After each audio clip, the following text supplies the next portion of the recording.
Good morning, everyone. Thank you for joining us this morning here at the RTA building for the City Council meeting. I'd like to call this meeting to order. And today our invocation will be led by Deacon Richard Longoria from St. Helena of the True Cross of Jesus. Deacon?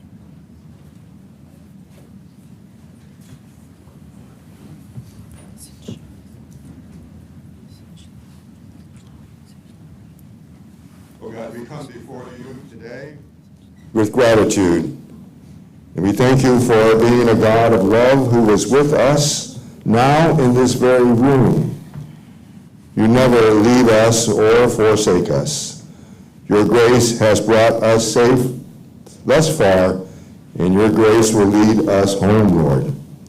We thank you for making each one of us in this room, every person we meet, every person in this city, in your own image, with dignity and infinite worth. We thank you for the calling you have given every one of us to be good stewards of your creation, to love our neighbors as ourselves. We thank you for these, your servants, our mayor, our city manager, our city staff, and our city council members. We give you thanks for their service to our peoples.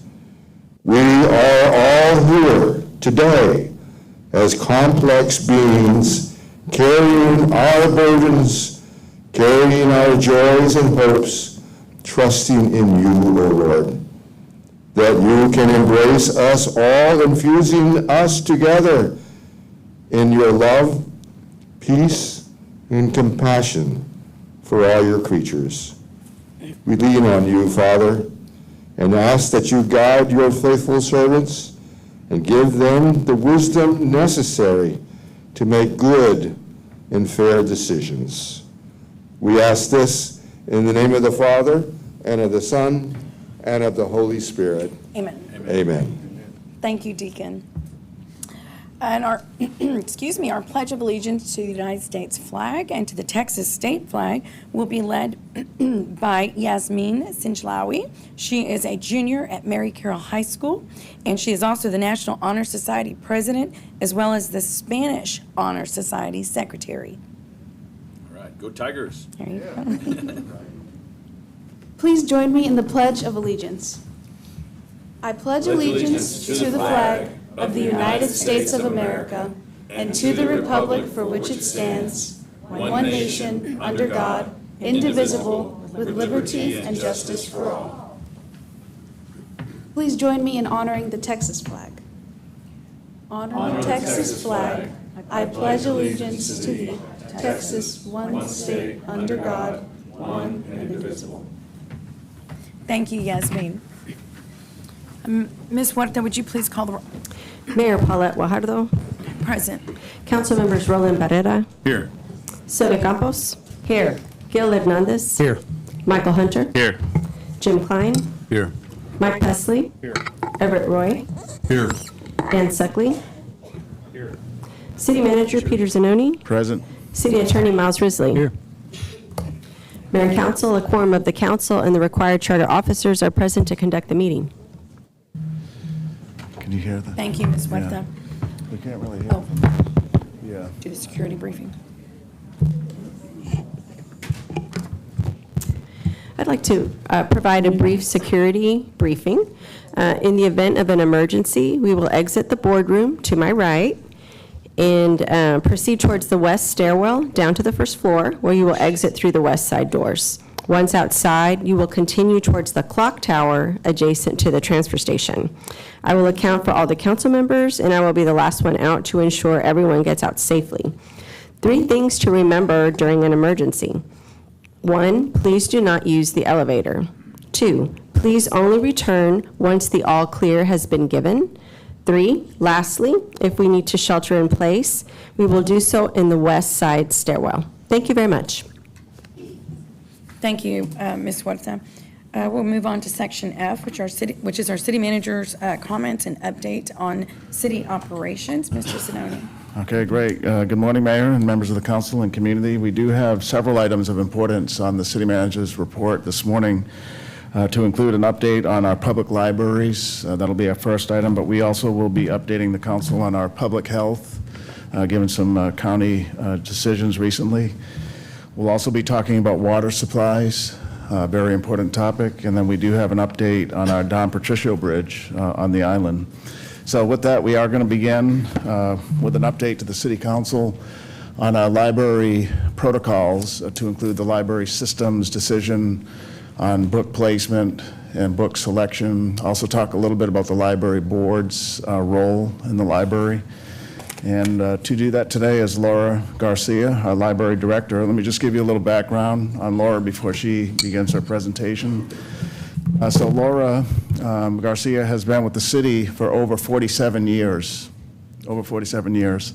She is the most tenured city employee that we have. Yeah, right, Laura? Yeah. Thank you. Yeah. So of important note too, Laura understands this community. She was born and raised here. She went to North Beach Elementary School when there was an elementary school on North Beach. Yeah, she went to school there, Cole and Baker Middle School, and graduated from W.B. Ray High School. Laura began her career with the city in the library department in the early 1970s. And Laura has several degrees to include an associate's degree from Del Mar College and a bachelor's degree in criminal justice from Texas A&M. She also has a Master's of Library and Information Science from UT in Austin. Yeah. So in 2013, about 10 years ago, Laura was appointed as the city's library director. And today she's breaking the record being the most tenured employee. Back then, she broke the records in being the first female Hispanic to ever oversee the library. So a lot of good records for Laura.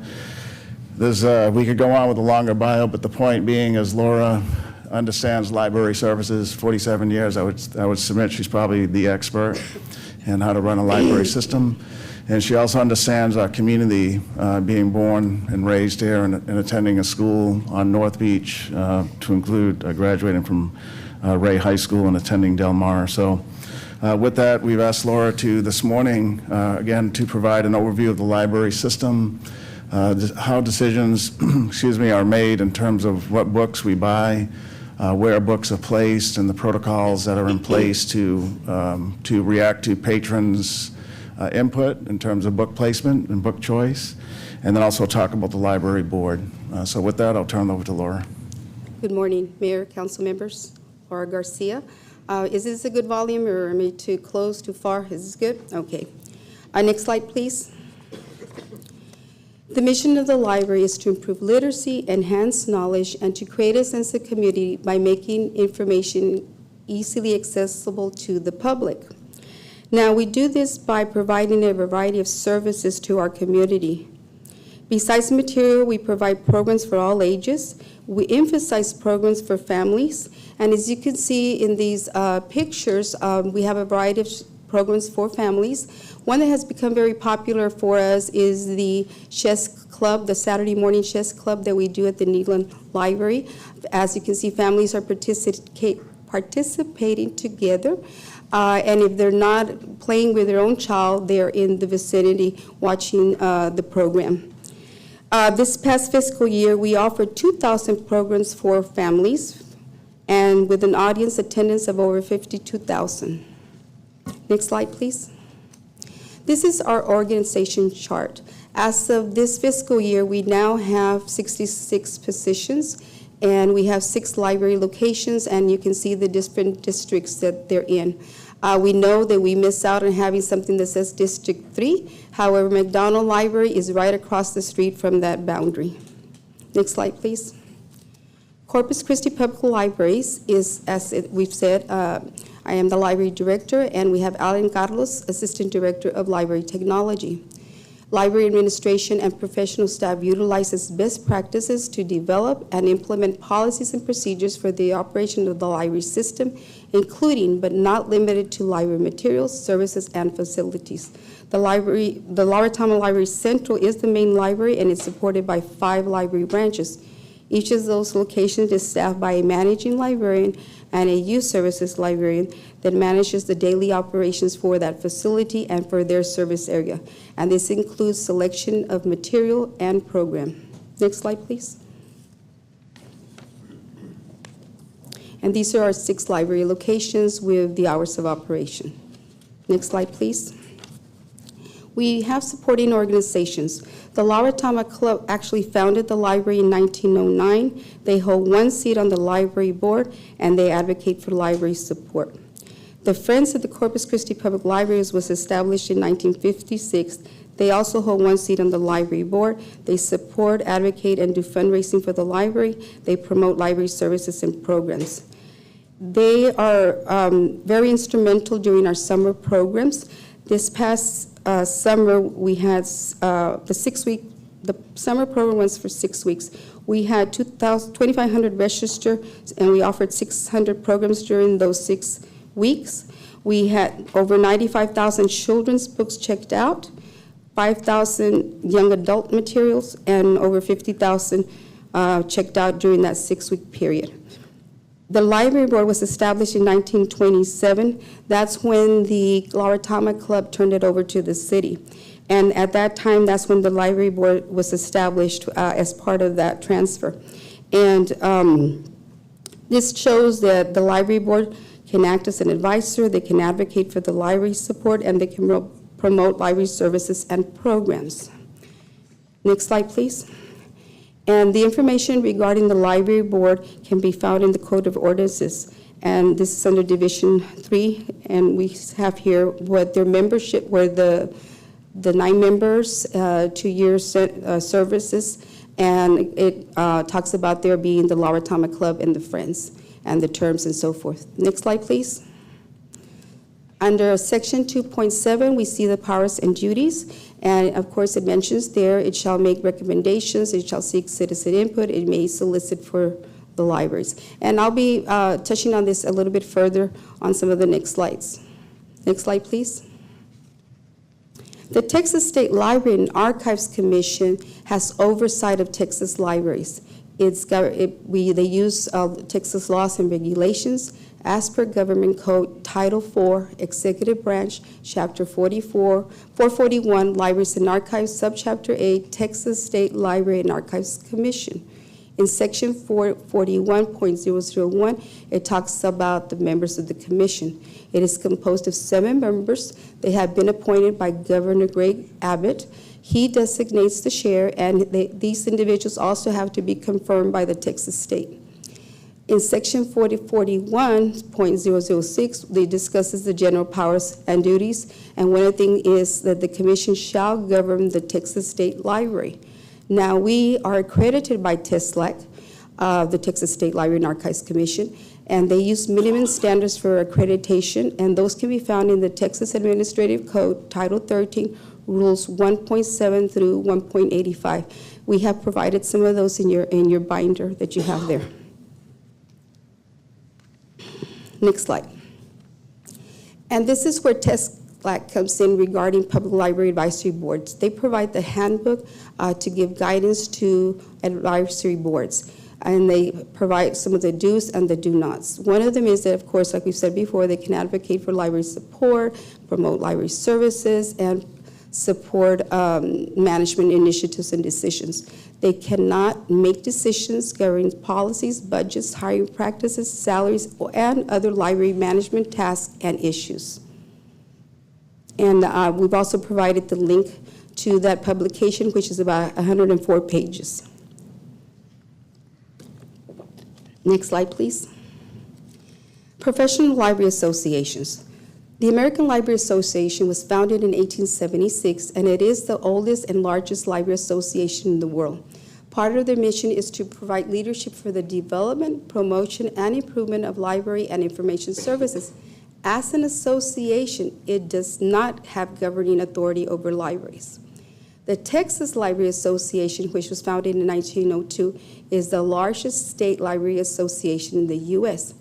TLA was established to promote, support, and improve library services in Texas. TEC/SLAC and TLA worked together to develop the TLA Public Library Standards, as well as the minimum criteria for accreditation that the TEC/SLAC uses when they are accrediting us.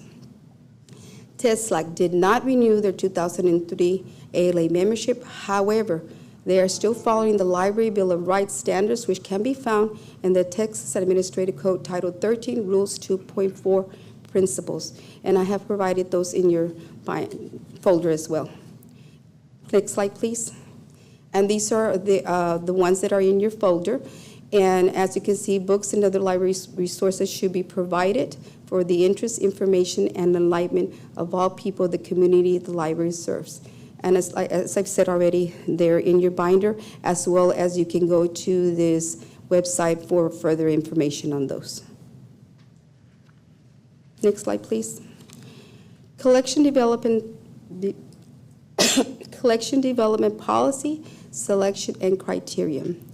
The selection guidelines as outlined in the collection development policy are used by professional librarians to maintain diversity, quality, and responsiveness to patron interests, patterns, and societal trends.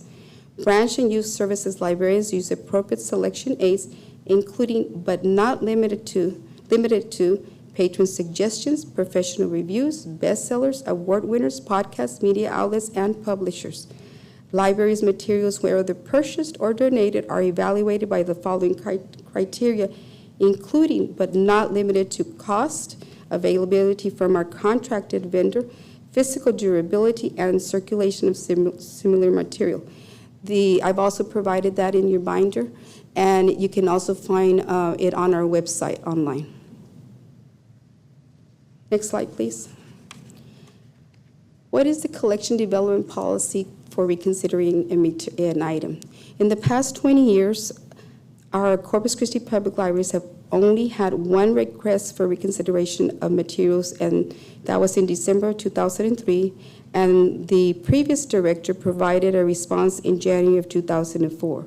The patron was satisfied with the response of the library administration and did not appeal the decision to the Library Advisory Board. So what are the steps for someone to have something reconsidered? First, and this is reconsidered for either relocating or removing the library material. First, they have to be a city resident with an active library card and in good standing for at least 1 year or more. They need to, before submitting the RRM form, the requester must have read the work in its entirety. The RRM form must be filled out, signed, and dated to be accepted. The material will remain available during the reconsideration process. No materials will be relocated or removed without following the full reconsideration process. And this policy is part of the collection development policy and can be found online. Next slide, please. Yes. Yes, There's one more slide. just one more slide. Let's wait till the end. Sure. So we have a patron designation for minor residents. A library card is available to all minors through age 17. A parent or legal guardian must sign and assume full responsibility for the library card. Signatures indicate an acceptance of responsibility for the minor's use of library resources, including access to the internet, supervision of the minor's choice of materials, return of all materials when due, all losses and damages to materials borrowed. Parents, guardians have access to their child's library account so they can review what has been checked out currently as well as in the past. The library does comply with SIPA, which is the Children's Internet Protection Act, which was enacted by Congress in 2000 to address concerns about children's access to obscene or harmful content over the internet. And I stand by for questions. Councilman Suckley? I'm sorry, Pesley. Thank you, Mayor. Laura, going back to your collection development policy on page 14, under that first guideline there, I actually did go try to find my old library card, and like with a lot of other things I own, I've misplaced it. But under that rule, Peter, I, as a council member, couldn't ask for a consideration for relocation of materials. I think that, I'm sorry, which one was that? Why is that, Councilman?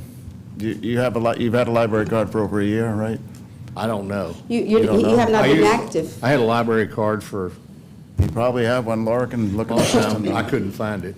It's all right if you don't have the actual card. But You're but still what I'm registered saying in the is that system. anybody, including a council member who doesn't have a library card and hasn't been a member for a year or more, could not fill out a form and request for a relocation of library materials. In the library, we are responding to individuals that actually use their material within our library But system. I don't agree with that. Okay.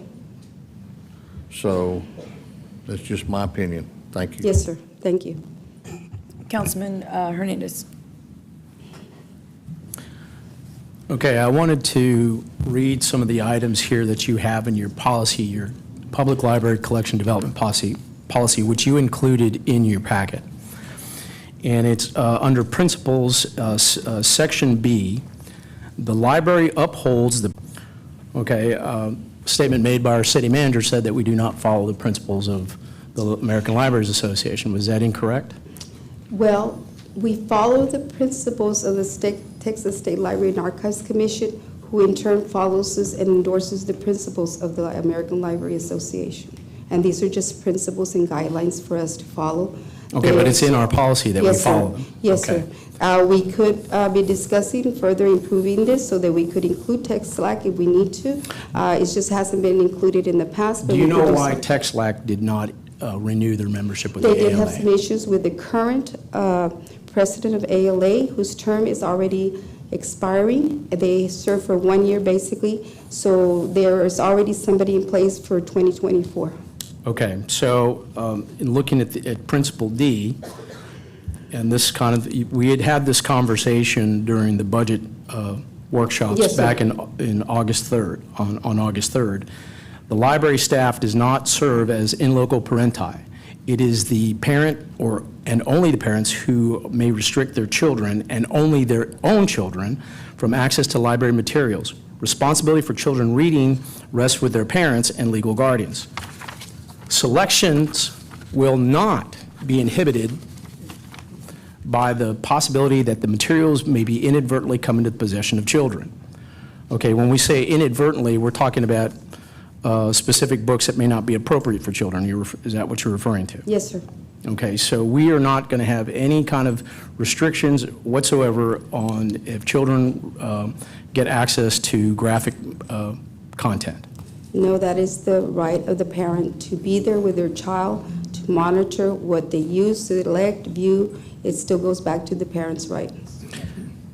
You know, I understand that, because you could say, you know, if a parent wants to take their child to a rated R movie and the parent's there with the child, he can go in, but the child by themselves could not, right?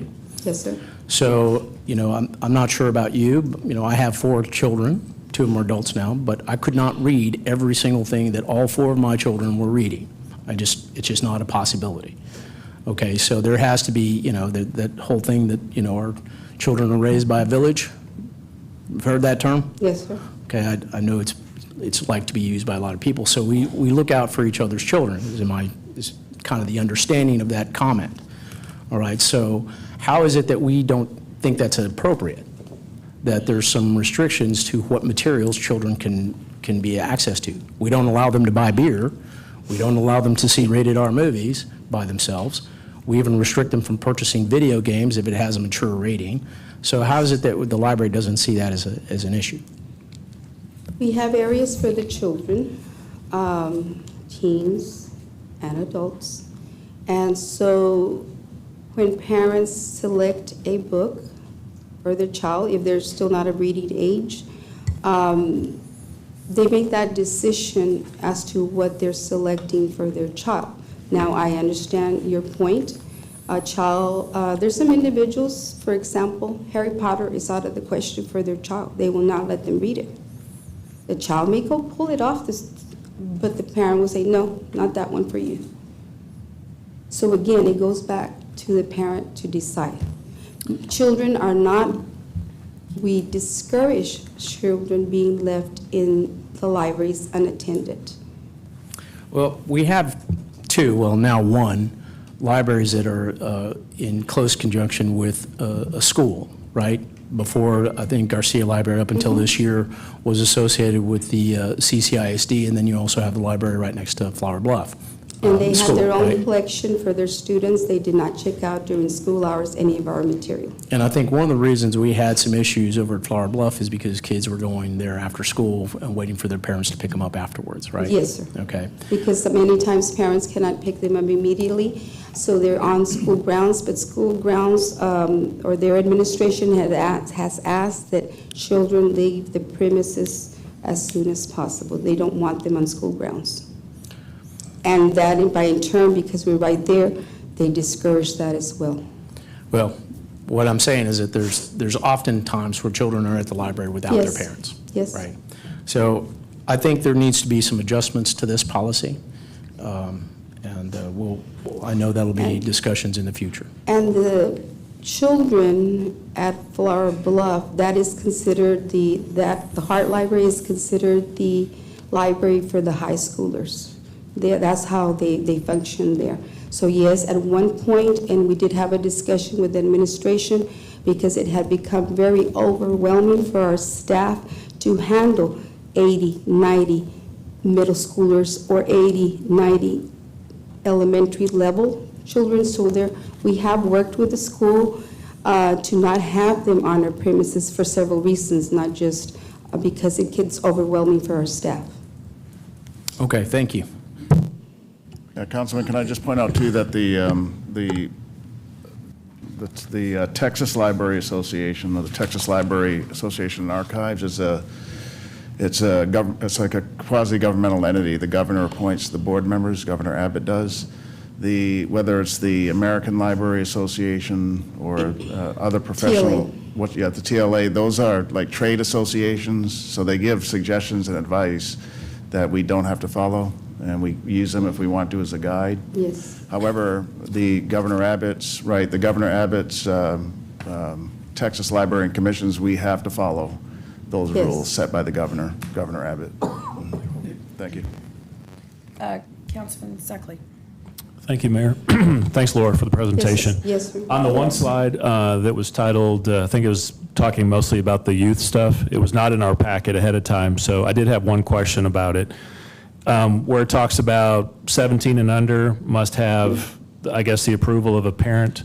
What disclosure, what is the parent given to understand what they're authorizing? Does it say, by signing this, your child will have On the back access of to the library 100%? card, it gives some statements, and that's where the parent signs off for that the staff tells them these are the responsibilities. We could probably be doing a better job on that, and we will, by maybe handing them the actual policy, the complete policy, and perhaps having them sign it off. Okay. So they assume responsibility by their signature.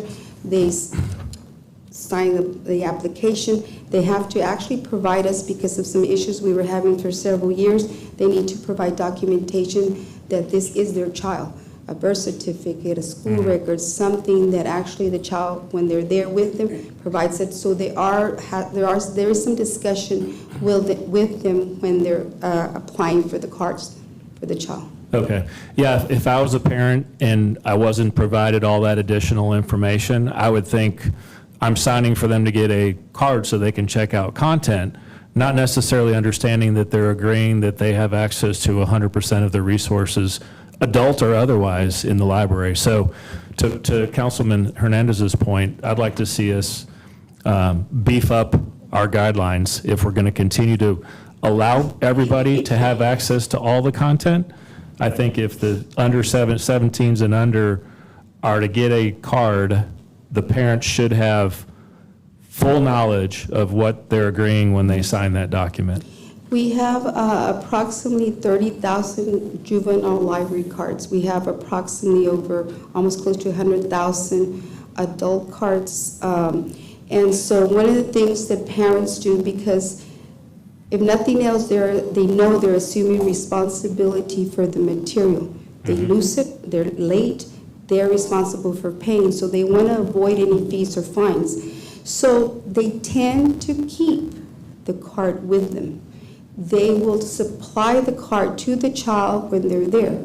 Many times it's actually the parent that is using the child's card because they don't want to have too many cards. We have designs on the cards for both the adults and the children. So there is some distinction, and of course, the child gets very excited because they have their own library card. But for the most part, parents keep a hold of that card, and they don't, they're the ones that are there with them. They give it to them. Many times, like I said, all material is checked out on that child's card. Thank you. I just think there should be 100% disclosure, that them understanding it's not just about you're agreeing to make sure that this book gets returned or you'll be financially responsible for it. It's more so about what you're opening them up to in terms of content and resources. Thank you. Appreciate it. Thank you, Laura. I think what we're going to do now, it's 12:04. We're going to go to public comment, so we don't belabor it any longer, but then we will come back. We have several other questions. So right after public comment, we'll continue with this discussion. Mr. Risley. Yeah, I'm going to point out, citizens are authorized and encouraged to present their views to the council on city-related matters. I'm going to also talk about subsection J, because that was violated last time. All remarks shall be addressed to the mayor and the city council and not to council members as individuals. And what that means is any statements shall be made to the council as a whole. Remarks are often made about a particular staff member or about a particular council member, and that's permitted under the First Amendment. However, those remarks need to be addressed to the entire council as a whole. Thank you. Thank you, Mr. Risley.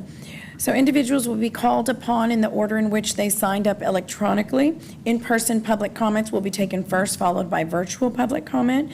Corpus Christi residents will take precedence over non-residents. And for those commenting in person, I would like to remind everyone that a recording is being made of the meeting. Please speak into the microphone located at the podium and state your name and address prior to speaking. There are two opportunities in which you can make public comment. One is at this time, and the other is at the time when we actually hear the item. So please choose one. Citizen comments are limited to 3 minutes, while non-resident comments are limited to 1 minute. And for those commenting in person, Ms. Huerta will have a timer sitting up here on the dais. It will let you know exactly how much time you have left to speak. When the buzzer goes off, we would kindly appreciate you respectfully ending your comments. If you have a petition or any information that you would like for us to have, please hand it to our city secretary prior to speaking, and she will distribute it to us. So with that, we will start with Mr. Tim Dowling.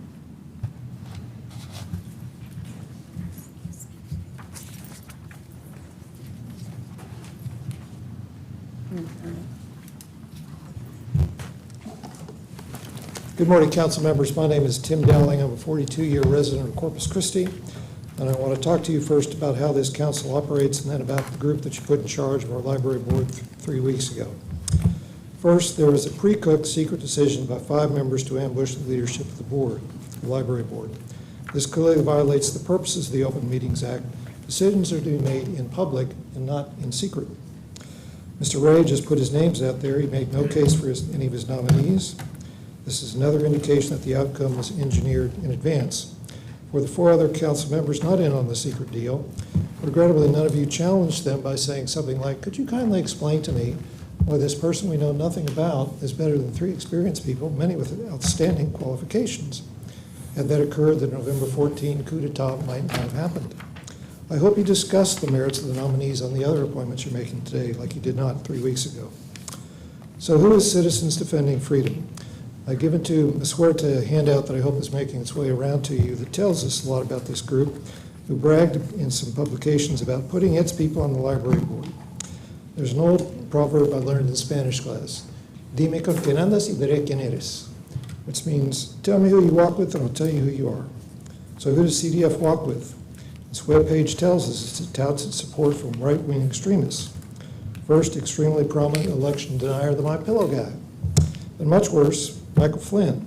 You may remember lied to the Vice President Pence and the FBI, pled guilty for doing that, believes in QAnon, and urged President Trump to declare martial law after the election. Had that advice been followed, there would have been a minimum extreme turmoil in our country and likely much death and destruction. Yet that's the CDF's guy. No one wants children exposed to generally inappropriate material. The question is, who gets to decide what crosses the line? Who does that? Should a far left or far right group decide? How about professional librarians applying standards that have worked for decades? And parents who can review what books their children see when they come into the library. That should have been a very easy call for you. Yet remarkably, 5 of you chose a far-right extremist group to monitor the judgment of professional librarians and parents. Your action is not only wrong, but it's bad for business. Corpus Christi will become known as that nutty city that put the right-wing extremist group in charge of its library board. You don't think that can happen? You remember 7 years ago when North Carolina had a lot of events pull out because they passed their controversial bathroom bill? For those of you who knew that CFD was an extremist group when you voted them in on November 14th, you should be ashamed of your vote to put these people in charge of the board and casually tossing aside the 3 very experienced members that you just tossed aside. If you voted for a person on the slate and you did not know about CDF's extremism, you should feel embarrassed for not doing your job to know more about who you're voting for before casting your vote. Citizens of Corpus Christi know the majority of council via cowardly ambush put in charge of the library board and threw out knowledgeable and experienced people. Thank you for your remarks, hearing my remarks. Thank you, Mr. Dowling. Okay, I'm sorry. I'm going to ask everyone to please respect decorum, and clapping is not respecting decorum, so let's hold our applause. Thank you. Next up is Catherine Uller.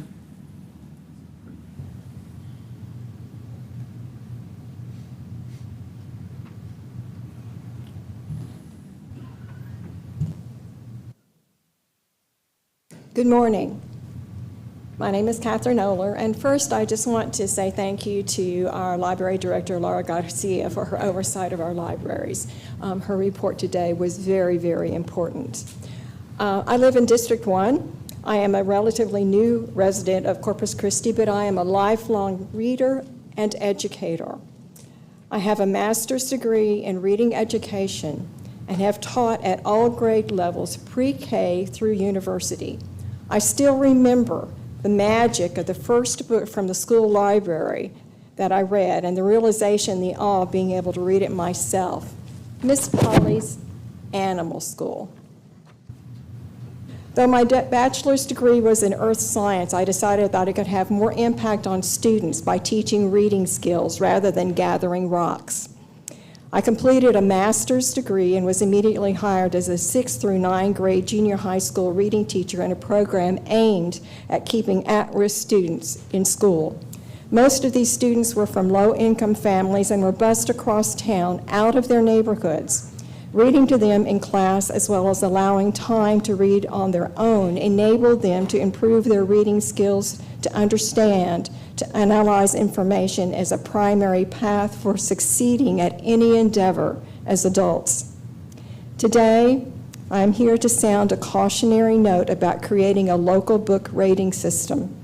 Rating systems such as the Motion Picture Association, Division of Libraries for Children and Young People, ALSA, have existed and already have these rating systems in effect. Many publishers, too, have rating systems, particularly for those who provide textbooks. These are voluntary actions. Attempts at regulating what individuals can and cannot write or read have very alarming pasts, including as a trigger for a world war. As you know, HB 900 has created a rash of open-door efforts to impinge on free speech, a First Amendment right. A challenge to this bill is currently in the Fifth Circuit Court of Appeals that could change the mandates of House Bill 900.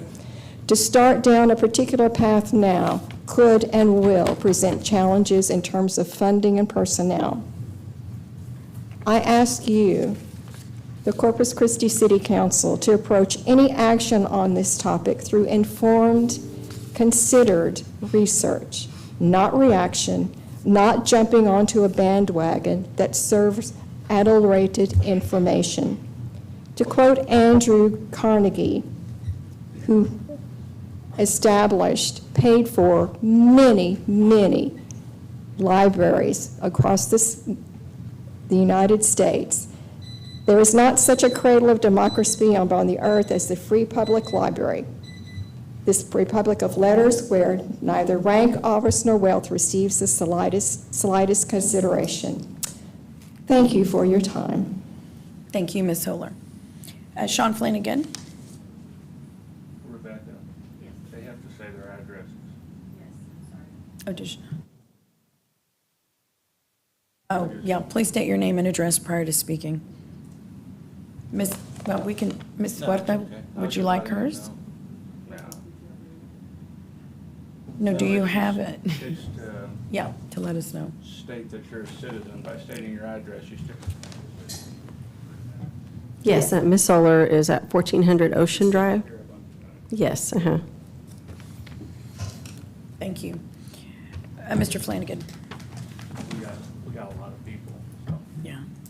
Hi, my name is Sean Flanagan. I live at 4218 Herndon Street. What I'm about to say reflects my views, no one else's. In the summer of 2012, at the height of the presidential campaign between Obama and Romney, when Romney appeared to be gaining some traction, the Democratic Senate leader, Harry Reid, got on the floor of the Senate and he said, Romney hasn't paid his taxes in years. And that was a totally false statement, but it was repeated endlessly. After the campaign was over, Senator Reid was asked why he did it. His response was, well, it worked, didn't it? I think we're facing a similar dynamic here in Corpus Christi. In December of 2022, the Southern Poverty Law Center declared Moms for Liberty an extremist organization. Many local organizations here obviously have read that, and they have embellished on it. The amount of mudslinging that's been tossed at these ladies is incredible, both on Moms for Liberty, now CDF, and the women who have volunteered to be on the board. Here's the deal. The Southern Poverty Law Center's got a Harry Reid problem.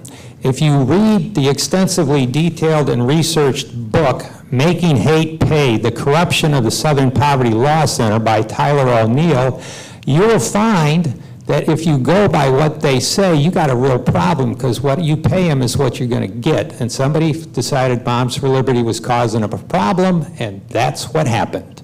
Now, when I said there were some books that was a problem here, I didn't just repeat what I heard elsewhere. I went to the library, checked out the books, looked them, and shared them with y'all. Perfectly open process with evidence-based. And as a result of that, y'all made what I think is a good decision. Now, what I think is reprehensible is all these smears without evidence. How many people making these smears have gone to a Moms for Liberty or a CDF meeting? How many have talked to them? How many have sat down and talked to the new members of the library board? Not many. This Saturday, I spent a very enjoyable couple hours planting trees with two members of this city council that I don't think I agree with much anything on, other than the fact we could have some trees in the park. That's what we need. We need cooperation. We don't need mudslinging. If you're going to say something about somebody locally especially, you better have some big, good evidence to back it up, and that's entirely lacking in the allegations that are made. The issue is age restrictions of books. It is not banning books, it's not burning books, it's not terrorism, it's not white supremacy, but all those have been said, I think is reprehensible. And I think the people who are doing it and making these smears can do better. And yeah, that was a nice presentation the leader of the library has done, and I assure you, to my knowledge, the folks that are new to the library council are going to work within the framework to get any changes they think might be needed to bring the library more in accord with what the majority of the folks in Corpus Christi want. Thank you. Thank you, Mr. Flanagan. Ron Graben. Morning, everyone. Every time I come, I have a new respect for all of you. It's just amazing what you do, and I thank you for that, really. Congratulations on the Don Patricio Bridge Project. Sir, can you state your name and address? I'm sorry to interrupt you. And Ron Graben, 202 Surfside. And congratulations on the Don Patricio Bridge Project. That's a great, great accomplishment. I've heard you say several times, we turn basic math into calculus. I've heard the mayor say many times, and others, that we want to hear from the people. It's all about the people. We want to hear from you. So there's a ordinance that just passed about the dirt on North Beach. Let's look at the history of the North Beach dirt. It was shut down. The dirt was being brought in from the bridge, and it was shut down under the guise that fill is prohibited. That's what was said. And they invoked the all-powerful, nebulous, sacred, divine deity, FEMA, and scared the shield out of everyone. Chicken Little, the sky is falling down. We're going to lose our federal insurance, and on and on and on. We had a meeting. They doubled down. No fill is allowed in a V zone. Ponding, flooding, that's how it has to remain. We know the rules, and we really aren't interested in what you have to say. Well, they didn't know the rules. 100% wrong. Residents suffered millions of dollars worth of damages because of that. So they want an ordinance. We don't have one, but we're going to get one. 7 months. New position. Dirt must be similar. Wrong again. The ordinance says, you voted for it, dirt shall be similar, and we're going to test the dirt to ensure that it is similar. Because if we don't, then it's going to possibly create a headache for us. So what does FEMA say? FEMA is real simple. It says dirt should be similar when possible. That's all. FEMA doesn't even require that the dirt be tested.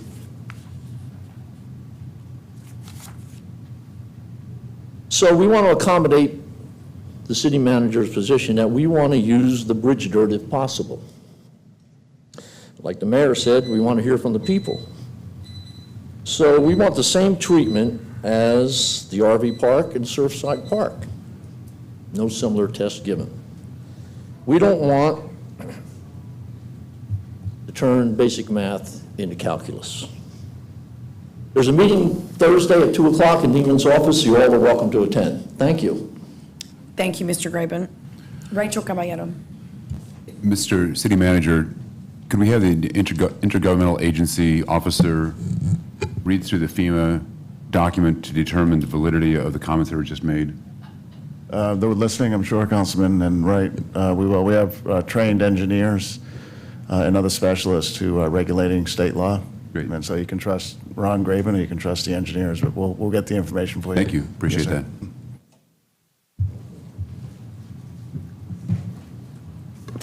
Rachel Caballero, 522 Hancock. Good afternoon, elected community members and community-funded employees that should be working in favor of the community. I sent you all an email on November 29th stating the following. I just wanted to send you all an email regarding my application for City of Corpus Port Commissioner. I am interested in representing my community at this capacity. As you all know, I am very concerned about desalination plants in our bay. I would like to serve to protect our community's best interests and make sure we aren't sold out to industry. I hope you all can put your personal opinions aside with regards to this appointment. We need people that are going to do right by our community members, taxpayers. Thank you for your consideration.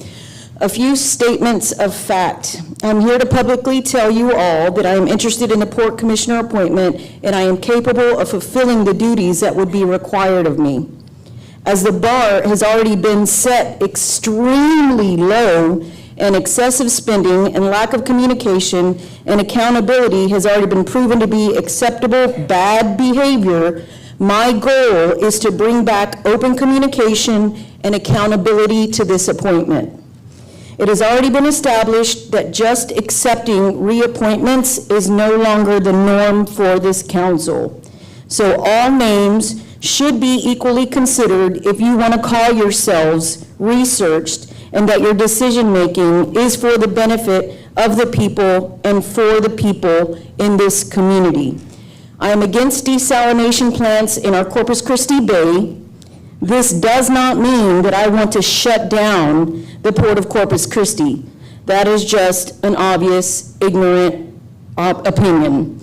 How could the port be closed? True stupidity. No one has said that, and no one wants that. That is truly unfounded propaganda. What I want, and what I believe the majority of the community wants and knows, is that we need more people that care about the long-term impacts the port decision-making will be on our community and our way of life here.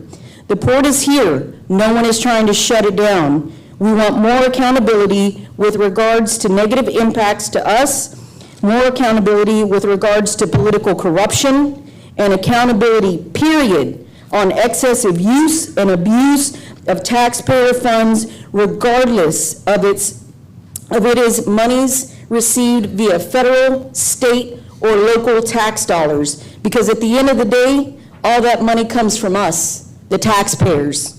Mr. Ayuja has been exposed for extravagant spending and has donated to many of your campaigns. Your decision-making is being monitored. You are all up for either re-election or trying to be re-elected. Again, I will serve as a friendly reminder to the community come election time of who you choose to represent us. You are either for us or against us. We will decide that today as a community dependent upon your appointments. God and karma will follow. Good luck and God bless our community. Thank you, Ms. Caballero. John Weber.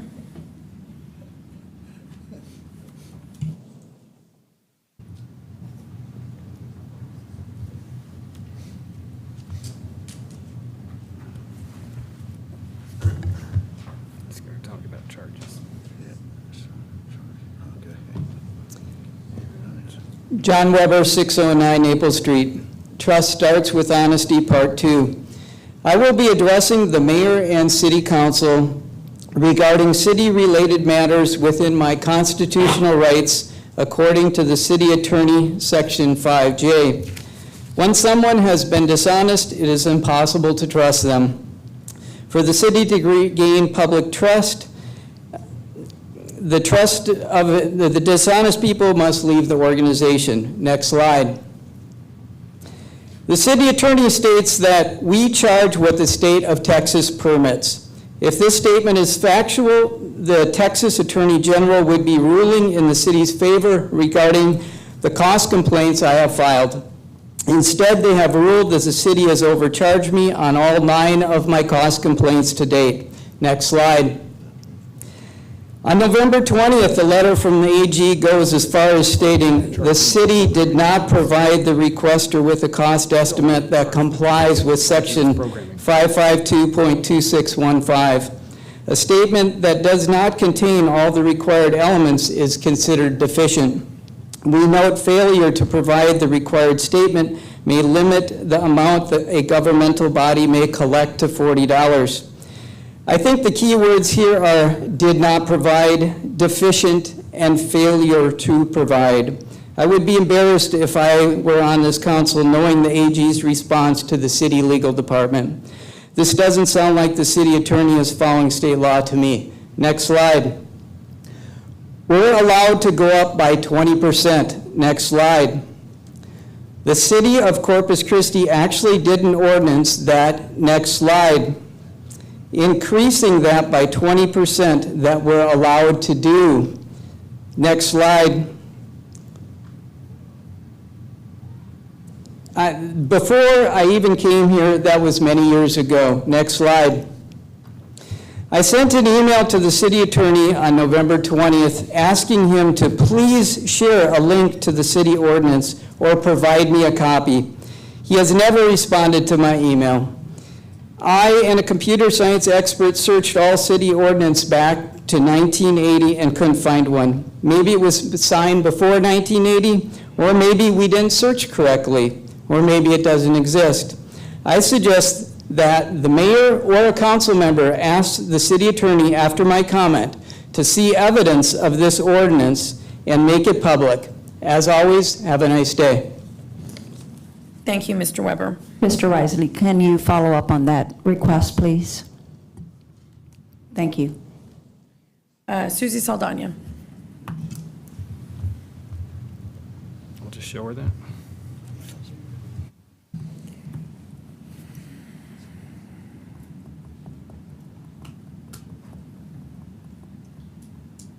Susanina Saldana, 4710 Hackle.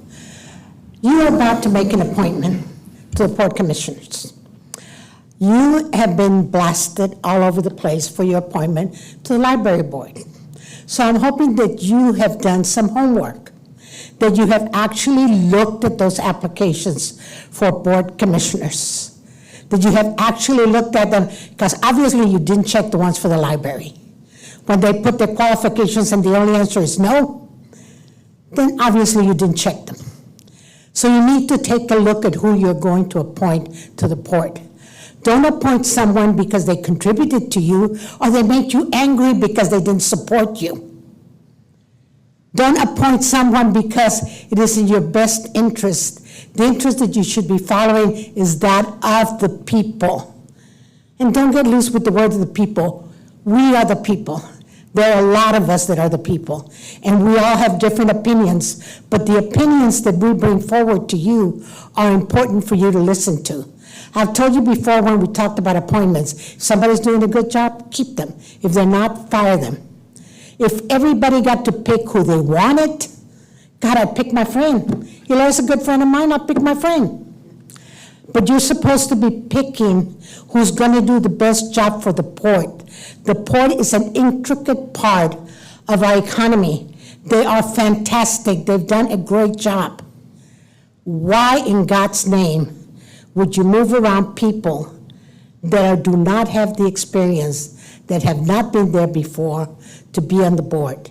You need to appoint qualified people. Do something. Look at their applications. Don't vote what you want. Vote what is needed. Vote what is wanted in the port. And, you know, people tell me, don't say the whole board. I'm telling you, some of you don't deserve to be on those seats. Some of you need to be removed from those seats. But we get that chance every 2 years, and we'll take it. Right now, what we need to do is have you live up to your duty, which is what you were elected to do. That is what needs to be done. Thank you for your time, and God bless you, because you're going to need it. Thank you, Ms. Saldana. Maggie Peacock.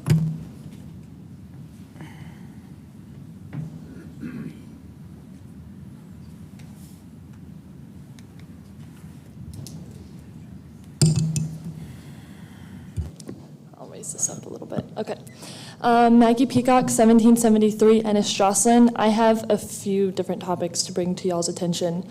To first address a few things, it's true. The Southern Poverty Law Center did classify Moms for Liberty as an anti-government extremist organization. Please do your research and take that as you will. Please do not fall for fear-mongering. It is proven that this group spreads conspiracy theories and, quote, hateful imagery and rhetoric against the LGBTQ+ community. The American Historical Association has condemned the group's advocacy of censorship and legislation that, quote, renders it impossible for historians to teach with professional integrity without risking job loss and other penalties. As we know, Moms for Liberty is a national group, and one local chapter published a newsletter and cited a quote from Hitler in what is attributed to one of his 1935 rally speeches. Insane. And to address a few things, as a queer person myself, I don't feel safe going to a Moms for Liberty meeting. Like, why would I want to go to that meeting with people who hate who I am to my core as a queer person? Just noting that.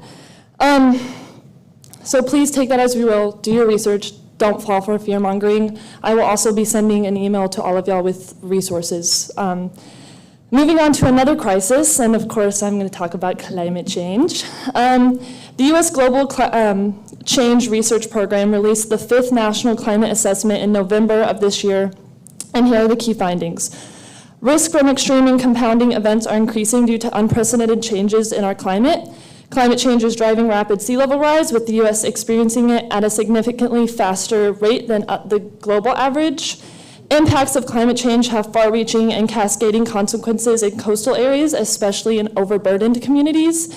And climate mitigation and adaptation is happening all over the U.S., but there is still much to be done. This is all scientifically backed research. Today, I will be sending all of y'all policy recommendations and climate funding opportunities gathered by a think tank known as Urban Ocean Lab, as well as all my other sources stated in this comment. Lastly, and this is a big one, young people everywhere, and it's not really something being talked about in city council meetings, so I'm just gonna bring it up. Young people everywhere, all around the nation, are demanding U.S. cities to divest from and cut ties with corporations and manufacturers who are profiting off the genocide happening in Palestine. This includes fossil fuel industries and weapon manufacturers. Please use your influence to call for a permanent ceasefire. There are so many crises happening all around us, and we have no more time to waste. That's it. Have a good day. Thank you, Ms. Peacock. Vicki Natali?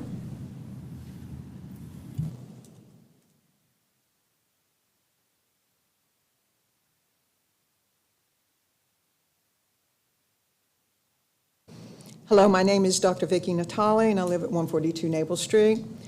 The Citizens Defending Freedom are taking credit for overthrowing the library board with their handpicked candidates.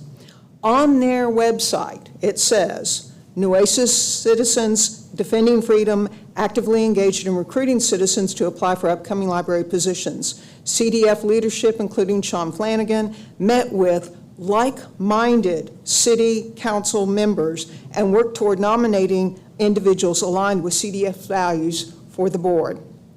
So while those of us who are currently serving on the board follow the procedures to submit a complete and thorough application, including our Jewish representative and our Asian American Hindu representative, we have an extremist group who is meeting with like-minded council members to influence the voting for their hand-picked candidates, some of whom did very little in providing a full disclosure of any credentials on their applications. I call this group an extremist group because that's a label that has been given to it in the media. The Texas Observer states, and I quote, Citizens Defending Freedom frames their mission in tones that are common among promoters of Christian Dominism, a theological movement which posits that America is a Christian nation ordained by God and that Christians must take authority over all aspects of society. As part of their battle, Citizens Defending Freedom promotes children's books with Christians' nationalist messages while seeking to remove from libraries hundreds of books deemed controversial. Media Matters calls them a right-wing organization with extreme ties organized to build local networks and rally parents to pursue their anti-LGBTQ agendas. So you see that this group that has taken over your library is not concerned about just a few books. It's about a whole ideology that wants to erase certain topics from children's and teens' access and replace those books with their far-right Christian messages. This completely negates or puts blinders on the reality that the world is a much more diverse population than what this extremist Christian group says. And while they, as parents, have the right to limit what their children read, they should not have the right to limit what children in other families read, like children in Jewish families or children in Hindu families or other religions, or even children of LGBTQ families, or even children in Christian families who want their children to be aware of and compassionate and have an understanding for children of various religions and family structures. My daughter recently told me she does not allow our 2-year-old son, my grandson, to watch TV at all. And not just because of the TV programming, but more so because of the proliferation of explicit advertisements. Now, that's her right as a parent to set those limitations, but that doesn't mean she has the right to limit what other parents allow their children to watch on TV. And that's the same reason we should apply to our books in the library. Thank you. Thank you, Dr. Natali. Barbara Craig.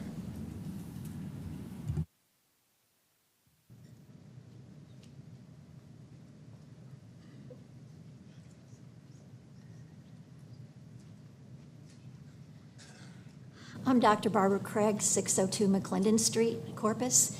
I'm a professor emeritus. Ms. Craig, yeah, thank you. Is that better? Professor emeritus, retired from Del Mar College. I came because I'm concerned about the library board members whose terms were not renewed. Now, I don't know Mr. Dowling. I did not know Dr. Natali's information before I came. I came out of a concern that it appears to me, and from what I hear as I go around the city doing chores, you know, the post office, the doctor's office, HEB, I hear other people talking about what appears to be a deliberate conspiracy on the part of the city council to stack the deck on the library board. And I just think the city council needs to be aware of that that is the perception that I'm hearing in the community, and it concerns me. These were members who we weren't given any information about anything they had done wrong, any criticism of them. It had been habit to extend terms. I know that's not a rule, and I understand the need for diversity on the library board, but there were 2 open positions, and the diversity could have started there. I'm concerned for the council. I'm concerned for the perception of a conspiracy. Thank you, Ms. Craig. Eli McKay?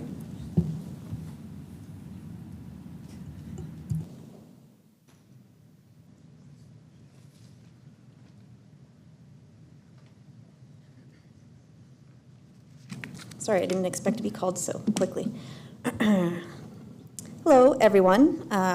My name is Eli McKay, and like all of you, I live on the land of the Karankawa and Lippon Apache peoples at what is now 1008 Marguerite Street in so-called Corpus Christi. It's been almost 2 months since I've made public comments. Doesn't seem like it, I'm sure, to y'all, but it has been that long. Last time that I was here, I came to remind you that anyone who holds a position of power and seeks to divide their community for self or special interests is failing the people that they represent. I won't repeat myself today like I did last time, but I implore y'all to please heed my words. Despite anyone who is here today with an intention of division, I will remind y'all that y'all and the listening public, that everyone in this community has more in common than not, and that there is power in our diversity, and that there is power in our history. We have to learn from that history, not whitewash it or hide it. For anyone following city council meetings this year, what this year has shown us is that no matter who is elected in the seats that you're sitting in now, and no matter who you appoint to the boards and committees, the people are here and paying attention, aware and clear on the direction that our city should move. Our city will move forwards, not backwards. Y'all have a long day ahead of you, and you have some very important decisions to make in regard to the board appointment, lots of other things on your agenda. And I would like to believe that each and every one of you want to make the best decision for the community. Yet, to me, it's very apparent that some of you are led by your egos and your fears. Please let them go. See past your own ego, because there is no competition in true community. And a community divided will never progress. Thank you. Thank you, Ms. McKay. Adam Rios?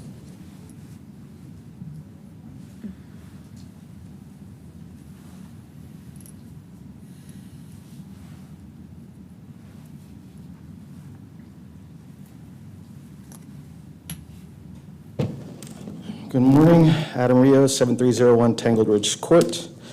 I woke up this morning an optimist. I was explaining to a councilman earlier, I don't always go to bed an optimist, but I try to wake up every morning as an optimist. With my company, Pony Boy Skateboard Company, I'm trying to create something with unifying principles and properties in a way that can actually take hold and have roots in this community. As mentioned before, I grew up in 2 worlds. In the indigenous world as an Inde Apache from my father, and from an Anglo-Christian mother, I knew what it was to grow up in two cultures, so I knew what balance was. It's funny though, because some people, they'll identify you as one thing, they don't care to hear what else you might be. But given the opportunity, there's always, especially in my life, there's always a threat of somebody ready to jump on both. They'll use terms that they have either created or sometimes co-opted. They'll use phrases that kind of have their conceptions and even their inceptions rooted in being just socially conscious to create empathy for other minorities and different people in the community. They use these terms over and over, and I hear them in council, it seems like regularly. They use these terms to destroy the empathy by trying to paint us in only two dimensions. Civil discourse does exist. It just sometimes gets lost in the indifference shown by those whose underlying goal is to simply hold power and influence in society. I've shaken the hand of every member of this council. I've spoken with every member of this council at one time or another. I urge each of you and anyone in a position of power to acknowledge their responsibility and actively address societal problems. I also encourage everyone listening to strive for positive change and not become complacent in the face of injustice. I want to leave you with this, Washte Aho, which is a way of saying thank you. I learned a lot at the Turtle Bay powwow. I danced for the first time in a very long time. I felt like I was going to have a lot to say. I see so much indifference, and it just gets a little frustrating sometimes, but I know at the core of it, we're all trying to do what's best for this city. And so I come up here, and again, I try and be positive. Positivity doesn't have limits for me. I'll continue to be positive. But again, just listen, to what people are saying. The local medical community established that by what transpired in the last 24 hours. They came together. They got the community involved, and they saved, their efforts were listened to, and they were saved. Outside of that, I don't really have much else to say, except please just put the rhetoric aside. There was groups that have been mentioned earlier today. I'd be glad to talk with some of you personally about the things members of that group have not only endorsed on their websites, but have said to me personally in public. Thank you. Thank you, Mr. Rios. Dora Wilburn.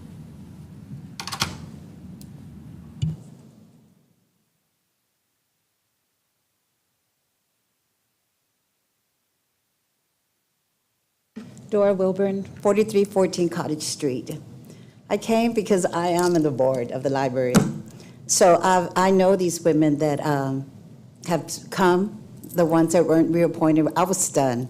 I know that their heart and their love is for books and for the community and for the children here, their grandmas. Some of them even left to go take care of the new babies that were born in another state because they're loving, wonderful, caring women that try to help our community. And I'm very nervous.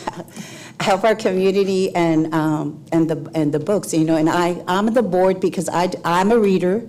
I've been here 62 years, born and raised here. Went to Greenwood, that now McDonald's. Known the library, known the librarian, known other librarians. I've taken my kids, now I'm taking my grandchildren. Now I go and sing with the seniors. I mean, the library is very important to me. Books are very important to me. And I just couldn't believe, I just was stunned that these ladies were reinstated. Even the mayor here, when we came, and she even had great stories about the library. And I just can't believe that this is happening. These women, their heart was in it. They never missed a meeting. If they did, they had good reasons, like we do. So I think it's very important, and I'm just I don't know, stunned that that's happened, and these ladies are not coming back, because I've been there and they really try their best. This last time our budget got better. We were ready to start again. Two of them were already, we're going to meet already this month and just, try to get us more money so we can open programs for the people.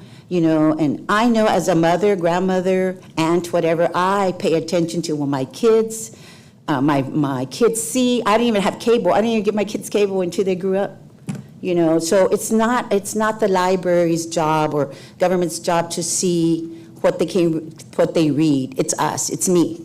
I take responsibility. I take responsibility what they read, what they see, what they listen to. Music is very important to me. Words are very important to me. So I just wanted to say that, you know, I'm very disappointed because I am a lifeline voter, and I voted for a lot of y'all here. I voted. I mean, I believed y'all. I thought I thought I could, like, you know, I didn't even want to come because I thought, okay, these guys, I trust them. I trust my vote counts. But apparently, I don't know what's going on with you people. So thank you anyway. Thank you, Ms. Wilburn. And Eduardo Canales.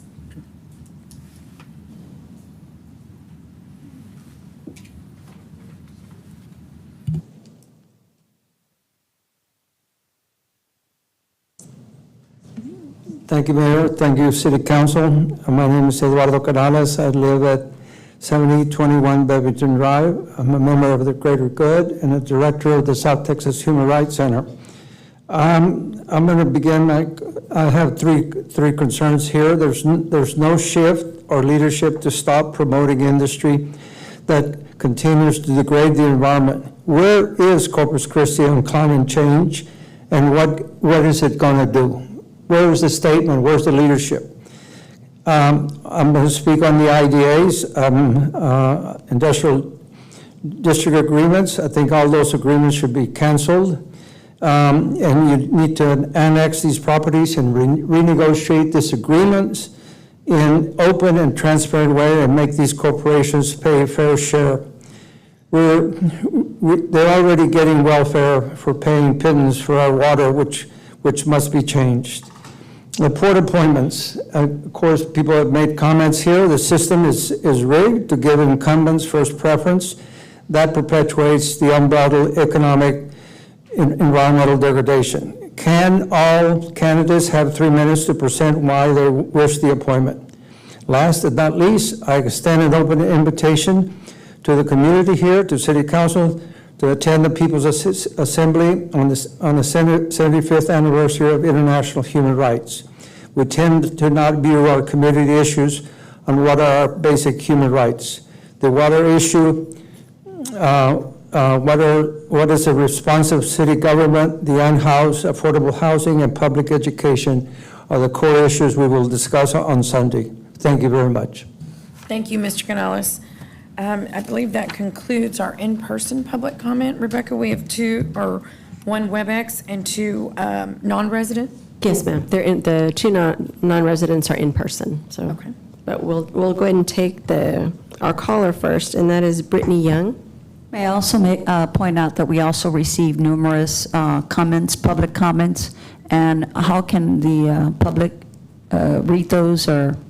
So we do, thank you for reminding me about that, Mrs. Campos. So we do receive written comments from the public. You are allowed to submit written public comments if you wish. Those comments are provided to the council in advance of the meeting. Some were provided yesterday in the afternoon, and then we received some this morning that were also emailed to council. In addition, those comments are attached to the minutes. So for public viewing, if there's reports or attachments, those are made available as well for viewing. So just so you're aware that written public comments are reviewed by council and are available for review for the public as well. Thank you. Okay, thank you. Go ahead. Ms. Young, are you online? Yes. All right, go ahead and start your comment, please. Okay.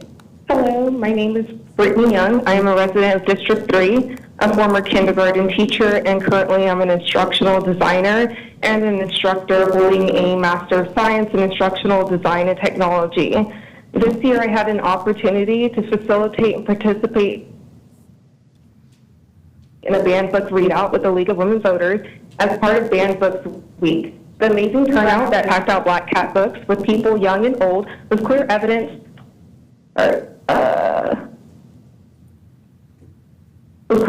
to the collective demand to champion access to information, not to limit information in our taxpayer-funded. First, 2023, the American Library Association's Office for Intellectual Freedom reported 695 attempts to censor library materials and services and documented challenges to 1,915 unique titles in school districts and public libraries.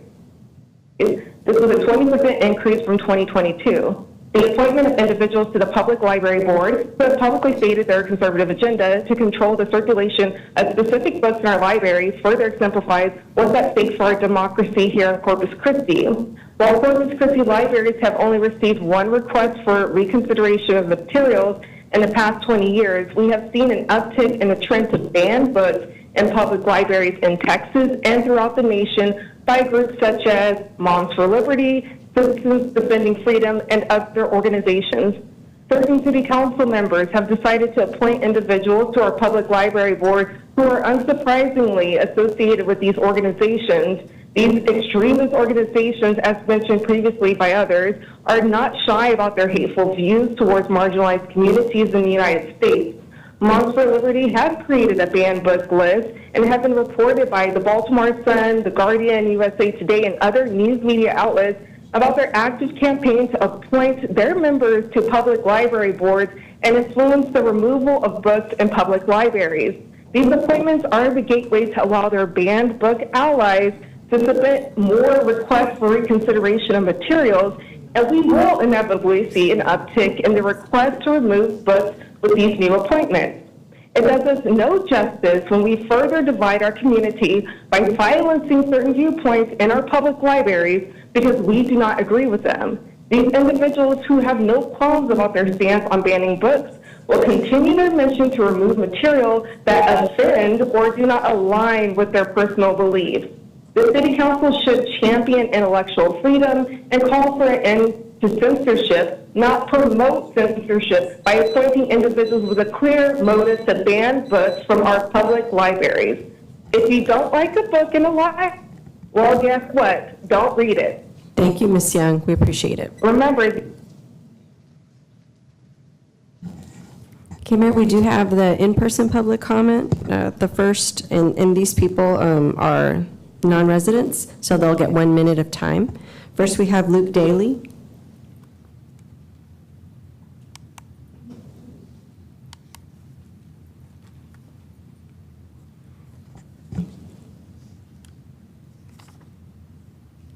Luke Daly, 619 East Avenue B, Port Aransas. I brought a little Pandora's box, but it looks like you guys have already opened one.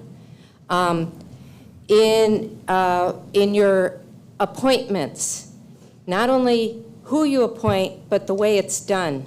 There's really been a problem, and it's happened already with a Port Commission appointee, and we don't want it to happen again. What you do here affects everybody in the whole estuary, all the bays. Our concern, of course, in Port Aransas is the port and the way they've been bullying us since Hurricane Harvey, throwing project after project, petitions, public comments that they ignore, and the whole rotten way they've been doing business and spending taxpayer money. One thing I brought is the list of their untaxed properties.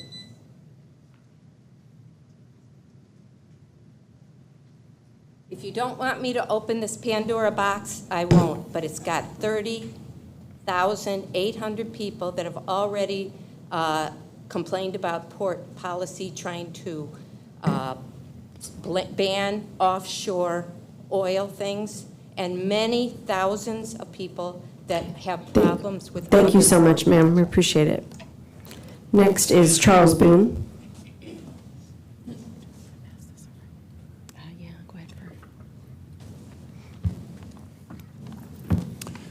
Thank you. I'm Charlie Boone. I live at 468 Sunset Ingleside on the Bay, Texas. I'm not a resident of Corpus Christi, but the decision on the Port Authority Commissioner will greatly affect me and everybody in San Patricio County. The majority of the industrialization pushed by the port over the last several years has been in San Patricio County. You have that list there. They purchased large tracts of land and developing a desal water source at Harbor Island, 80% of which, according to their report, is not for public use, but for further industrialization. The city charter does not say that the sitting commissioner should get a right or a first right of refusal or dibs on being reappointed.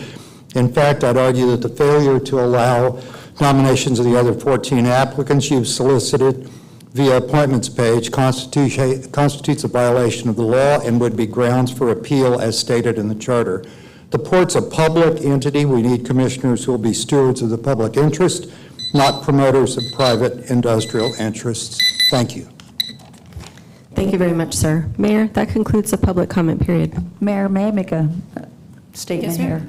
It really is hard to watch people that drive all the way over here and only are allowed 1 minute. I just would like for, Mayor, if we could revisit that, especially when people, travel a long way. And, we are in a region. We do provide water for 7, areas. So this is just one example, but I'm just saying that people that come in person, I believe, should be allowed at least 3 minutes. Thank you. Thank you, Ms. Campos. So that does conclude all of our public comment. We're going to go ahead and go back to our library discussion. We had a few questions. Ms. Garcia, thank you if you'll come up. The first was Dr. Klein. Laura, thank you so much for your presentation. I want to go back to page 5. And I'm going to go in a different direction here. As you know, we've had this conversation before. I'm a historian. I've used the local history office, I guess our section at the public library, the La Retama Library, quite a bit. And on page 5, you had the hours listed for the various libraries, the La Retama, but also the various branch libraries. I'm a historian, not a mathematician, and so I may get into trouble at deep water here. But it looks to me like as if the La Retama Library has the shortest or fewest hours each week of all the libraries. Do you know why that is? Back when we had major cuts, we lost so many positions that we had to readjust our hours. We used to be open 70 hours a week, Monday through Sunday. Sunday was a short day, 2 to 6. So we offered 4 hours, but unfortunately, because it is the main library, we have many divisions that work there, but we do not have enough staffing to go back to those hours. Yeah, one man's opinion, I would prefer to see those hours expanded, especially for the La Retama, because that's the only place where you had the local history section. There's wonderful census materials from Corpus Christi from over the course of the last century plus. Newspapers from the last century plus as well, all located there, only located there. It's a wonderful resource that has limited access to the public because of those shortened hours. Yes. One of the things that La Retama, even though we have, during the summer months especially, we work cooling centers at all our locations from June through maybe the end of September because the weather pattern that we had this year. We were open 7 days a week at all our locations. But also La Retama, because again, it's the main library, we have more room for people to come in. We did stay open more hours at times than the other branches, but only because of that. Hopefully we won't have to do that during the winter months. Right. All right, thank you. Yes, sir. Thank you, Councilman. Councilman Roy. Going back to our discussion, and I wanted to, there was an incident that I was familiar with, and maybe you could shed light on that I think it was at Retama where we had an individual that might have been homeless that came into the library and hopped on a computer and started watching things that were inappropriate. Are you aware of that? Has that happened? Was that recently or Probably 6 months ago, maybe a little bit longer. Okay. We do have filter systems. We do filter. Okay. We have a filtering.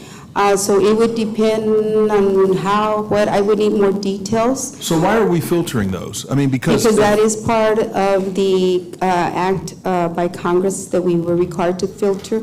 We filter based on also the Texas State Library in order to get, as part of our accreditation, if we want to apply for grants, that's part of the process there. So there are certain things that are basically, in order to maintain your accreditation, where you have to filter content and things of that nature, and you can't allow certain things like somebody coming in and watching those type of things on computers. Yes, sir. But, go ahead.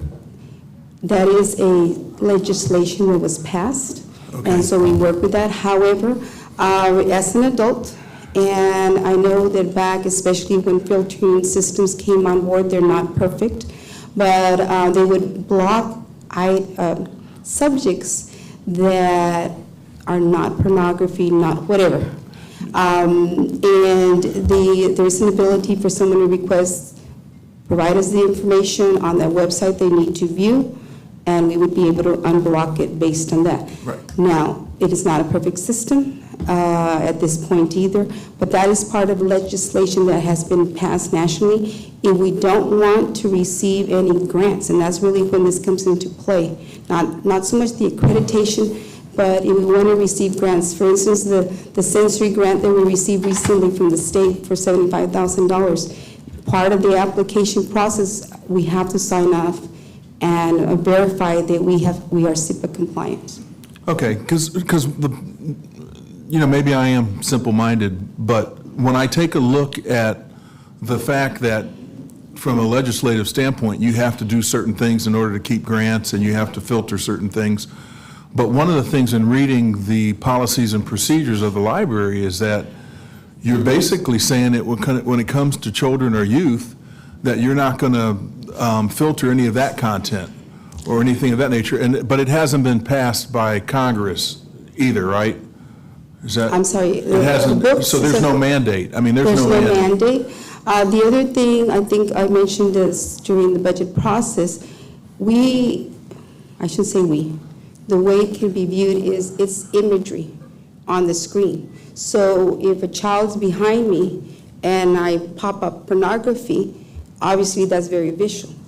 A book is on the shelf. Unless I go and open it, it's not as visual as being on the computer. And I think that's why some of this legislation made it through. Okay. Because it's a visual thing. It's different media, I guess I should say. Right. Different format. Okay. Well, thank you for your presentation. I think there's a lot of challenges. It sounds like you have a lot of challenges there that you face on a daily basis in terms of how to just go about and protect everyone's rights and go through and do all the things that you need to do. Yes, sir. So I know as a body, that was one of the things that we looked at. I can tell you again, and I'll state this today, that I'm not a council member that's here to ban books. That wasn't my intention. I'm not into trying to erase history. I think history is important. Yes, sir. And, but I do think we have some challenges, and I just encourage you to continue to look at the process and improve the process, and hopefully, and I hear what everybody's saying in terms of the appointments, but I think that the people that at this point in time are willing to serve, this is not the end of the world. There'll be future appointments. And I hope everybody can work together and do what's for the best for the library and our community. Thank you. And just on that point, sir, you will have another one to appoint next month. Because our Friends of the Library person has gone off their board, so they will be submitting their nomination for the Friends spot. Well, I appreciate that. I look forward to reading the information, speaking with the individual. Yes, sir. And if there's any input that you can provide, I also welcome that. Thank you. Thank you, sir. Thanks, Councilman Roy. Councilman Miranda Barrera. Thank you, Mayor Pro Tem.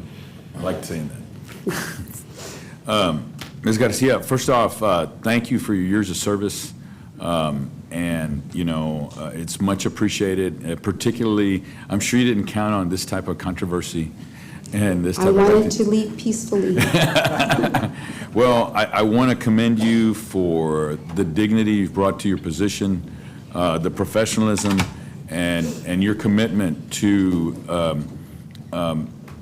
this world that you provide the community. I was talking to somebody this morning, a group of, in fact, an educator, and I've told this story many times, so I'm going to go ahead and bore everybody. I'll keep it below the 3 minutes, or Michael, or 10.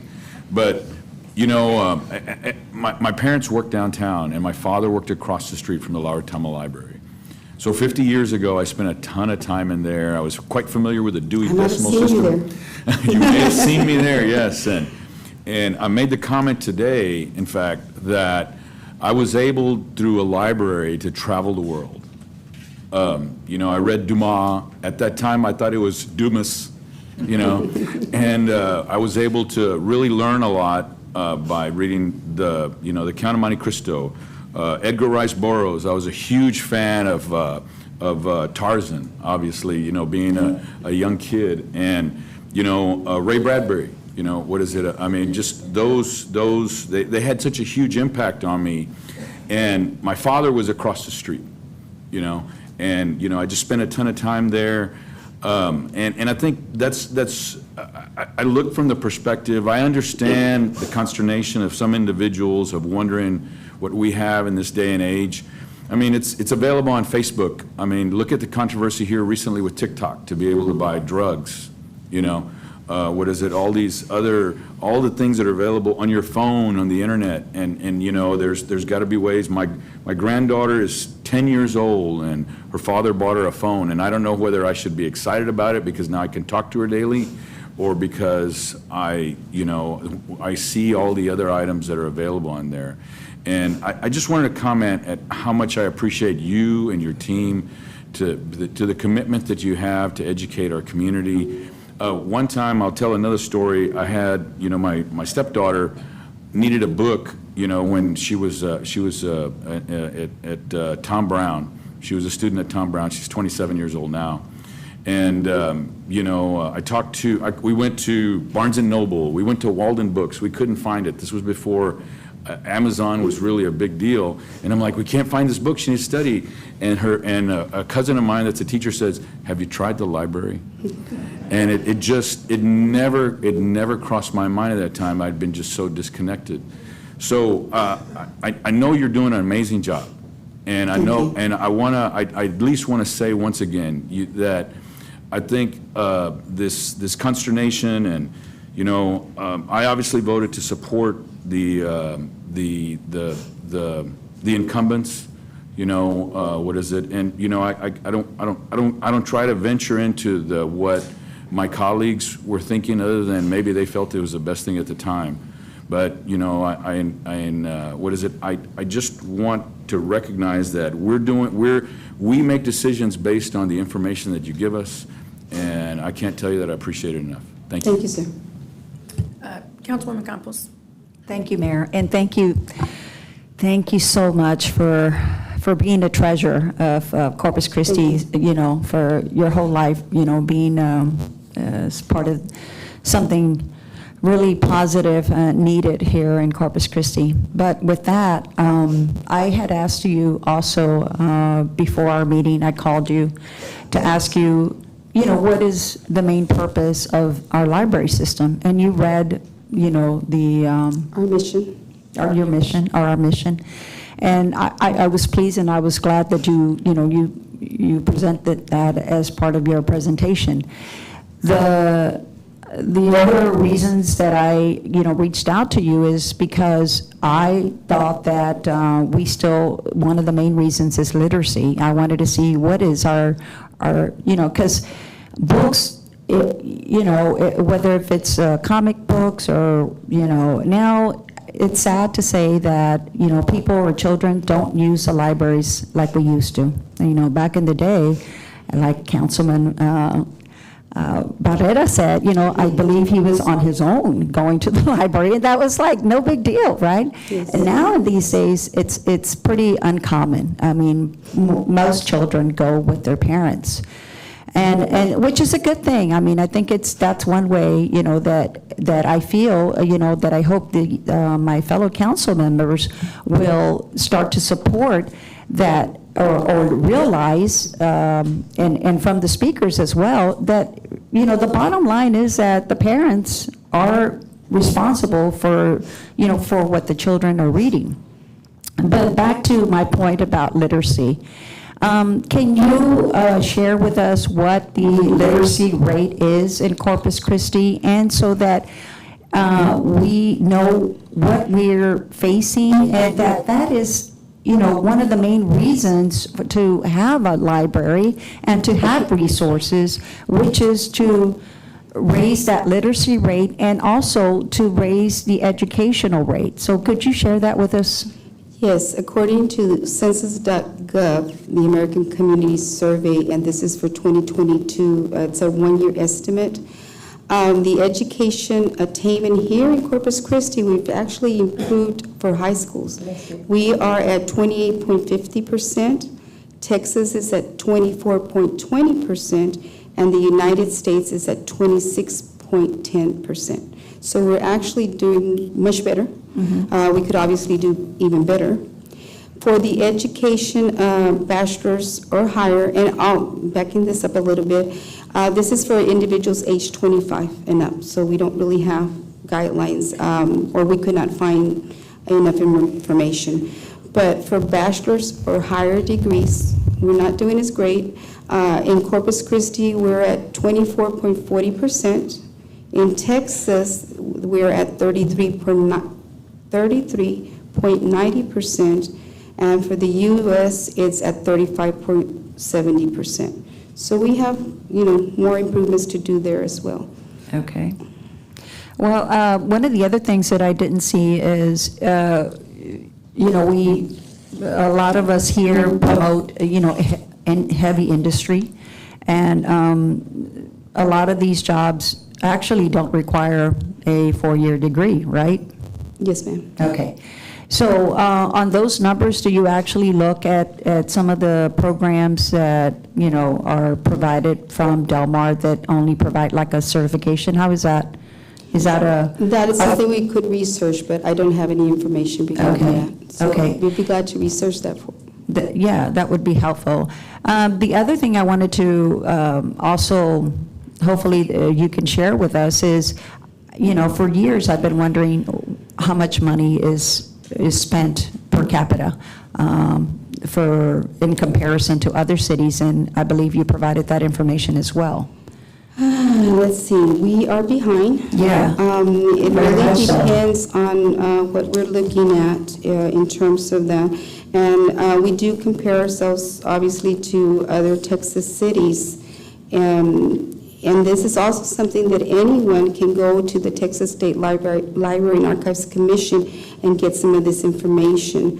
So operating revenue per capita, and I'm just going to name, and although we normally compare ourselves to cities with higher populations, Houston and so forth, obviously from my point, I try to look at who's comparable to our services.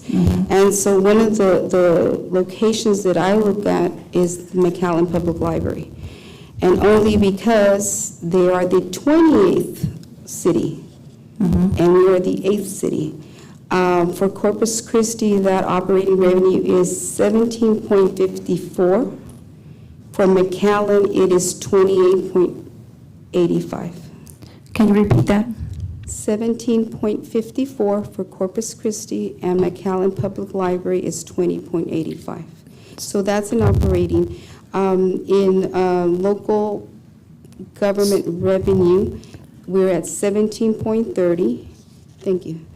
And McAllen is at 20.83. In terms of staffing as well, there's quite a bit of difference there in their staffing levels.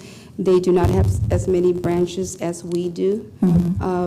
But I do want to recognize my staff right now. If they could please stand.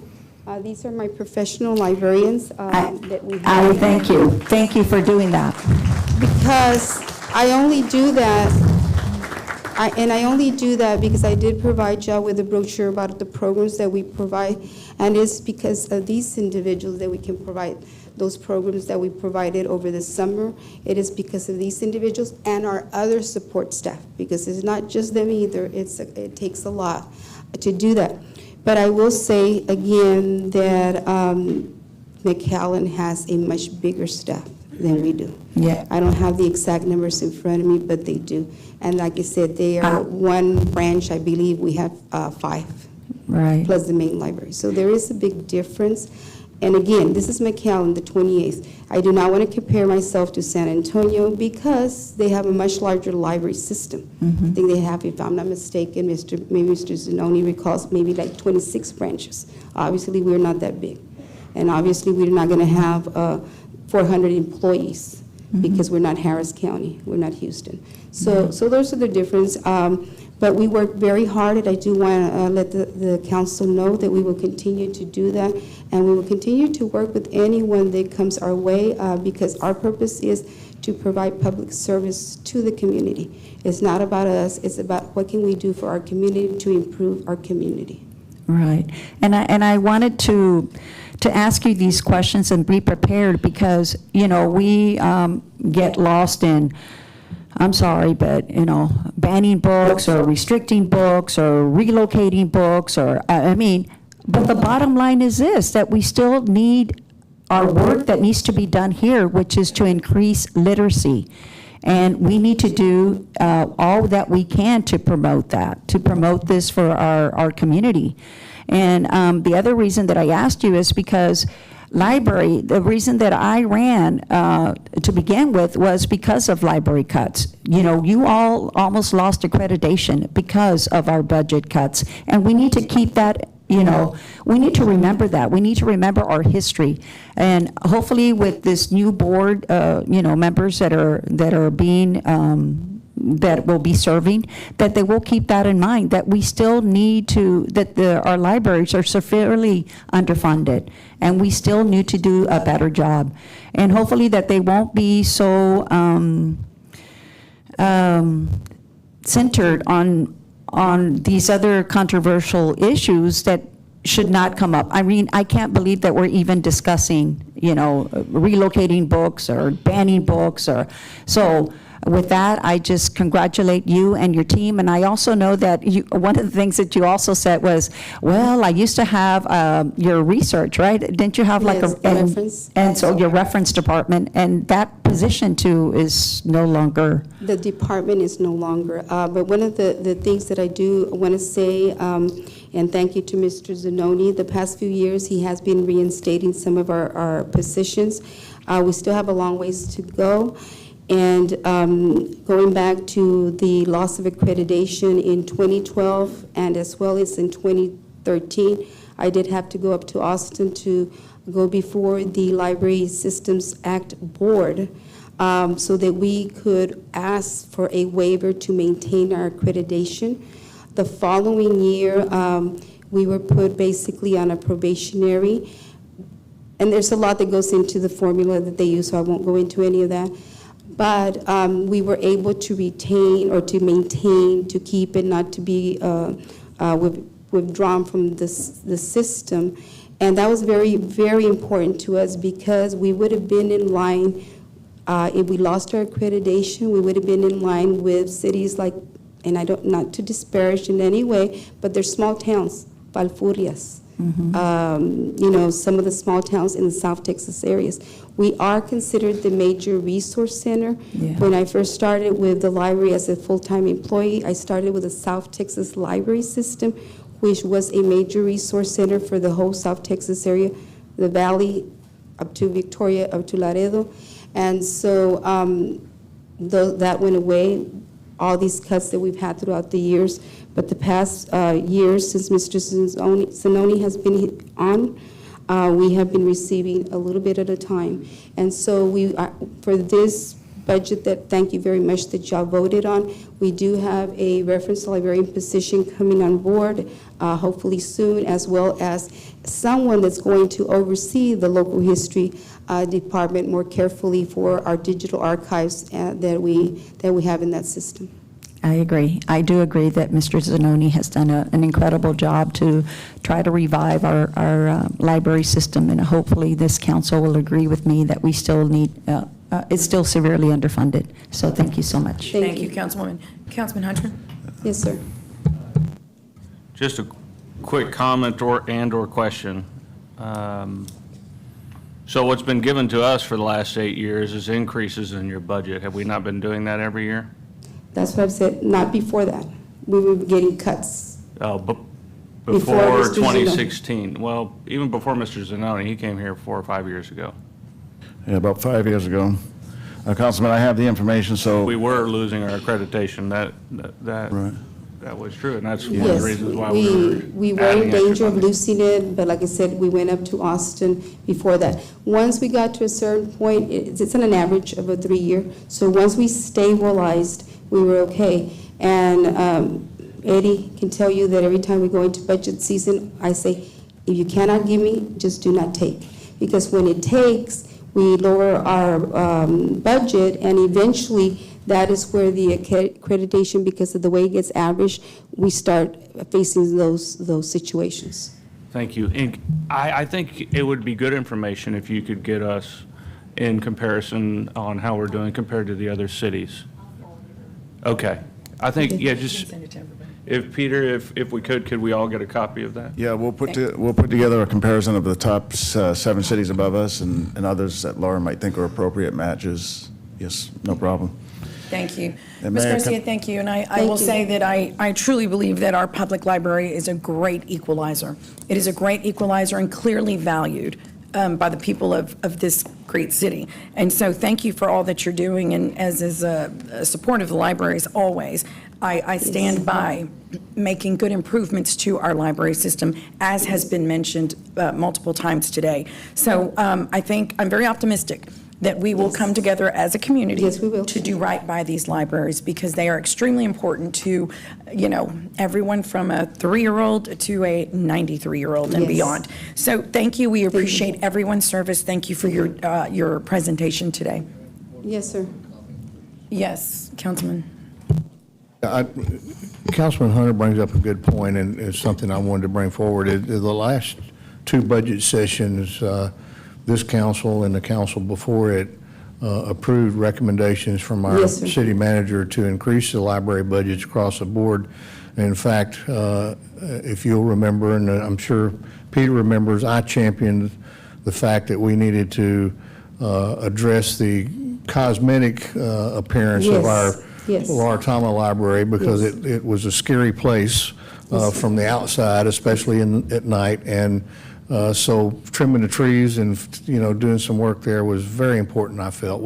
People need to feel comfortable about coming to our libraries regardless of what time of day it is. So this council has been very on point about making sure that we're providing the proper funding for our libraries.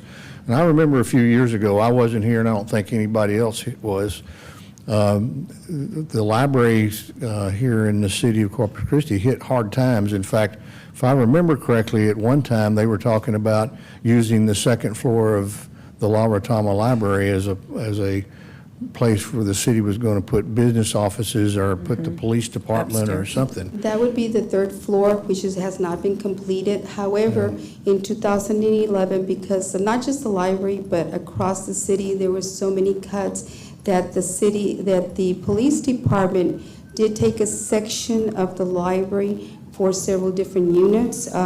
And, okay, Chief, you're listening. We're glad they're out now. We have recovered that space so that we can use for our purposes.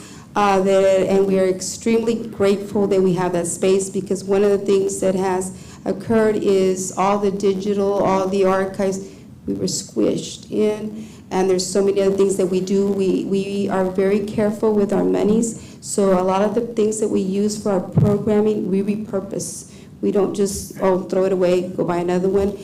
Staff works very, very hard, and we need a place to store all those things. Yeah. So yes, that did happen, but again, in 2011, I always say 2011 because that's when we were hit the hardest. No, I understand 2011, the national economy was in the dumpster, so everybody was cutting. Yes. So and that's when they came in, the police department. And I appreciate what you do, and I appreciate the report you made today and all the hard work in your years of service. Just like Commissioner Barrera said, we are all very glad of the things that you have done and very happy with your performance. And Peter, I just want to say in closing, there's been a lot of comments made on both sides of this issue, and whether they're perceived or real. Ms. Garcia doesn't work for us. You work for us, and she works for you. So at the end of the day, I'm going to look to you to work with our library director to come up with, the answers to some of these questions and comments to make sure that we're doing what we're supposed to be doing. Yeah. Thank you, Yeah, sir. Thank you. Laura, thank you. And again, I want to thank your staff. I want to thank your staff and everybody that helps you do what you do. We truly appreciate it. Thank you very much. Yes, ma'am. Okay. Okay, thank you, Mr. Laura. Singh. Our next item is a quick briefing on our Nueces County, City of Corpus Christi Public Health District. We know last week the Commissioners Court, after an executive session, surprised the city and decided not to renew their services that they have been buying from the city for the past 2 years. We just yesterday received a letter from Judge Scott, the presiding commissioner from the Commissioners Court, consistent with the contract we have in place with them, that gives us a written notice of a withdrawal. And Steve Vieira, our assistant city manager, who helped in the transition of the health district to the new model, will give the council and the community a quick update here on what happened and what we're doing to go forward. Steve? Thank you, Peter. And I'll try to be brief. Mayor, Council, Steve Vieira, Assistant City Manager. As Peter mentioned, this next briefing is to discuss the recent action taken by the Nueces County Commissioners Court to withdraw from the Health District. So on November 29th, Commissioners Court elected to withdraw from their continued involvement with the Corpus Christi Nueces County Public Health District. Per our cooperative agreement, Nueces County is required to provide 120 days written notice. We did receive that written notice, as Peter mentioned, yesterday, and it came from Nueces County Judge Connie Scott. It gave us a withdrawal effective date of Tuesday, April 2nd, 2024. So that gives us approximately 4 months to close out services outside of Corpus Christi. One thing I would like to point out is that prior to their vote to withdraw, there were no communications from the county indicating its intentions to withdraw. All indications were they would approve the contract. We have since heard several different reasons for their withdrawal, but nothing has been shared directly with city staff. Additionally, pursuant to the agreement, the withdrawal of the county does not result in the dissolution of the health district, meaning the district is intended and can remain one sole member, which we plan to do. We wanted to make sure that we were also being proactive, so we notified the Texas Department of Health State Services, which we know as DSHS. We also notified our local delegation, which included Senators Hinojosa and LaMantia, and Representatives Hunter and Edetto. Next slide, please. Due to the county's withdrawal, the health district will now be solely responsible for providing certain services to residents outside of the city limits. And I'm sorry, the county will be responsible for this. Many of those services, such as preventative health, immunizations, lab service, diagnosis outbreaks, septic tank permits, restaurant inspections, foster home safety inspections, child care facility inspections, and others will need to be procured through other means. Next slide, please. This past year, the Corpus Christi Nueces County Public Health District provided services to more than 100,000 clients, with 25% of those coming from outside the city of Corpus Christi. The health district's approved budget is currently $41.8 million. Those funds consist of $33.4 million coming from state and federal grants and $2.8 million from the new federal health initiative. A general fund budget is $5.6 million. This includes $3.8 million from the city and a $1.7 million contribution from Nueces County, which has been historically supported through the county hospital district funds. We are currently reviewing programs and services tied to the $1.7 million contribution from the county to evaluate what cost and/or eliminations may be needed. However, we are not anticipating any layoffs of current personnel. I recently met with our health department employees, and this was something that I made sure I wanted to reassure them about. Lastly, while we're disappointed with the county's decision, this is not unprecedented. We are seeing more and more cities and counties separate, with cities focusing on public health and counties looking to provide clinical services. Our health department remains committed to promoting and protecting the health and well-being of all residents in Corpus Christi. and our Corpus Christi Public Health District will continue to work collaboratively with our community partners to ensure residents have access to quality public health services. And with that, I stand by for any questions. Steve, okay, so you've not heard, or we've not heard officially from the county on next steps, on what is the plan, how are those areas going to be cared for or not, or have we heard anything? No, Mayor. I have not heard directly from the county, nor do I believe Peter has. So no staff members have heard directly from them, other than the letter that we received from the county judge informing us of the official withdrawal. And you have been having meetings, correct, I believe? Yeah, Dr. Khan just met with Commissioner Gonzalez about a week and a half ago, 2 weeks ago, and it's free, so Dr. Khan, in her role of directing the health, or overseeing and leading the health district, she has frequent conversations with the Commissioner's Court, as has Steve. Steve, in the summer, negotiated the contract, whom he actually received in writing from the county a statement, an email saying, we're going to participate again this year and we're going to fully fund it. So that was going into the contract, that was going into the assumption of the Commissioner's Court meeting last week, this written correspondence that said we will participate at this 1.7 level in writing. So we had no reason to believe they wouldn't be participating. But, So we did receive yesterday the official withdrawal, and as Steve said, that slide that had all the services, that's the unknown, and but it's not, we care about the community in the region, but the county will have to manage the procurement of those services. The Right. county will for Right. unincorporated areas of And maybe Nueces they have a County. plan, we just don't know. No, we don't know, I don't know, we don't know if they have a plan. Well, that's what I mean. Yeah, right. Okay. Councilman Klein? Steve, help me with this. This is off the top of my head, so it may be only kind of half-baked, so bear with me. But I thought you said in one of those slides, pointed out in one of those slides that preventative care services are going to go into decline for the county population as a consequence of this. Is that correct, or am I incorrect in making that assumption? Well, those are one of the services that's provided to the county, and as Peter mentioned, those services, any services that are currently being performed by our public health district will now fall on the county to provide outside of Corpus Christi. That's all services. So if we make the assumption that they're not going to provide the same level of preventative services that the city has, that may be an unsafe assumption, but if we assume that, doesn't that mean they're going to be, we should expect an uptick then in ER visits because people who are unable to or choose not to seek preventative care tend to end up in the ER far more frequently? Am I incorrect about that? I mean, that's a safe assumption, Councilman. So, yeah, you could certainly see all kinds of issues arise from the lack of preventative health measures that our current public health district undertakes. All right, thank you. Thanks for clarifying that. Thank you. Councilman Pusley, and then Councilman Hunter, and then Hernandez.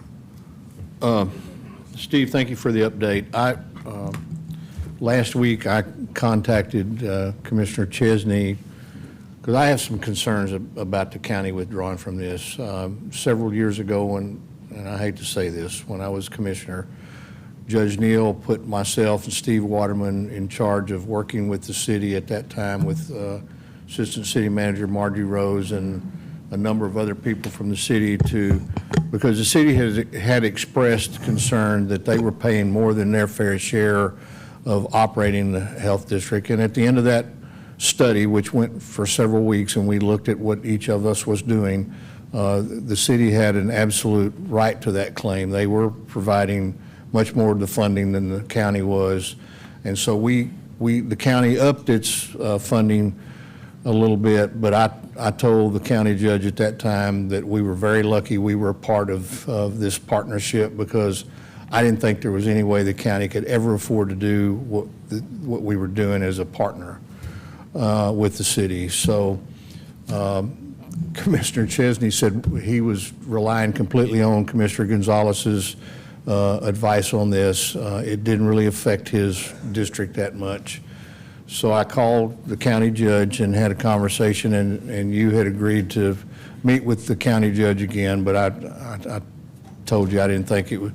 They're convinced they can do this cheaper. And I did send the county judge last night a copy of your report because I don't know that they're aware of all of these other services that they're required to provide outside the purview of this contract. So, but I guess at this point, we just have to go with what they want to do, and we'll see if they can handle it on their own. I still have a great deal of concern about whether the county can provide these services at the cost they think they can do it. Right. There's a whole bunch of, as you all know, administrative work that goes Right. into managing this that I don't think they're taking into consideration. Right. We express those same concerns, Councilman. Councilman Hunter. Thank you, Mayor. I had some of the same concerns Councilman Postley mentioned. First question is, what's going to happen with the grant funding? Can you re-explain that? Sorry. Sure. So one of the first things that we did under the new model in year one was we transferred all of the grants under the city umbrella. Remember, we had kind of a hodgepodge of some were county grants, some were city grants, and we were commingling those grants and trying to remain under operations under those.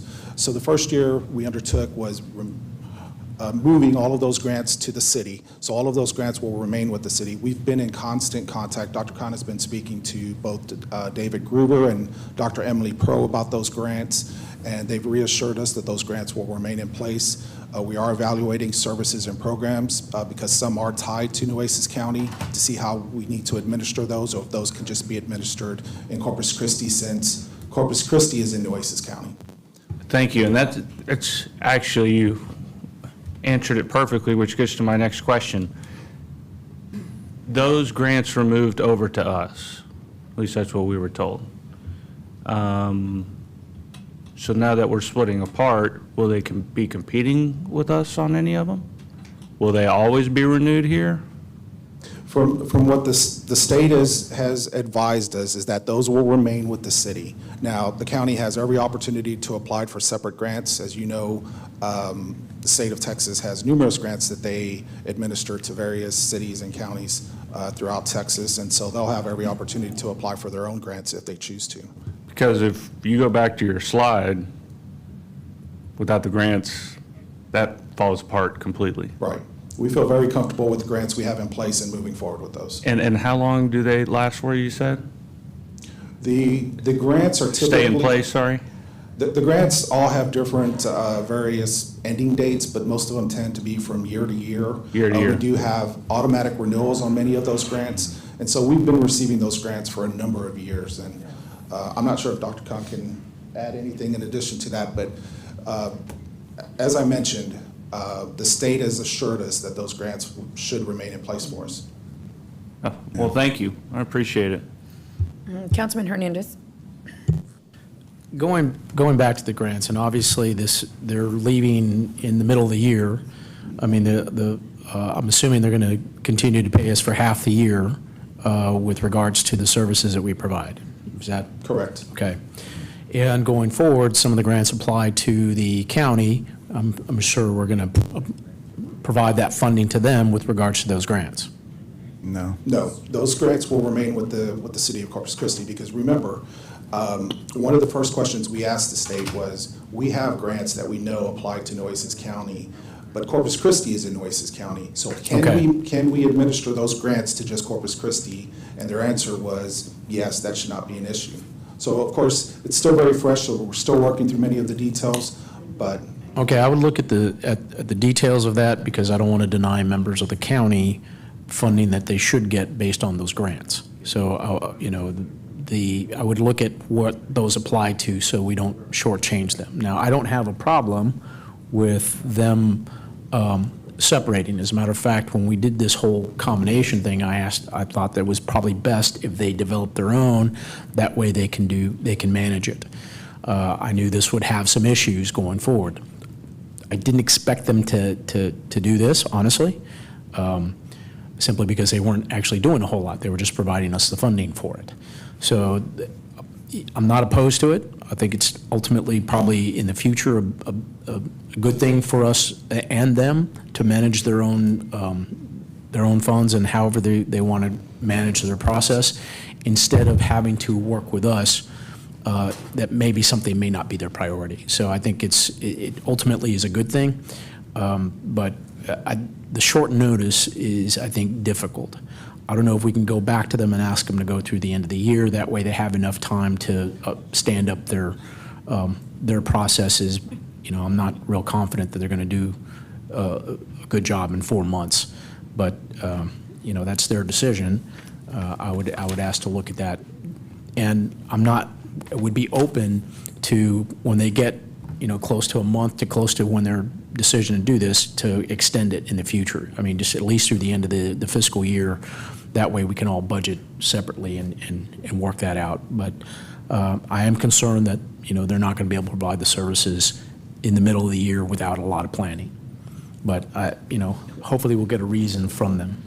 Yeah, they sent us yesterday a written notice of a 4-month cancellation. So they have 4 months to figure it out. But we're partners in the region and the community, and we didn't cancel it. We want to continue with them, so it's up to them. Yeah, and I put in the sunset review in that. Yes, you did, Councilman. Right. So right. I just didn't expect it to be in the middle of a year. Nor did we. Right. So, in fact, we had written correspondence that it wouldn't happen. So. Right. Okay, so you know, I'd like things doing things the right way. You know, making sure we're in the process of those kind of things. So I'm concerned about it, but I'm not opposed to extending if they need it to really do this the right way. Understood. Thank you. Councilman Barrera. Thank you, Mayor. Thank you, Steve. You know, I'm glad, going back to the grants just a little bit, I guess, have we done an inventory of anything that basically says outside the city limits that would require us to serve those individuals? Because, you know, we're a regional water provider. I mean, we do a lot of things on a regional basis. So as Jim was indicating, we just want to ensure that, you know, we're not turning anybody away. I mean, we obviously have to, the purpose of it is to provide compassionate care to the indigent.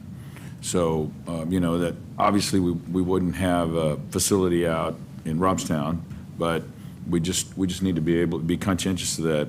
So, you know, perhaps, you know, adding on to what Councilman Hernandez and Hunter had indicated, or I don't know, maybe you have looked at some of the functions of the grants that require us to do outside of the city limits, or even if there's such a thing. Have we done an inventory of that? And we have. So we've begun that process. As we mentioned, this just occurred recently, but we've started already evaluating the various grants that we have in place. And there's a laundry list of an action plan that we need to do outside of just grants. So looking at inventory, looking at all kinds of things that are tied to that. But we have started that process. Yeah, Dr. Khan's. Steve, yes, we have started reaching out to DSHS and we started the conversation on the grants. And also now that we have the withdrawal letter, we'll reach out to each grantor to see what the jurisdiction is, how they are going to work with us. And we are going to work with the city leadership on that. Okay, thank you very much. You know, the other thing is, I'd been made aware that there was trouble in Paradise, you know, and I think part of it is, you know, Councilman Pusley will tell you, is that the level of bureaucracy that we have here versus the level of bureaucracy that's at the county. You know, any one commissioner can put an item on the agenda, and then it only takes 2 more votes to get anything enacted. And, you know, they have a lot of autonomy with being able to get things done. So I know there's and I'm not necessarily saying frustration, but the disconnect between the process that it takes us, hence the term turning simple math into calculus. So I just encourage, you know, I'm sure they've reached out to us, is just find out, okay, what's the challenge? Who is it? Because the whole issue is who are we going to serve? And apparently, what was my understanding is that for the $1.7 million, there was a concern that the value wasn't there. And so I think we just need to, like I say, all feedback is good, get that feedback, and so that way we come back to our mission is to providing compassionate care to the indigent and to those that need it. So I know you got a lot coming up that, you know, obviously identify those grants, identify the grants that may be, you know, that we may have difficulty with in the competitive process. And, you know, I'm sure you're going to outline for us a process to be able to, what we're going to do in 120 days. So thank you very much. I appreciate all your hard work on it. Yeah, thank you. Yeah. Do we have any other questions or comments? Okay, great. We have just one other quick item, and then we're going to get to Okay. water update. So just a quick good news item. Jeff Edmonds is going to provide us an update on a city's investment at the island of almost $18 million, that being the Don Patricio Bridge on Park Road 22, that will open waterways from the neighborhoods into the Lake Padre and then the Packery Channel and then the deep ocean. So there is a ribbon cutting this Friday, and we just want to advise the community and let council know. And Jeff's going to do that quick update right now. Let's go to the next slide. And the manager pretty much took everything I wanted to say. We're wanting to celebrate the end of this project. It's started in 2020, so we're just about done with construction. Dedication ceremony is going to be Friday on site at 11 a.m. Want to let everybody know we'll be getting out a flyer with information on where to park, that sort of thing. I want to forewarn you, they're telling me the mosquitoes out there are really bad. You might want to put on some repellent before you show up. But we're really excited to get this done, and I wanted to point out, and anybody that's been out there, I think you know, that everybody's focusing on the bridge, but the project went 1,000 feet to the north, 1,000 feet to the south to have the approaches to the bridge and all the retaining walls. It was a big project for us, and we are really glad to be successfully delivering this for the city. And that's all I want to say about it. Well, that's all you need to say, Jeff. This is great, and congratulations, thank you. I know this is a project, for those who may not know, that multiple councils have worked on. And so this is a great day. It's a new day, as I like to say, and haven't said for a while, but it is a new day in Corpus Christi. This project, as you just mentioned, it represents so much. And so I can't wait Friday to actually be there and celebrate the development, what it means to the community, the direct community, obviously, but truly, across the city. Councilman Hunter. Thank you, Mayor. Jeff, I just want to say thank you. That was it, short and sweet. You worked on this for a long time. Thank you for sticking with it. These people have needed this since 2003 or 4 or something like that. So thank you. And we're hoping it's going to unlock some great things out there on the island. It is. Thank you, sir. Oh, yes, Councilman. Jeff, don't run away. So it's my understanding that the canal that's going to connect the two bodies of water is not going to be opened for a while. Is that correct? So we're having some conversations. We don't have control of it beyond the road right away. So you've got private landowners on the west and on the east that have dams in place. And my understanding is that the first dam on the west, they've got some material that's on order, and when that comes in some sheet pile, they're ready to remove that dam. And that's the one on Whitecap Preserve side. There's still discussions about the one on the south with the Padre Island Property Owners Association.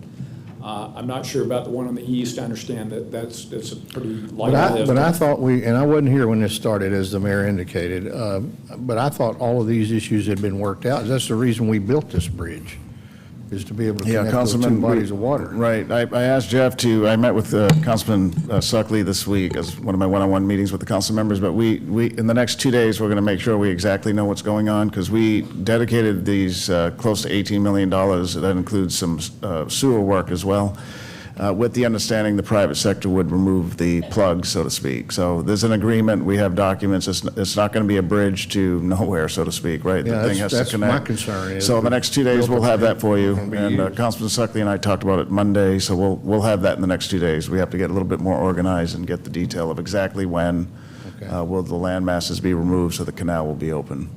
Okay. Yes, sir. All right. Yeah. Thank you very much. Thank you, Jeff.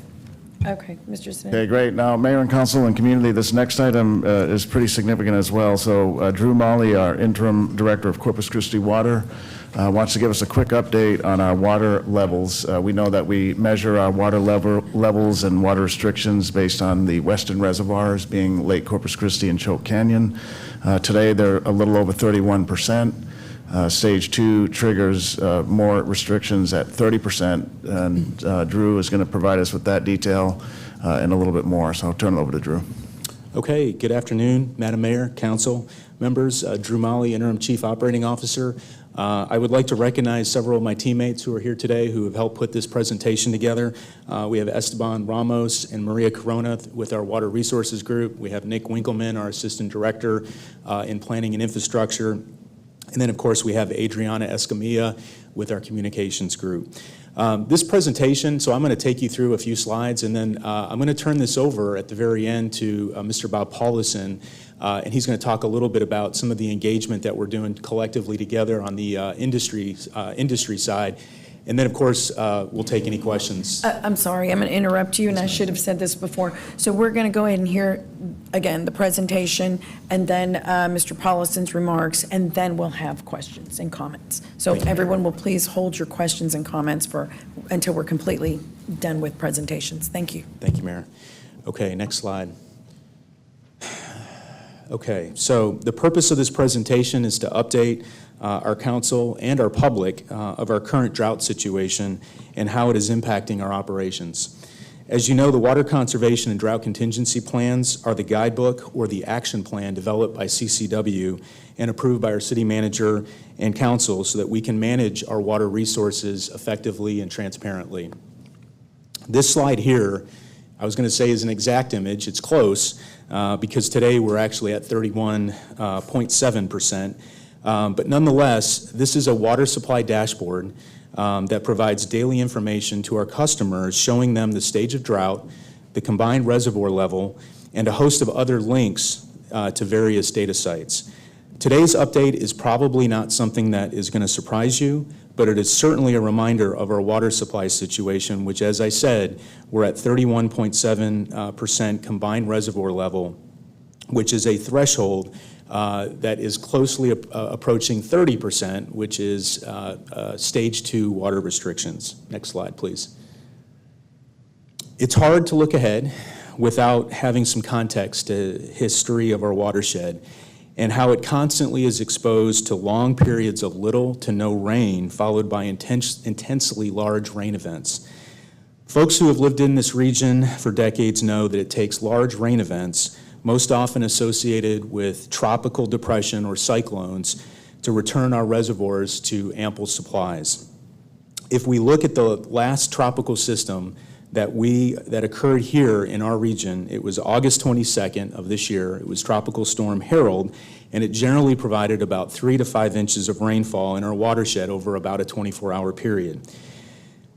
Unfortunately, that rain event only produced an additional 0.3 of a foot in our combined reservoirs. So obviously, not enough rain for what we had hoped for. And while the long periods of little to no rain are not unusual for the coastal bend, the timeline in front of us shows only 3 events when we actually dropped below the 30% threshold since the Choke Canyon was constructed in 1982. And it includes, and you can see on this slide, there were 3 events that we dropped below the 30% level. It was in 1996, 97, there was 2001, and then most recently we had an event in 2015 where we dropped below the 30%. So I think really what this shows is it shows the sense of urgency that we all have here to develop an affordable, drought-proof water supply that provides high-quality drinking water to our region. Next slide, please. Every week, the city manager and CCW participate in National Weather Service calls to ensure that we have the latest information from the experts in the Weather and Climate Prediction Center. I almost feel like I'm a bit of a climatologist in addition to running the business of a water department. The National Oceanic and Atmospheric Administration declared an El Niño advisory in June of this year with conditions predicted to strengthen into the fall and the winter. El Niño is a natural climate phenomenon marked by warmer than average sea surface temperatures in the central and eastern Pacific Ocean near the equator. El Niño's impact on climate extends far beyond the Pacific Ocean. This should be good news for us because El Niño, as emphasized by our partners at the National Weather Service, have said that this should produce cooler and wetter than normal weather patterns in our region. Unfortunately, due to a phenomenon that's been explained to us as a negative Pacific decadal oscillation, we are not seeing those conditions support the rainfall that would otherwise normally occur with an El Nino pattern.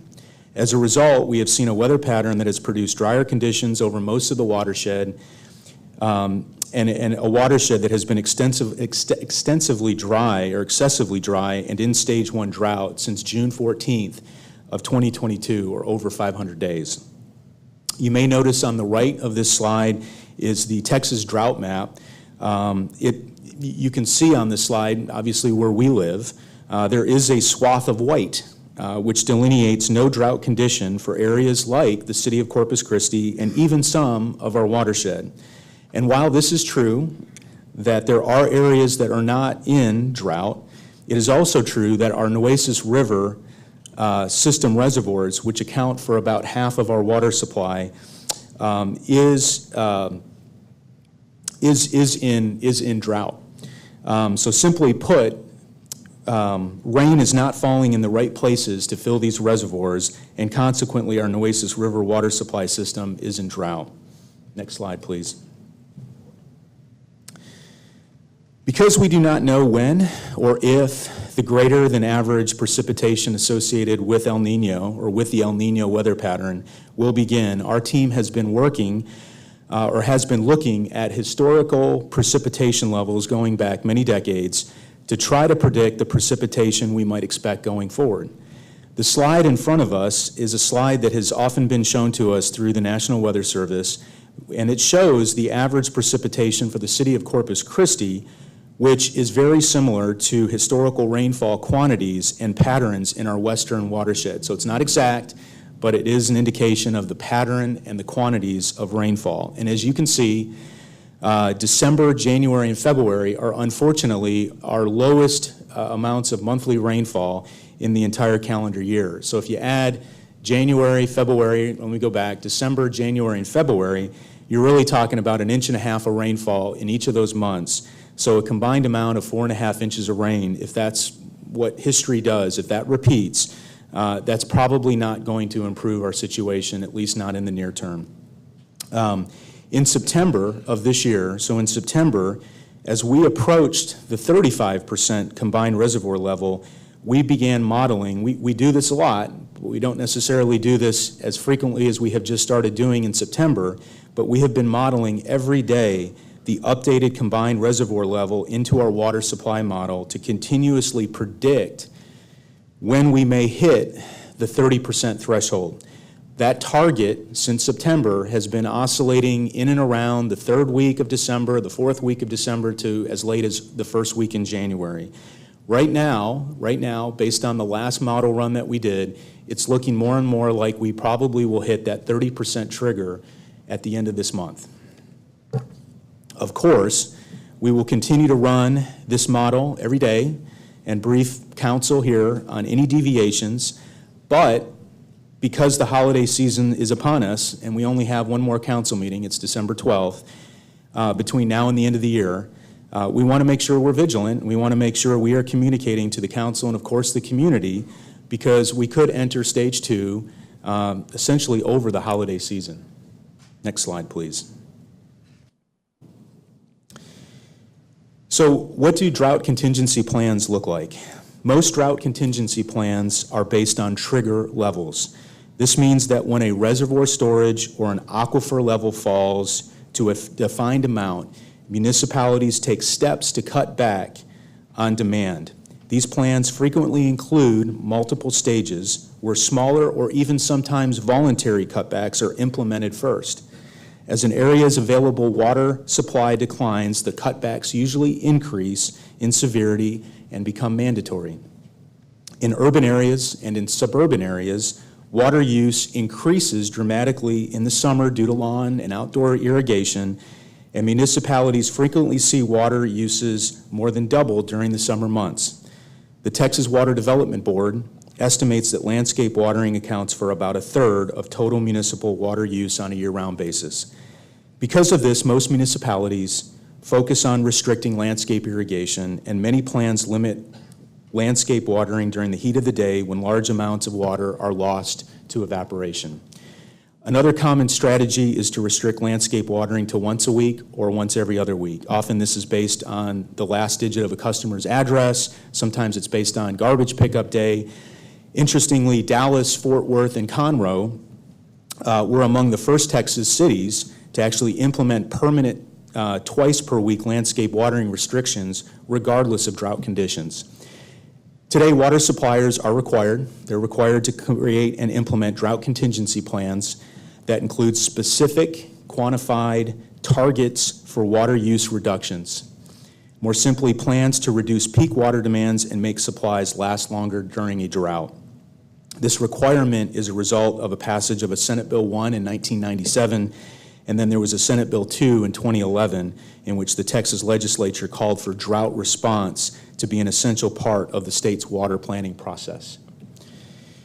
During drought contingency plans must be updated every 5 years, which means we'll actually be bringing an updated plan for council's approval later this year. So for Corpus Christi, our drought contingency plan identifies four strategies of restrictions as shown on this slide. I want to point out that in accordance with Section 5 of our drought contingency plan, the city manager shall have the authority to initiate or terminate drought or other water supply emergency responses. It also states that the city manager shall notify the members of the city council before implementing any measures. So for us, our business plan, our action plan, known as the drought contingency plan, states that there's 4 stages of drought. So the first one, stage 1, that's the one we're in right now. Water restrictions occur when combined lake levels fall below 40%. Corpus Christi Water targets a 10% reduction in treated water demand during stage 1. At this stage, we have mandated once per week watering before 10 a.m. and after 6 p.m. Drew, I don't think we're on the same pages. They need to. You mentioned the strategy. Are we supposed to be on the next slide? We're still on We're still on it. Actually, Are we still on this one? On the Okay. right side. So if you look at the, on the left, it basically talks about the various water restrictions. So as I mentioned, we're in stage 1 right now. We talk about a 10% reduction in our treated water demand. It's a goal. I'm not going to say we achieve that, but that's the goal. And then, of course, as most of us know, or as all of us know, we are irrigating once a week. And so stage 2, if that were to occur, and that would occur upon reaching 30% and notified by the city manager, that would be a reduction in 20% of our treated water demand. And then we have some other tools that would be implemented. Most notably, that implementation would be the city manager would essentially declare stage 2. And the tool that we have, so to speak, in our tool belt is essentially restricting outside watering use to once every other week instead of once every week. At stage 2, the city manager, with city council approval, may implement a drought surcharge. However, this measure is not recommended at this time. And then, of course, if you look over to the right, there's 2 other stages that we're not necessarily going to talk about, but it's certainly good for everybody to understand what those are. So stage 3 is when we reach a 20% combined reservoir level. And then lastly, stage 4 is what I would describe, it says declared as appropriate. That would be the city manager declaring a stage 4 emergency. And that would be something, I mean, it would be something pretty serious, like a major hurricane that wipes out our power grid, or some kind of major breach of our dam facilities, something along those lines. Next slide. So I want to just start by saying if, and I want to say if, because I really would hate to see somebody take a picture of this slide and the next thing you know, we're in stage 2. We're not in stage 2, but because of the fact that there's not a lot of time between now and the end of the year, which is when our modeling is sort of narrowing in on when we could be in stage 2, I just want to put this graphic up for the council and certainly for the public to take a look at, because this essentially is a map here that provides an illustration of the city with color-coded areas indicating what day your water schedule would occur.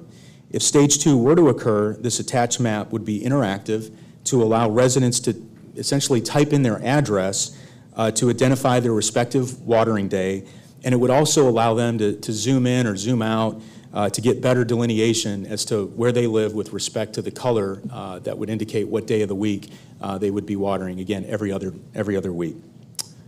Next slide.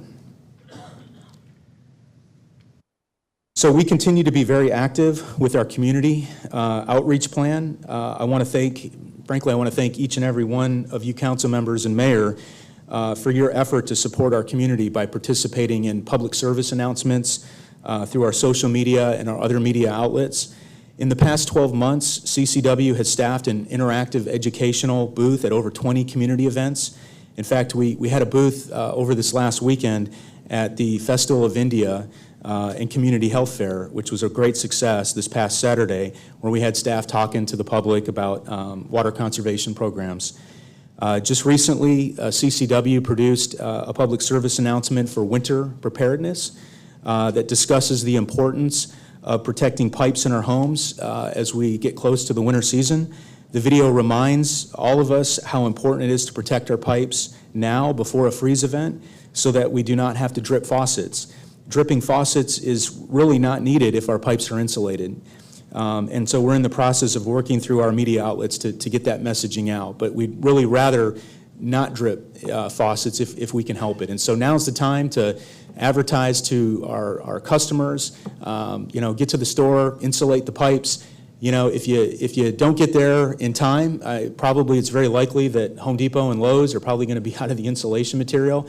It's not the end of the world if that were to happen, because this public service announcement that we put out, it shows you ways to protect your pipes without necessarily having the perfect insulation to do that. I mean, you can use towels, you can use other cloth material to wrap pipes. I also want to say that our drought contingency plan requires our wholesale customers who we sell water to enact the same drought requirements that we adopt, but of course we cannot enforce these measures in other cities. So in essence, what we're doing is we're really trying to collaborate with our regional water partners to remind them of the drought situation and that frankly we're all in this together. We presented at the September 14th Council of Coastal Bend Forum for Mayors, and we're scheduling at least one or two more engagements with our regional partners just to make sure that we are engaged with them and they understand what it is that we are doing here. And so I would just say we're continuing to do this over and over again. Next slide. As mentioned earlier, what makes a lot of sense is certainly to talk about our water supply projects that we're working very hard on, and the ones here are the ones that we'll give you a brief update on. So the first one, of course, is the Inner Harbor project continues to advance. In fact, our state legislative delegation was notified by the TCEQ, by the agency about 4 weeks ago, that a draft discharge permit is pending. We, of course, secured the water rights permit back in October of last year. We also are working diligently on the 404 Army Corps of Engineers permit, and that's proceeding as expected. We've answered all their questions and information requests, or RFIs. And so we would expect the Corps to issue an administratively complete application soon. Of course, we have also secured our land acquisition option agreement through Flint Hills Resources. Next, we have the La Quinta seawater desalination site. We have applications pending with the TCEQ for both the discharge and the water rights permit. We're continuing to work with that agency to ensure that they have everything they need. At this point, they have not indicated to us that we're deficient or unresponsive to any aspects of the project. Of course, next on the list is something that is exciting. We've got the Evangeline project, which is a groundwater supply that could potentially provide our region up to 24 million gallons of water per day. We recently received a term sheet from the developer of that project, and so we are close to pursuing negotiations with their team on this water supply. And then lastly, I want to point out the Harbor Island Seawater Desal project. It also continues to advance. It's a large scale, I think we all know that. It's a large scale, it's a viable water supply project. We believe that even just having a small amount of that water integrated into our city's distribution system could provide us and would provide us with improved redundancy and resiliency. Next slide. So in closing, and I'm going to turn this over to Mr. Bob Paulison, but in closing, I truly would like to thank all of our customers for their efforts to conserve water. Frankly, you know, we continue to utilize this precious resource better than every other large city in Texas. And so I truly value what our customers have been able to do. You know, I will say, you know, Corpus Christi is unique in that our water utility, you know, we all know this, about half of our demand is large volume users. And they're also, in my interaction with them, they are conscientious of the water they use, and they support our mission. They support our mission to secure drought-proof water supplies. So with that said, I would like to turn this over to Mr. Bob Paulison. Mr. Paulison is the Executive Director of the Coastal Bend Industry Association, the new name of what you may remember as Port Industries of Corpus Christi, which is a group of industrial companies that make up a large part of the manufacturing component of our regional economy here. Bob is a resident of Corpus Christi who's lived here for the past 12 years. CCW, we work very closely with Bob and the CBIA members. We meet with them quarterly to discuss water supply projects and just engage with their team. So with that said, I'm going to turn this over to Mr. Paulison, and then both him and I will stand to take any questions that you have. Thank you, Drew. Thanks, Drew. Good morning, Mayor, City Council. My name is Bob Paulison, and it's a pleasure to be here with you today. Thanks for the opportunity. I'm going to be very brief because I think actually Drew covered most of everything. I mean, the points I really want to make are that the companies that are part of the association have been here in the Coastal Bend for a really long time. The names that you see today have been here for 40 years. The large volume users, Valero, Flint Hill, Citgo, Lyndell, Bazell, Celanese. Those names have been in the area for 40 years. The facilities themselves, probably 50 or even more in some cases. The point is that they understand the importance of water in the region. They're invested in the system. They're invested in the community, the plant managers and all the workers there. They understand the gravity of the situation, and they get it. I think, in the whole, they're responsible users and good stewards of the resource. The efficiency of the water, the water efficiency, or what we would call water conservation activities, is really is built into their facilities. And then, there's a bias toward, driven by the business economics of the thing to drive efficiency improvements.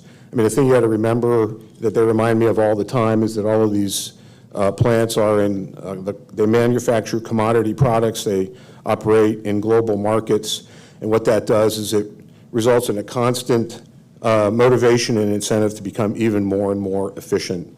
And they do that. They recycle and reuse water used to process the raw materials, worked with the city to establish the water surcharge.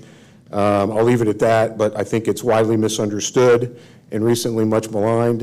At the time it was adopted, it was new, considered a good deal, and a game changer, not by council and industry, but also everybody that I talked to outside of the area that could not believe that the region was able to land such a deal.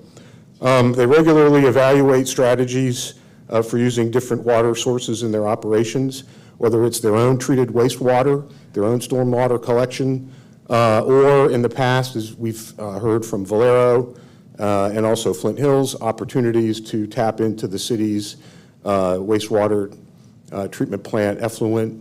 Most of the time, those projects have not been mature enough, not been feasible from an economic basis, but they're constantly looked at, and when they make sense, they're incorporated. And as you saw on the slide, a couple of slides today, thanks Drew for putting this in there, all of the large volume users participate in every single one of the non-essential water reduction activities that every other user of water here in Corpus Christi participates in. Now, you know, the chart that was up that showed the 3 times that we had been in below 30%, that first one in 1996, that was a significant emotional event for these plants, as it was for the entire community. And a lot of the discretionary water use for landscaping, for, you know, make your vehicles look nice, even though it may not, you know, for washing, even though it may not be necessary from an operational perspective. All of those things, fountains, all that stuff went away. That was all replaced so that, you know, with less water-intensive activities so that you could stretch the water supply. So there's much less water there to harvest, but I'll circle back up to the point that they are constantly evaluating their processes in ways to make the water go further, whether it's cleaning and washing raw materials for processing, whether it's making steam, whether it's cooling, you know, all of those things, they're constantly looking at ways to dial up the efficiency, because to them, that means that they make a little bit more on every gallon or every pound of product that they make that allows them to stay in business here in Corpus Christi. The last thing I'll touch on is our relationship with CCW. It's good and long-standing. It's not perfect. It's not always sunshine and puppies when we get together. I'll say I've been working with the water department for 10 years, ever since I showed up as the director of Port Industries of Corpus Christi. And frankly, those early meetings were absolutely ugly. But in any good relationship, there's a commitment to keep coming back to the table and to keep at it, because you realize that the ultimate goal is worth it. And that's what's happened. And so 10 years later, we're still working together, not only on water supply and desalinization, but also on industrial water quality. So the water quality that comes out of Owen Stevens going to the plant, communications that, again, helps keep the plants more efficient so that they're demanding less water from the system and can still perform their function, making fuels for transportation of all kinds, polymers, steel, et cetera. You know, we got together, you know, sort of an ad hoc emergency response group here for the Winter Storm Uri in 2021, when everybody was looking to find the water leak that turned out to be, it was a lot of pipe dripping. The Christmas freeze last year, and like Drew said, on the quarterly water supply projects. And I would just say, and I'll leave it to the water department, because they don't call me regularly in the way that I'm going to say right now, because I don't run a big water system.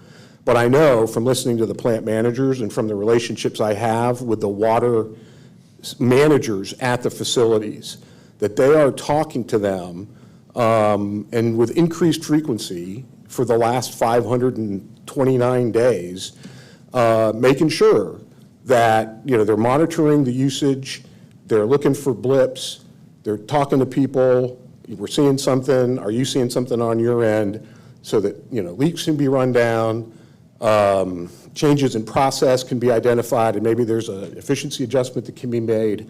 Those are the kinds of things that are happening on a regular basis, even more frequently than our quarterly meetings. And that's really, you know, a testament and a result of this positive, although not perfect, long-standing, good working relationship we have with the city.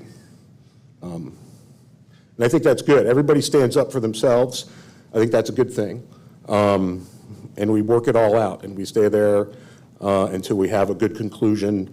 And that good conclusion is something that everybody agrees is in the best interest of the region as a whole, not just any one particular party at the table.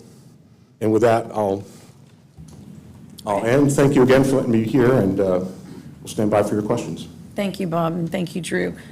Gentlemen, ladies, Councilman Klein, and then Ms. Campos.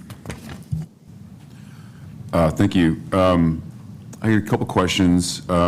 You mentioned, I guess, that when the combined lake levels dropped down to 30%, I forgot to ask you this yesterday when we met. We were going to stage 2. At what point will we come back out of stage 2? Is it as soon as we get to that 30% level again, or 31%, or is it a different level that to come back out of it again? Correct. So essentially, in order to get out, you have to go above the 40%. So in order to get out of stage 1, you have to go to 50%. So to get out of stage 2, you have to go to 40. Right. Okay. All right. Thank you for that clarification.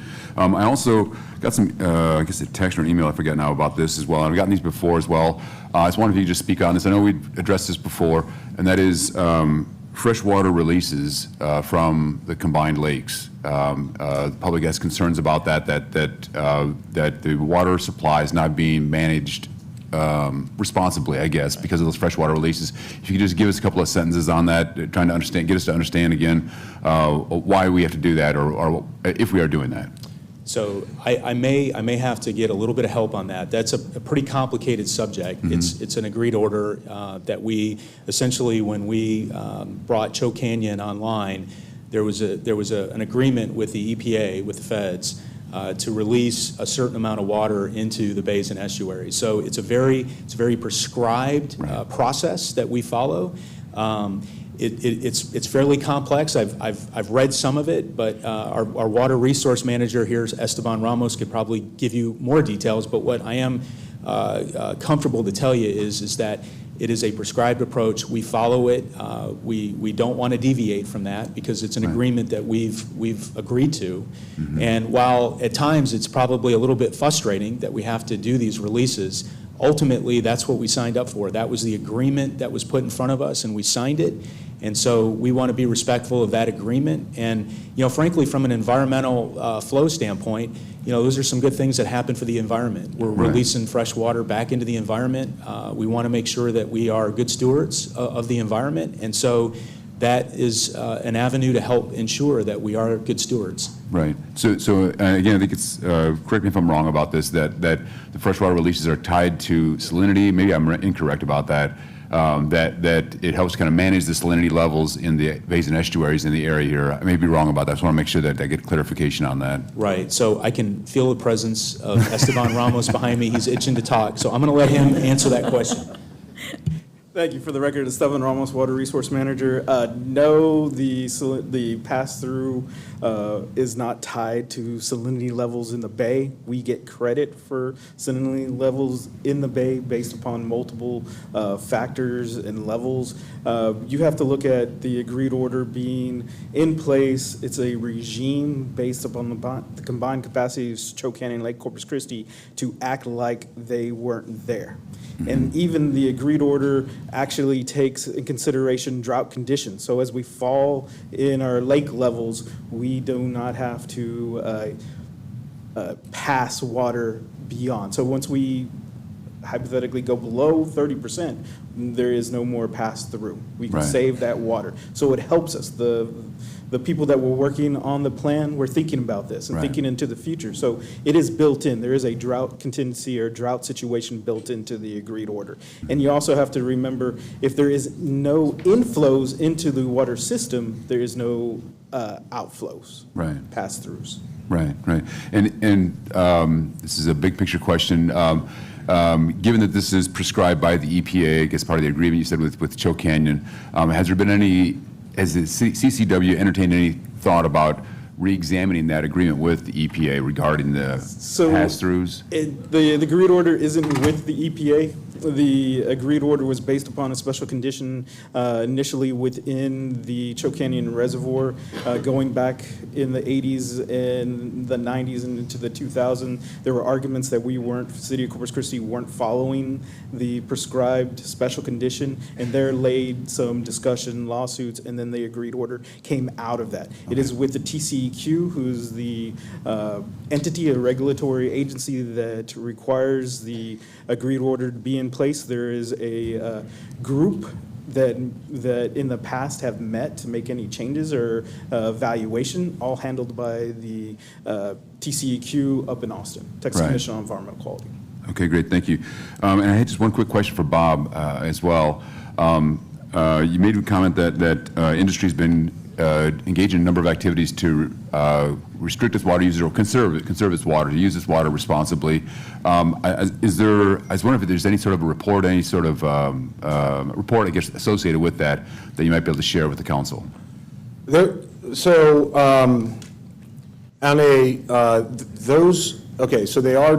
they are engaged in activities. There's nothing at my level, at the association level. Now, that's been one of the hangups here for the last, for most of this year.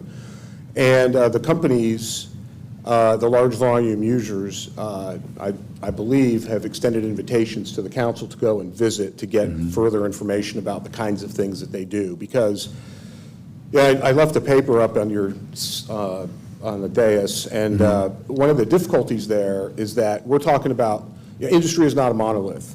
Nothing's a monolith, right? But industry also is not a monolith, and you've got large volume users, and large volume users are not a monolith. You've got refiners, you've got chemical plants, and even within the refining space, they refine different kinds of crude to different levels to make certain end products.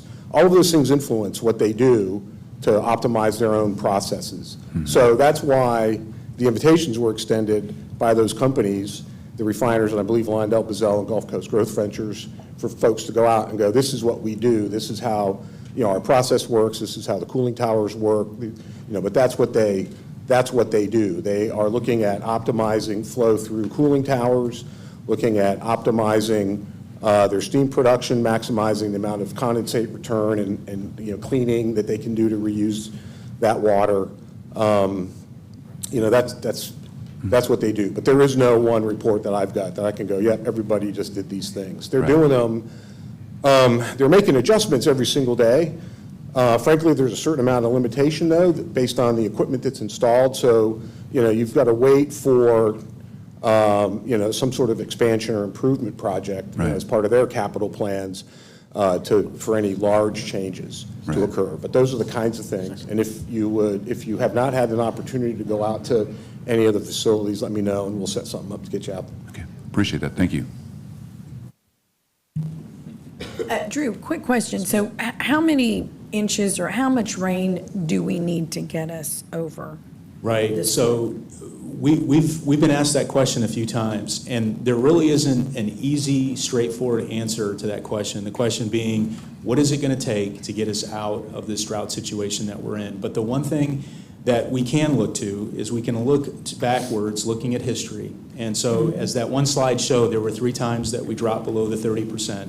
The most recent time was back in 2015. And looking at that rain event, if that was any indication, and I think it's a good indication, that event got us out of drought. We received 18 inches of rain over 3 months. So I would contend that if we could get 18 inches of rain in 3 months, we'd be out of drought. Now, that's not to say that 16 inches wouldn't work. Right. But it's a tough question. Right. But the answer is looking at history, we do need a significant amount of rainfall to get out of the drought. Okay, thank And you. just to be clear, the 18 inches is not in Corpus Christi, rather in the watershed where the lakes are located. Correct. Right. So a big part of that, as Councilmember Klein just said, is a big part of, is not just the volume of rain, but it's where it falls. Right. Yes, ma'am. Thank you. Councilwoman Campos. Thank you, Mayor. One of the things that you mentioned, Drew, was about the peaks. When the peaks come with the water usage for residents, right? It's summertime, I think you said. Yes. Do we know what are the peaks for industry? What? Well, one of the things, one of the things that's interesting with industry is that, industry does tend to be a little bit more consistent in their use. And so, if you look at, and this isn't just in Corpus Christi, I mean, this is all over the country, the diurnal pattern, you probably might hear that term used a lot. There's human behavior is such that in the morning, people are using a lot of water, and then they tend not to use much during the day, and then as they get home, they use a bit more water, and it's certainly in the summer, as the numbers show, the summer tends to be more water usage. And so those peaks and valleys are things that we expect. The industry tends to be a little bit more consistent. It's flat, I mean, more or less. I mean, it's the same, Right, or more or less. I don't So- know, is it the same? Well, actually, the peaks throughout the year are, although Drew's right. I mean, over the course of a year, they're more consistent, although not much. But really, but when it gets hot, they need more water for cooling towers, right? That's a big user. So you do see volumes, all things being equal. So a plant's on and it's running. When it gets hotter, they will be using more water than not. But you know, if you go back to 2022, when Russia invaded Ukraine, and there was a huge disruption in the energy market, and people were looking to reorganize that, and it became very advantageous to, you know, there was a lot of need for diesel and stuff. They ramped up. And so, you know, we had conversations back at that time like, hey, what the heck's going on? You're using a lot of water. And they're like, is everything okay? And it's like, well, yeah, everything's okay. We're running full out because we need to, you know, we need to make a lot of fuel because there's a lot of demand for it. So it could be those two things, but all things being equal, it's more consistent, but it still peaks in the summertime when it's hot. Okay, so, you know, when you say, you know, it looks like we're gonna be going into possibly stage 2. Again, it's back on the residents to have to cut back because industry, even though, you know, you claim it's 50%, I say it's 75% that they use, but okay.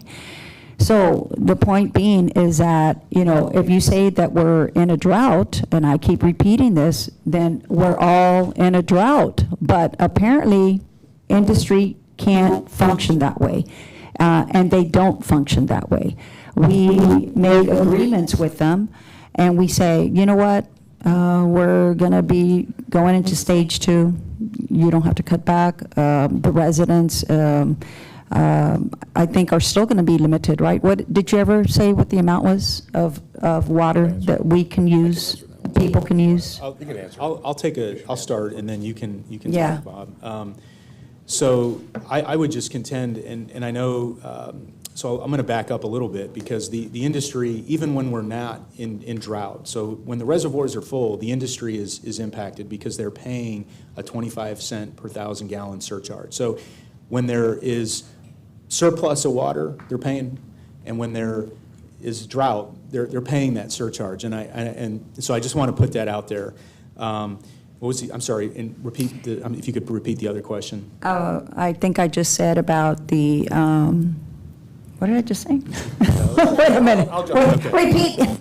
Yeah, run the tape back, right? All right, so I think the question was, the community's being asked to cut back 10%, that's the going amount, to be 20%, yeah, the and amount what of- about industry? Because yeah. I understand they're not going to water their lawn, but Bob just said they tore all their lawns out 25 years ago, so No, but the that's not amount, going to mean anything. but it was the That- amount, Paul. Right, so correct me if I'm wrong, anybody, but the drought contingency plan stages really only affect non-essential water usage, right? So there's not an imposition by the city on any of us, me, Bob Yeah. Paulus, private resident, that I have to reduce my water usage 10% or 20%. I am under an obligation as a resident of the city and a customer of the city Corpus Christi in stage 1 to restrict my watering of my lawn to 1 day a week on my trash day. Yeah. And if I don't do that, then I get penalized. And it's now going to go to once every other week. I live on the island. I have a lawn.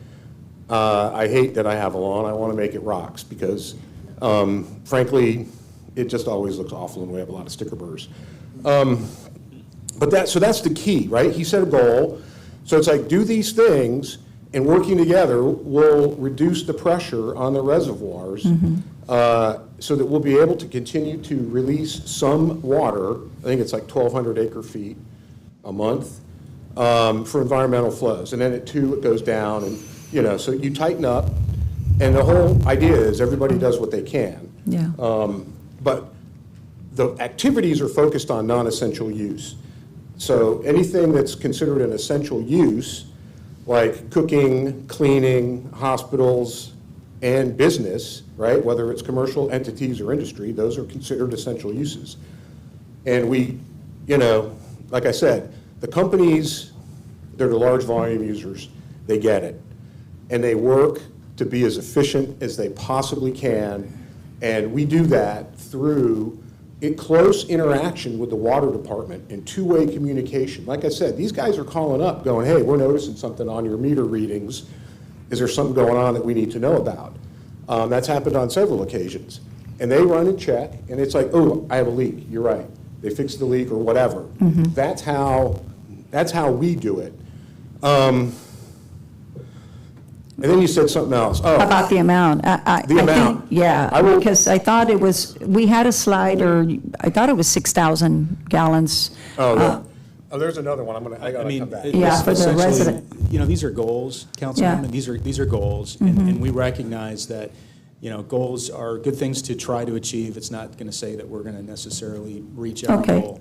But, you know, the goal here is to curtail the amount of outside, you know, discretionary watering that we do outside. The goal here is not to, you know, get in the business of inside, you know, people's residences, their businesses, to dictate, you know, how much water they can and can't use. I mean, obviously, a lot of this is public education. It's making sure that we promote the water conscientiousness that frankly we see a lot of. I mean, folks here do really good with this resource. And I think we covered that, and that we do have a history of cooperating and doing a really good job. We really are good water stewards. As far as the residents are concerned, that I can't say much for industry because I really don't know. Like, I don't have a guideline like you say, you know, I don't know how much, we have an idea, you know, we have like what, the top water user is, I think, Gulf Coast Ventures. I just looked it up.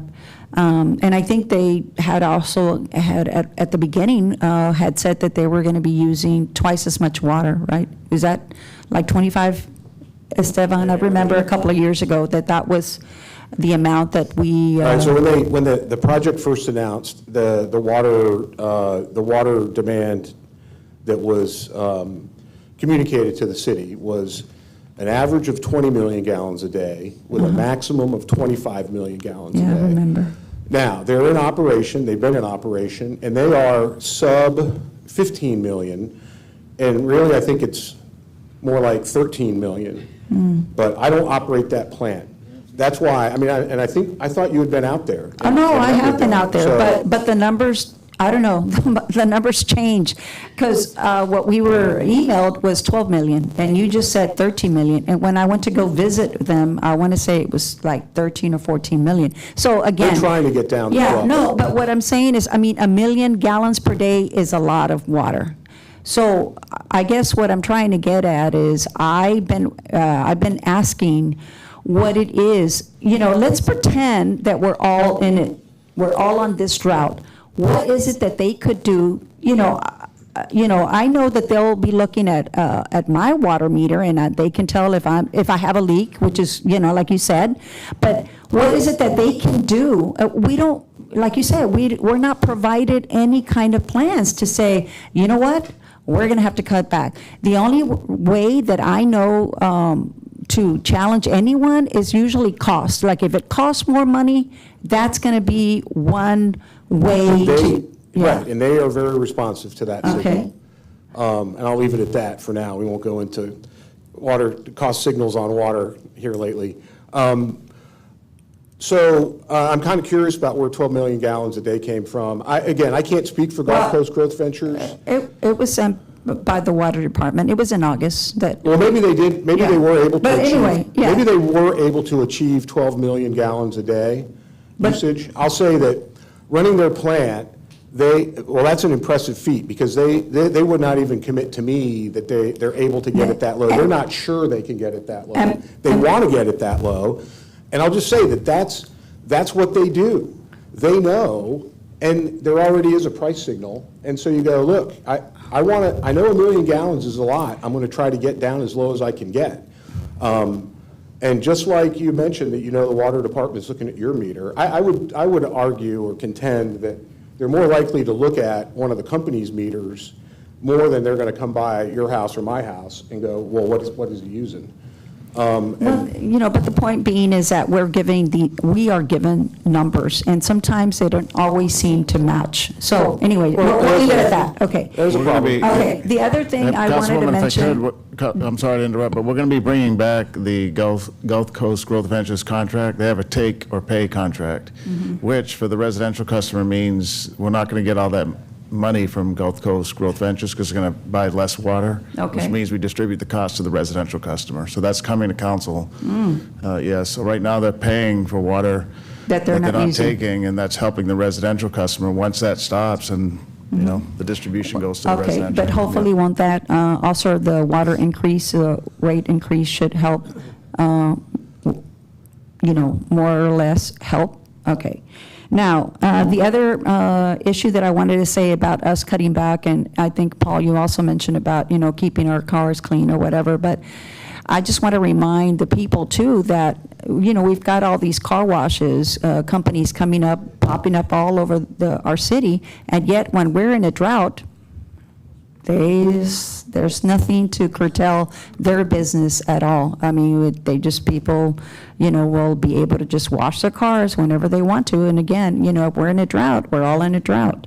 I just wanted to make sure that we pointed that out.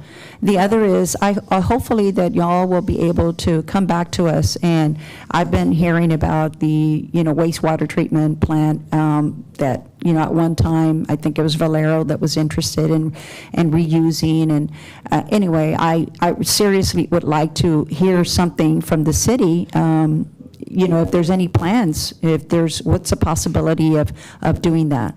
So I guess it's almost 3 o'clock. I can't believe that Councilman Pusley is not saying, Well, we're watching the clock there. And these families have been here for 4 hours. And Do you want to say something?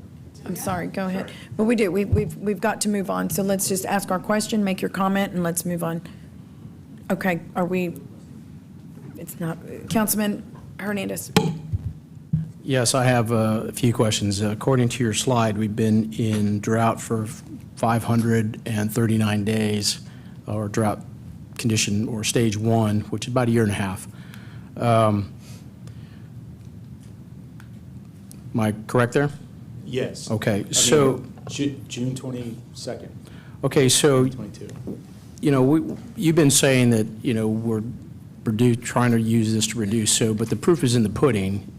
Can you provide us with usage year over year based on our drought condition stage since June of 22, and the industrial users, commercial, residential, and then also the public entities like the San Patricio Municipal Water Districts, all the water districts? And are they reducing consumption or are they increasing consumption? So if you could provide that to us in terms of the usage, then we can actually see if they're conserving or if they're not. Yes, sir. Okay, so all this, we're doing that, that's great, but the proof is in the numbers. So please provide those numbers. Okay, second, I know you were talking about going into stage 2, but you need to provide us the communication plan as to communicating that to the public and what that entails. Obviously, we had this conversation with Steve, when you left our meeting, that we need to have an understanding of what that is and what we can do as council members, because what we have been doing, just posting stuff on Facebook or putting it on our webpage, isn't enough, right? We need to have a robust communication plan, so I want to see what that looks like. Also, you had mentioned water releases and how they're not tied to the salinity. Well, I want to understand the reasonings behind that. If you can provide us the documentation or the actual agreement, and provide us that information, because just you saying it here on the dais doesn't really give us the information. It's not that I don't trust you, but I don't trust you. So, and I said that to Al all the time. So. So I want to say, please provide us the documentation, because it seems a little odd that we would be releasing fresh water into a saltwater system and not having any bearing on the salinity levels. So please provide us that information. And Councilmember, I will tell you that I have been doing a lot of reading in the last couple of weeks, and the drought contingency plan is quite a thick document, and as part of that document, that agreed order is in the I document. get you. Yes, sir. But it's the reasoning behind it, right? Absolutely. It's not just the requirement, it's why we're doing it. Understood. Okay, you know, this is the kind of the catch thing, right? Why are you doing something? It's not just because it's required, you got to understand why you're doing it. So I want that reasoning behind it, and if there's documentation behind that reasoning, that needs to be provided to us. Okay, thank you. Thank you. Okay, thank you. Drew, Bob, thank you very much for your presentation and all of the information in it. Thank you. Well, thank you very much. I just want to say, I got to answer one more thing. It's not 70%, Councilwoman. It's not. I'll accept 52%, which came up during the water rates. It was 52%. Although, well, we have a friendly disagreement over what year, fiscal year or calendar year. I calculated 51%, but that's okay. We'll work that out. I've been calculating the proportion of the water provided by ICC Water to industry as a whole since 2013. Since 2013, when I first started up with this group. At that time, it was 49%. In 2018 was the first time we broke 50%. It was 50.8. And now I think we're at 51. Peter and the water department say 52.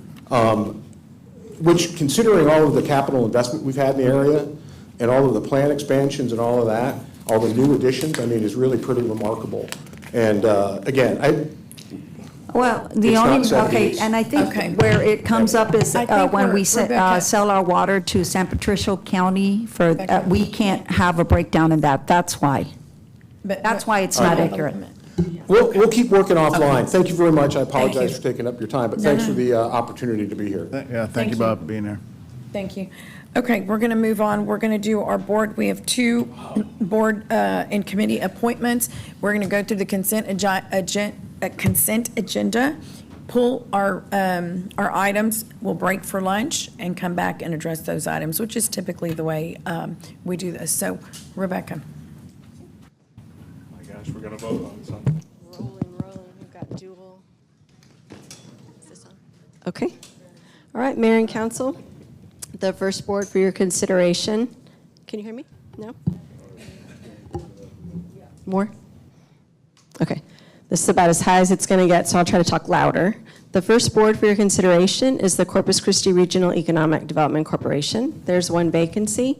Please be advised that Cameron Zarguni has withdrawn his name from consideration for this appointment. Robert Gonzalez is seeking reappointment. His attendance rate is in your packet. Mayor, I move for reappointment of Robert Gonzalez. I'll second that. Okay. I make, well, I guess we Madam missed Mayor, our I'd like to chance. amend that motion to consider all candidates for this position. I second. What do you mean that? We'd like Well, we'd like all nominations, Let's- all nominees to Rebecca. be considered. Let's, Well, there's a main motion on the floor, right? And a second.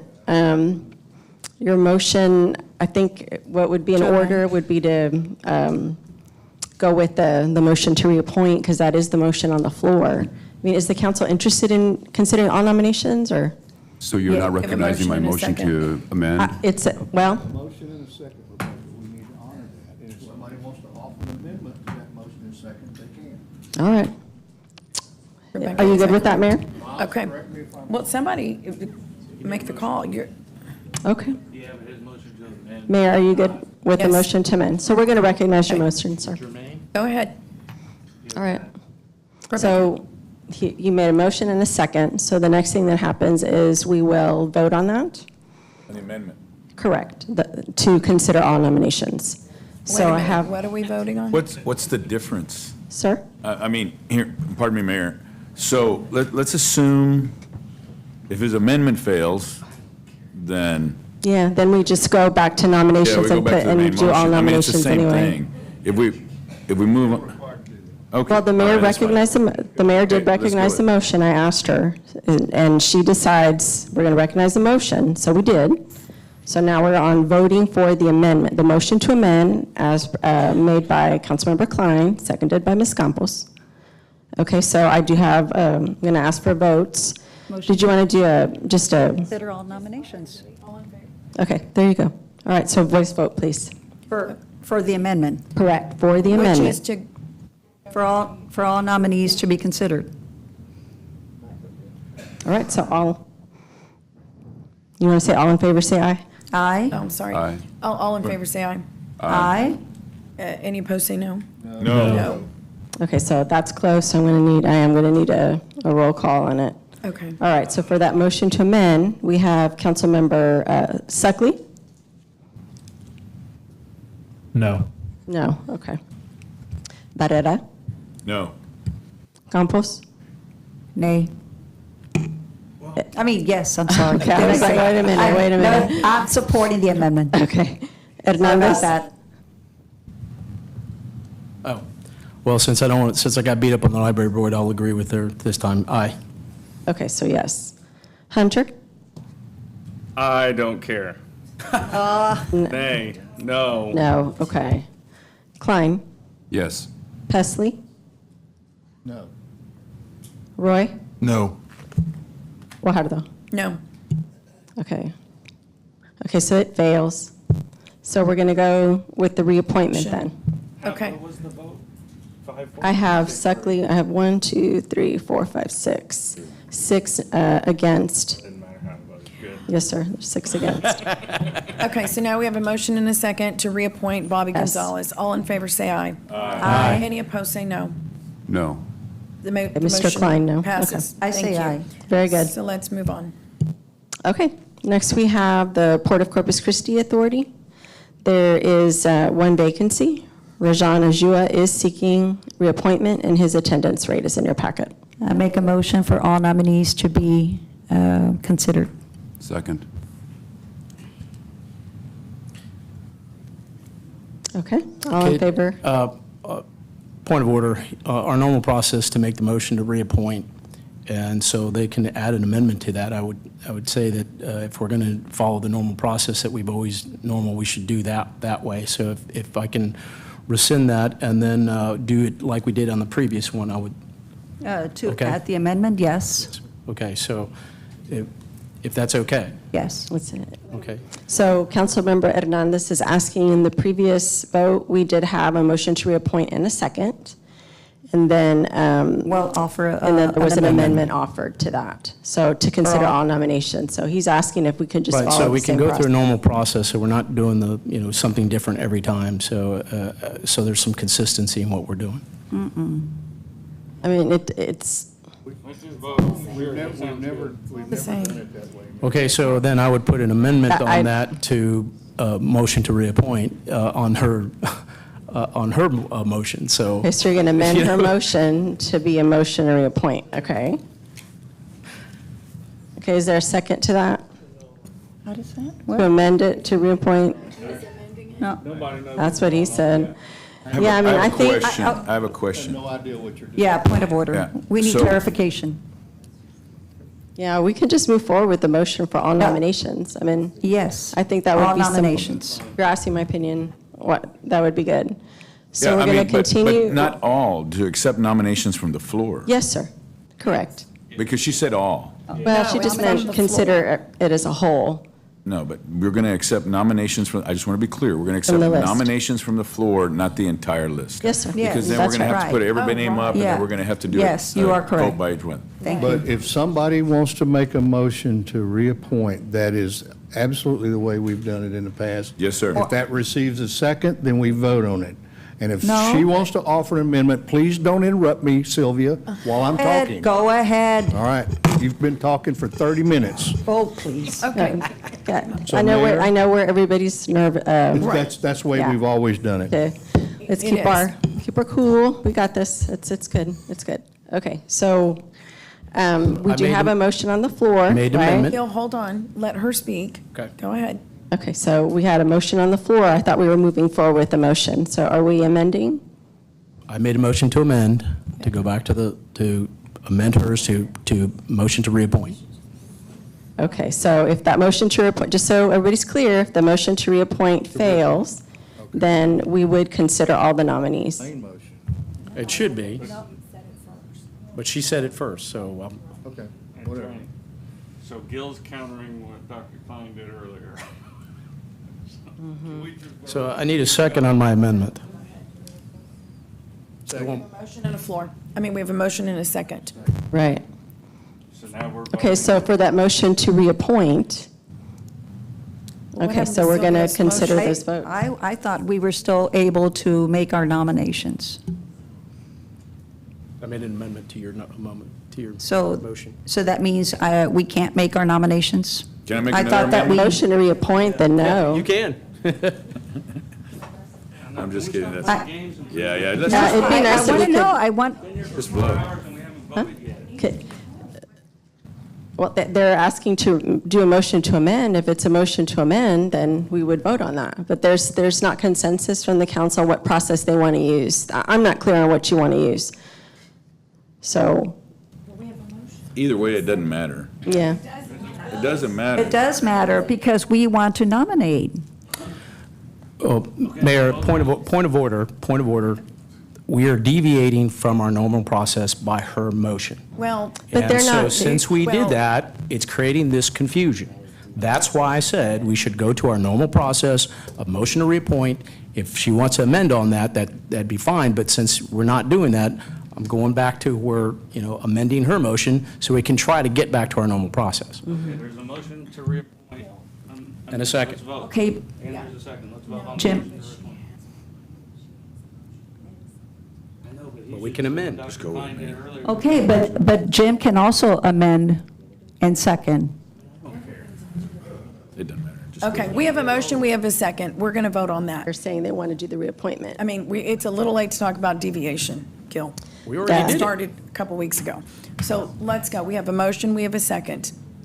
Which one are you recognizing, Mayor? To do all Nominations. nominations. That was on the Okay. floor So she's first. recognizing all nominations, all right? That was on the floor first. Okay, so let's open nominations then. Okay. What are we voting on? Yes, one at a time. So we'll open the Nominations. floor for nominations. Nominations. So we're going away from the normal process. Now we're changing the normal process. Well, We We're have to vote on the just amendment like- first, Rebecca. yeah, we're just going to make We nominations. have in the past. On the reappointment, we didn't change. So our motion to amend and second is being discriminated against? Okay, so do you want to vote on the process we're going to use? We're going to use a motion to accept all nominations.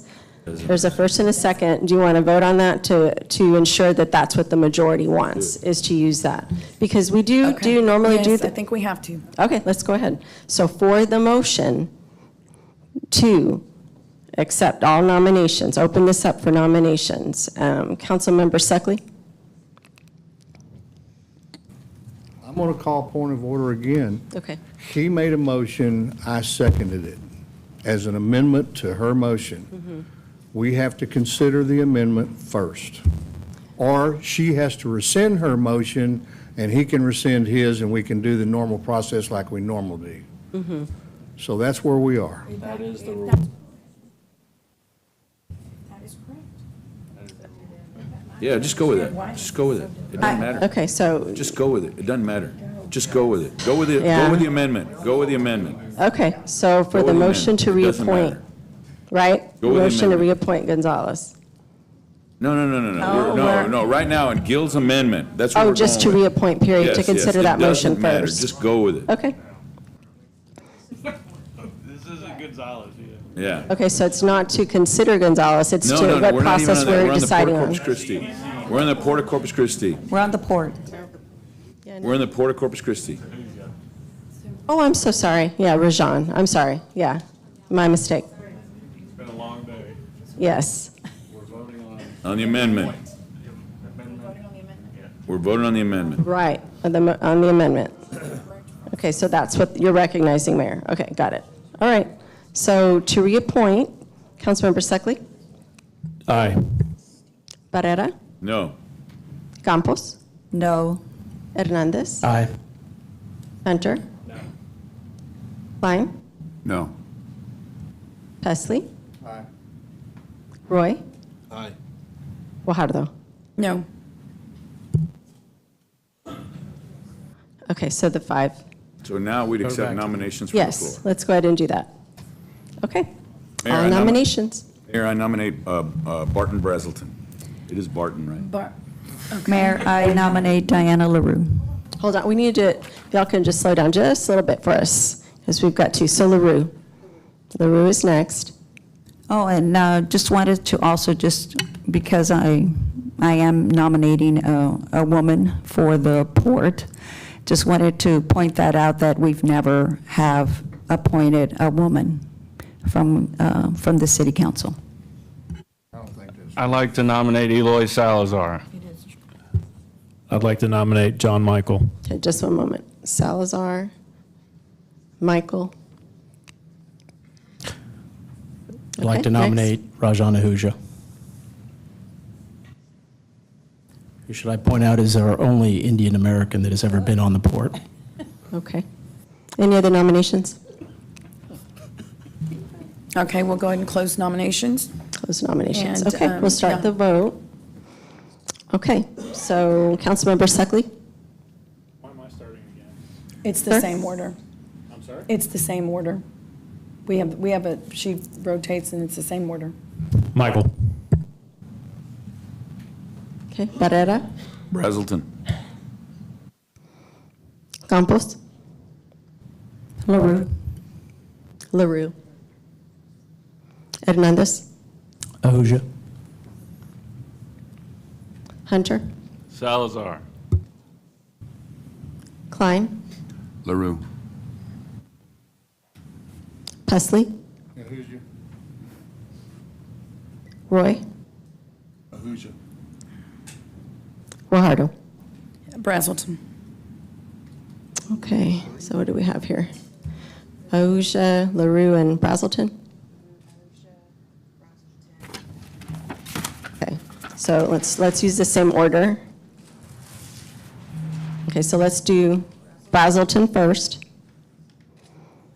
And this is for the runoff. Then LaRue.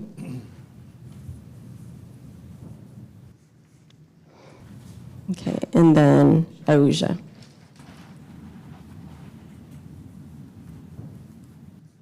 Okay, got it. All right. So we're going to use the same voting order, which is Councilmember Suckley, Barrera, Brazelton. Campos, LaRue. Hernandez, Ahuja. Hunter, Ahuja. Klein, LaRue. Pesley, Ahuja. Roy. I'm sorry. Did you get that? So, you got it? Roy. Roy, I'm sorry. If y'all can speak in your mics too, it would be helpful. Roy was Ahuja. And then Mayor? No, I haven't, he hasn't voted. I haven't voted yet. He hasn't I'm so voted. sorry, Roy. Ahuja. Okay, Mayor? Brazelton. Okay. So Rajan Ahuja is reappointed. Thank you very much, Mayor Council. Okay, we are going to go, as I mentioned, we're going to pull any consent items. Council members, would you like to, please let me know what items you'd like to pull? And then we will consider them when we return back from lunch. This is items 6 through 21. Mayor, I'd like to pull item number 15, 18, and 19. 15, 18, and 19. 15, 18, 19. Anyone else? I'm trying to find it, Mayor, I'm sorry. It's okay. It's the one, shucks, dealing with our municipal court contract. I'm trying For to find the it, security, I'm sorry. yeah, security services. I marked it on my other, It's for security services. Number 12, Councilman. is it Number 12. 12? For the Allied Universal Services Securities Contract. Yes, Yes, sir. I'd like to Number pull that, I 12. just have a general question. Number 12. Okay, so we have 15, 18, 19, and 12. Is there any other item? Okay, with that, I will entertain a motion to approve the consent agenda with the exception of items 15, 18, 19, and 12. So moved. Okay, we have a motion and a second. Any further discussion? All in favor say aye. Aye. Any opposed say no. The motion carries. So we are going to break for lunch. The council will go into executive session as well on items 25 and 26. Is that correct? 25 and 26? Per Texas Government Code, Section 551.071 and 551.072. We will return shortly.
I agree with something else, though. I do, but it should be in the adult section or.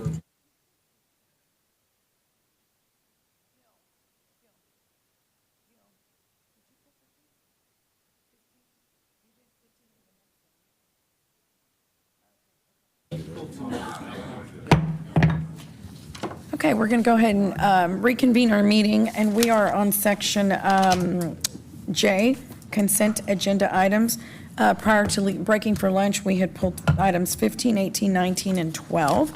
So we're going to start with the first one pulled by Mr. Hernandez.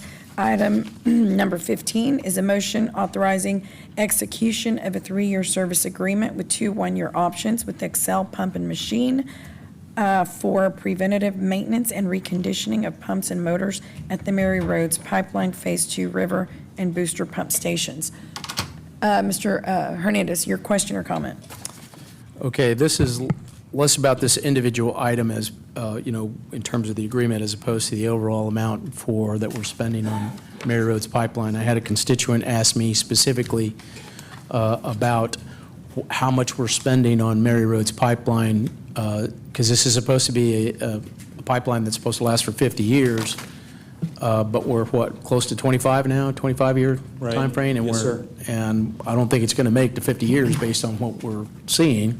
Can you give me a cost breakdown of how much we've spent on Mary Roads Pipeline for the entire, for how much we spent on this, including operation, separated by operation, maintenance, and capital cost, including whatever the blowouts that we've had in the last whatever, we had to shut it down, those kind of things.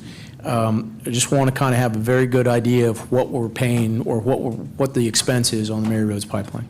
Yes, sir. I mean, I would tell you, Councilman, I have every belief and every indication that this pipeline is going to last 50 years and longer. And we're doing all the best practices in to make sure that infrastructure is working the way it's supposed to. Right now, just as a reminder, we've got HDR. They're doing a condition assessment of that pipeline. We've had 31, now 32 documented breaks on that line over the last 25 years. That, believe it or not, that's not necessarily a preponderantly high number. I don't want to say that's an average number, but when you talk to some of the people and the experts in the industry, they don't tell you or tell us that is anything to be overly alarmed by. There's a number of things that we're doing right now to monitor that pipeline, and the information that we've seen so far indicates that pipeline is in relatively good shape for the age. As I mentioned, we've put some pressure monitors right now in various places on the pipeline. Those pressure monitors look for what we call transients. These are pressure increases. When people are taking water off the pipeline, like SDI, like San Pat, like Owen Stevens, when they do that, they sometimes cause transients, which can be a problem because these pressures can build and they can cause issues, they can cause failures. And they have not said that they've seen anything that is problematic. So ultimately, we feel pretty good about the situation of the line. Now, it's unfortunate last week that we had this failure, but we were able to get out there very quickly, and we made the repair. And so one of the other things that we're going to be talking to you and this body about is we're very close to having what's called an acoustic monitoring device, which would be deployed in the pipeline probably within the next month or so. And this acoustic device would be put in the pipeline. It would flow down the line from the beginning of the pipeline all the way down to Owen Stevens, and it would give us some real-time information about whether or not we have leaks that we need to be looking at and repairing. There's leaks that are happening every day in every pipeline in the United States, and some of them we don't know about. And so this device will help us find those leaks so that we can be even more proactive and address them. So we'll get you, Councilman, that information that you're asking about with regards to the costs. Okay, thank you. With that, I'll make a motion to approve. Second. Okay, all in favor say aye. Aye. Aye. Any opposed say no. The motion carries. Item number 18 is a resolution awarding a construction contract to JE Construction Services for the reconstruction of Airport Road from Morgan Avenue to Home Road. Councilman Hernandez. Yes, I noticed that there was no concrete bids on this one, and as I recall, there is a ordinance saying that we need to get bids on both concrete and asphalt. So why are we ignoring our own ordinance? This was a resolution actually passed by council, and this one was designated for. So this is the one that you brought, was the entire list that showed that we were going to do these specifically in concrete and asphalt? This was being done in asphalt only. Okay, that should have been mentioned there. Okay. In there, because it didn't say that. And I was looking for that. So, We should have said that. okay, and that was one last week too, right? So that was only in asphalt, no concrete. We'll be sure that's included in future agenda memos. Okay, so I remember which one you're referring to in terms of when we It was a identified several. resolution, it was after the bond list had passed, and then we'd done some geotechnical, and we came back with a resolution to council that stipulated which way we were gonna do it, showed which roads we would do both ways. This was one that was listed as asphalt only. Okay. But like I said, we need to have that information in there. We'll be Thank sure you. that's included. I'll entertain a motion to approve item number 19. I'm sorry, 18? 18, motion to approve. Second. Okay, all in favor say aye. Aye. Any opposed say no. The motion carries. Item number 19 is a resolution setting a public hearing on January the 23rd of 2024 to consider the land use assumptions and capital improvement plans for the designated service areas relating to the possible adoption of water, wastewater, stormwater, and roadway impact fees for the city of Corpus Christi. Councilman Hernandez. Sorry, I asked this question, that this is for the master plans only, a public hearing for the master plans. Is it also a public hearing for impact fees? No, it's just for the master plans. Okay, so you can see how it could be a little misleading with that statement. That's right. Designated for service areas related to possible adoption of water, wastewater, stormwater, and roadway impact fees. Correct, but I understand, and I tried to explain it to you. What we're doing now sets the stage for the possible adoption of water, wastewater, stormwater, and roadway impact fees. If we don't do what we're doing now, then the latter part of the statement is not possible. So we're just following the Texas Local Government Code 395, and which is why it's set up that way, or I should say worded that way. But no, on the date that we're asking you to set is January 23rd. That's just to adopt the future land use, the master plans, and the associated CIPs with those master plans that take us from 2023 to 2033. So, yeah, I want to amend it to where you remove the term impact fees from the resolution in section 2.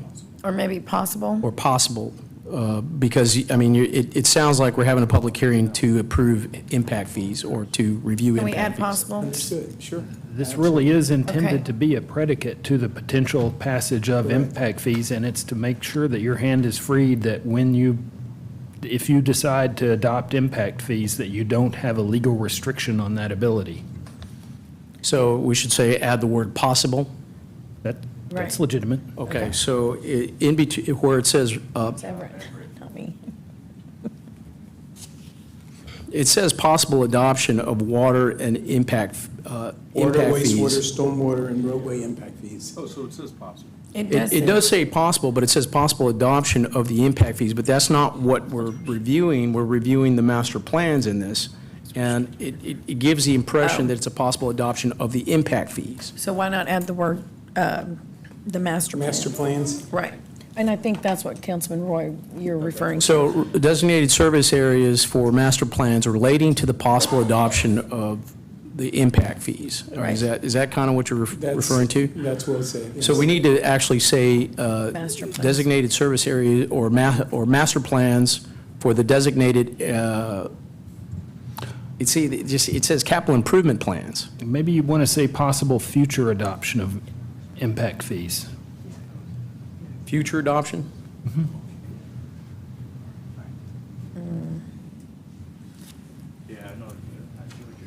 You see, Okay, it's so- confusing. Okay, if you add future in there, then it's no longer confusing, right? Or am I wrong? Maybe. Well, because it doesn't say master plans at all.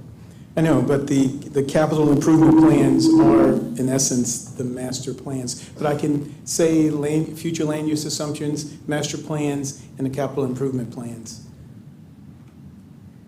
Okay, so give me the, what you would look like from the resolution, from section 2. Resolution setting a public hearing on January 23rd, 2024 to consider the land use assumptions, the master plans, and the capital improvement plans for the designated service areas related to the possible future adoption of water, wastewater, stormwater, and roadway impact fees.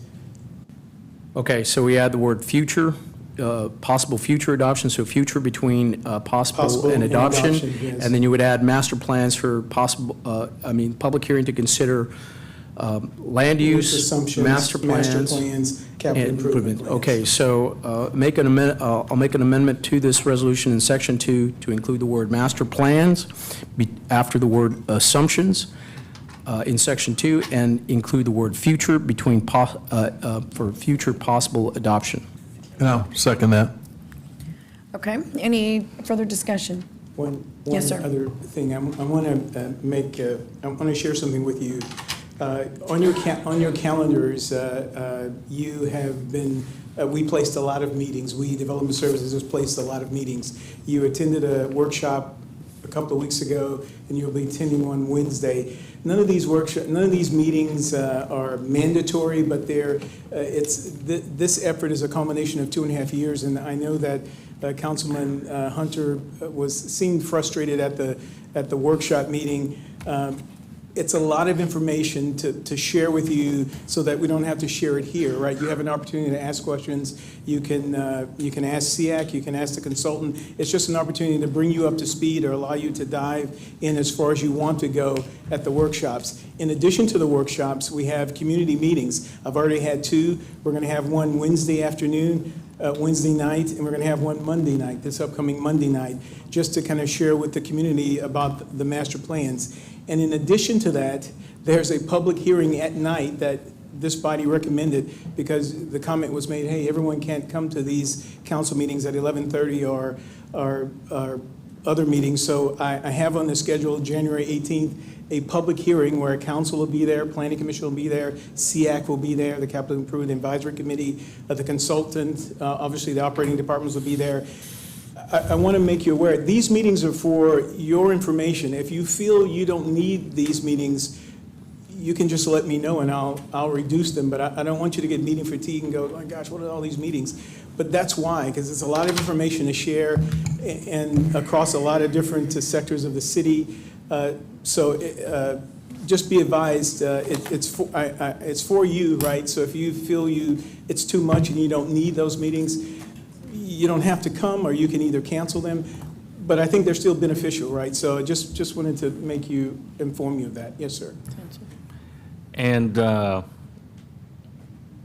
trying to say this as politely as possible. Can you please get people from the public at these meetings instead of having a 30-man city staff crew fill the audience? Understood. And that's probably why we're having the January 18th, 6 to 8 meeting in this building. We do the outreach as we can. We try to reach every avenue on social media. And they're public meetings. It's just not well attended. And of course, those are in the daytime. So maybe the 6 to 8 at January 18th will be more attended by the public. But that's why we're doing it, right? So that you can interact with the public. They can interact with you in terms of what we're talking about. So I just wanted to make you aware of that. I don't want you to get annoyed with all of the meetings, but I think they're all beneficial. And I think that when y'all have them, you do a good job. The presentation's ready to go and everything, but we need the public to be asking the questions. Understood. Not Gil's buddy from down the street asking 30 questions. We need to be reaching out to the whole community. Thank you, sir. I'm just joking, Councilman. It was a joke. I apologize. No problem. Too much humor for today. So there's an amendment, a motion, and a second for the amendment. Okay, all in favor say aye. Aye. Any opposed say no. Everett. The motion carries. Okay, and then we pass the resolution as amended? Okay, So move. Second. all in favor say aye. Aye. Any opposed say no. The motion carries. Our last item pulled from the consent agenda is item number 12. That is a motion authorizing execution of a 3-year service agreement with Universal Protection Service, which is Allied Universal Security Services. Councilman Pusley. Yeah, Mayor, thank you. I mainly wanted to, it's not necessarily about this item, but and Peter's not here, so I'll just put this on the table. I had shared some concerns when we did the tours here a few months ago. Sounds like I'm saying tours. Tour. My Texas accent's getting in the way. But when we visited your facility. Okay. And I shared some concerns about the lack of, I think, care for the people who are incarcerated there for whatever length of time that Yes, they sir. are. Yes. And that I hope that in the future we could make some improvements to that. I mean, basically what we saw was a cell with a concrete floor. There was no chair, there was no bed, there was nothing, and that's just inhumane. We need to provide some services in there for people, because some of them come in there, I understand, very intoxicated or whatever the situation may be, but they don't deserve to be treated any less than we treat the animals that we incarcerate at our animal care facility. And so I hope that we look at that in the future. And Michael, if you share that, I brought that up to Peter once before, and I think that's the right thing for us to do. Yes, sir, and just to let you know. And I know my Democrat friends are not going to believe I said that, but Just to let you know, we've already purchased one bench, and we installed it, went and tested, and now we're going to purchase one bench for most of the cells, but we are starting to purchase them and get them installed, and we're calling them the Pusley benches, just an FYI. So. They're calling them the Pusley benches. The Pusley thank you very much. With all sincerity, At least I'll be remembered for something when I. With all sincerity, we are purchasing those, sir. Okay, thank you. I'll entertain a motion to approve item number 12. Second. Okay, any further discussion? All in favor say aye. Aye. Any opposed say no. The motion carries. Thank you. So that takes us to Section M, individual consideration items, number 22 through 24. Item number 22 is an ordinance authorizing the purchase of 4909 Castorus Road at 3115 McCardle Road from Ifrigan Michelle LLC for Fire Station Number 8 replacement project in an amount up to $290,000 and authorizing the use of the power of eminent domain if needed to acquire the property. Motion to approve. Second. Okay, I'm going to go ahead and open public comment. Is there anyone in the audience that would like to make public comment on item number 22? There being no one, we'll close public comment. We have a motion and a second. Any further discussion? All in favor say aye. Aye. Any opposed say no. The motion carries. Item number 23 is an ordinance authorizing an option to sale contract with TG 110 Incorporated for the sale of a 3.47 acre parcel of surplus land located at or near 2212 Morris Street in Council District 1, and authorizing the related sale and conveyance of the 3.47 acre parcel of surplus land located at or near 2212 Morris Street to the TG 110 Incorporated for $10 in development of affordable housing. I'd like to make a motion to approve. Second. Okay, I'm going to go ahead and ask for public comment. Is there anyone in the audience that would like to make any comment on item number 23? I have a question. Okay. Okay, there being no one, we'll close public comment. And we do have a question. Councilman Hernandez. Okay, we're selling this for $10, and we rezoned this area when it was originally going to be used for city purposes. This was supposed to be, we were going to repurpose the Lamar Elementary School, and it was going to be offices for, I guess, I don't want to say parks, some police use facilities, and we rezoned it and telling the community around it that it was going to be for that purpose. After we rezoned it, now it's going to be used for something different, and the community around it's not going to know anything about it. just based on that zoning, correct? Well, the history was, there was an initial application by Ed Rochelle to rezone it for a shelter, so that's when it went from the RS6 to the C. Yeah, but we turned that down, right? No, that was approved. No, we didn't, we rezoned it. Did you go through the history on this? Because I thought we rezoned it when we were going to be doing The city did rezone it as well. We did a special permit to add additional lots and around Right. it for parking lots. Right, okay, so, but not, I mean, it was not for multifamily. This is C1 or C2? It was a CI, the commercial intensive. Commercial intensive, okay. But the rest of the properties around that, on that side of the street are all residential, single-family homes, right? Yeah, the properties that would be kind of west into the south are single-family. The properties, you have a school and a church that are to the east. So there's a city bakeries not too far from this location. 19th Street is a pretty busy road. It cuts from Agnes all the way down to Morgan, so there was a lot of traffic. That's a bus route. So 19th Street does see a lot of activity, more commercial in nature, I'd say, than a single-family road. And so I mean, of course, and then it did operate as a school for a number of years. And so the big reason why we're reckoning multifamily over here is just the number of units, in that you can get 81 units through the proposed project versus, at best, I think in single family, you could probably develop this area with about 20 to 25 homes. So. You know, it's always been, in my opinion, that to revitalize a neighborhood, you want home ownership. And so that is not a multifamily facility that really doesn't do anything for that area. You might get some densities, what you're referring to, but I mean, that's unfair to the single-family homes that are around it.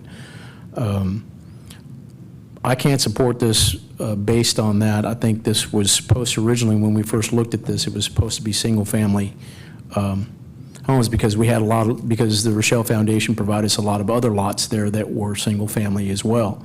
So we were going to try and bundle this all together for single-family homes. I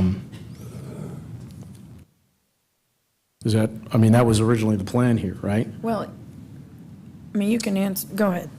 The city, we started discussions with Ed Rochelle Foundation, I guess it was spring of 2023, really with the hope that we could revitalize this neighborhood and get, residential built in here. And we always kind of looked at the Lamar school site as a potential for a higher density type product. And versus I don't think that was ever told to any of us during that time frame when we talked about this. There was never any discussion about a dense multifamily project. We went into the RFI with that we just wanted housing units. We weren't specific in the type of housing. It could be duplex, quadplex, eightplex, multifamily or single family. We do see a lot of that on the east side, closer to City Hall, and as you get closer down to the hospital, a good mix of different housing types, and it works. We don't, the Fish Pond project is kind of in this, scaling. It's a little high. Maybe we could have worked on some things there, but there is a good mix of different housing types that do coexist and can work together. So Okay, that was our approach here. Fish Ponds was a 4% housing tax credit program. This would be a 9% housing tax credit program, correct? Or application? So this is, you could just nod, yeah, okay. So this is going to take this, I mean, it doesn't happen right away. And they have to go through a competitive process in order to get this. So this property is going to sit there for a long time while they go through that process, correct? The contract for the option, we do require that they would win the award for that tax credit in order to execute the contract. And so that time period or that cycle for just the 1 year would take them through March of 25. And we're also proposing at the same time to be working, we had 4 other responders to RFI, and we're currently meeting with them now. And we envision that we'll have we're calling this one phase 1, but we're going to have a phase 2 contract for those 4 other developers. And we believe that we'll be able to work with them fairly quickly and get them going on homes in this area. So as they're working through the tax credit cycle process, if they are unsuccessful, we'll have others in the neighborhood already building, and hopefully then be able to just turn to them and say, listen, we have this tract here, let's subdivide this up into single family, and here you go, get started on X number of more lots. in the near future. So we don't necessarily a downside in working with them through this cycle to see if they are successful. If not, we have a backup plan to work with the 4 other responders that we have now. Okay, well, I can't support this. Thank you. Councilman Roy. Go ahead. Take Councilman. Were you next? Councilman Pusley? Okay, real quickly, and Dan, thank you for taking the time to meet with me. I think Councilman Klein was also there as well, but I appreciate that. So here are my concerns. I remember we talked about this, and I share a number of the concerns Councilman Hernandez has, and I realize this is in Councilman Roy's district, and I'll, certainly defer to what he wants to do, but and I drove out there and drove around and looked at this. If there was ever a neighborhood that needed an injection of infill housing, this is the poster child for it. And so I've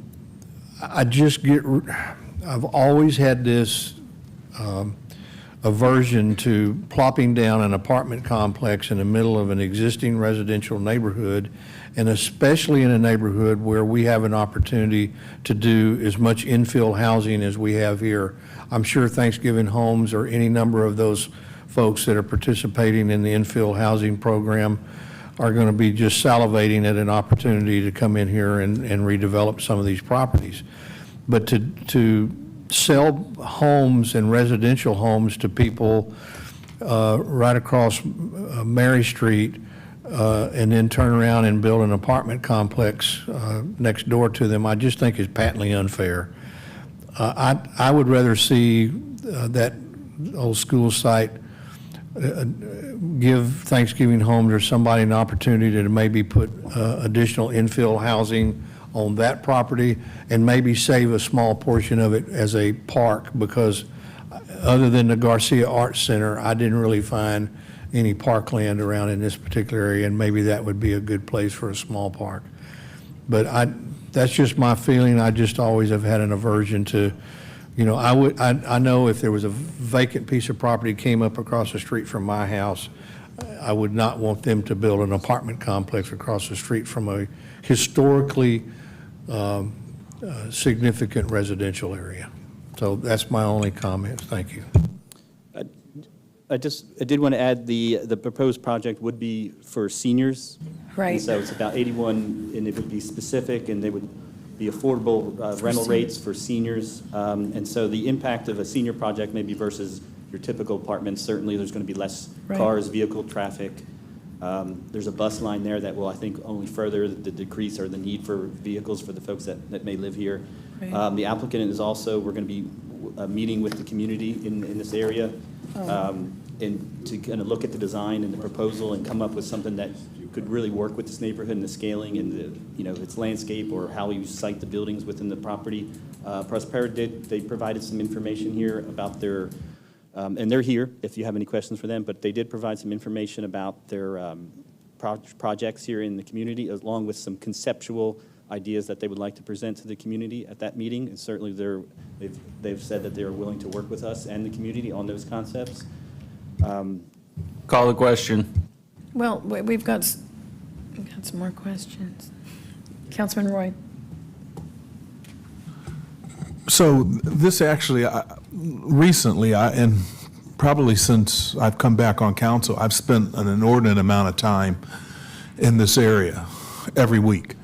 And myself and my assistant Denise with some of the issues and talking with Steve Vieta, we've worked on a lot of issues. The other day, we just had 22 dogs that were loose, and I think we corralled 11 of those dogs up.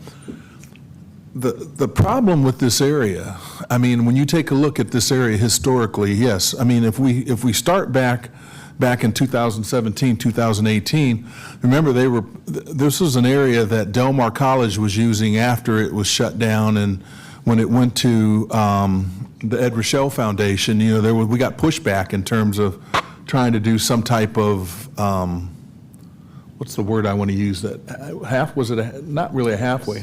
It was going to be homeless. shelter. It was for homeless. And anyway, that didn't go over really well. But since then, and I'm really amazed at that area and what's transpired since the last time I was on council, because Ed Rochelle has went around and bought multiple properties, single-family residents, and they're renting them.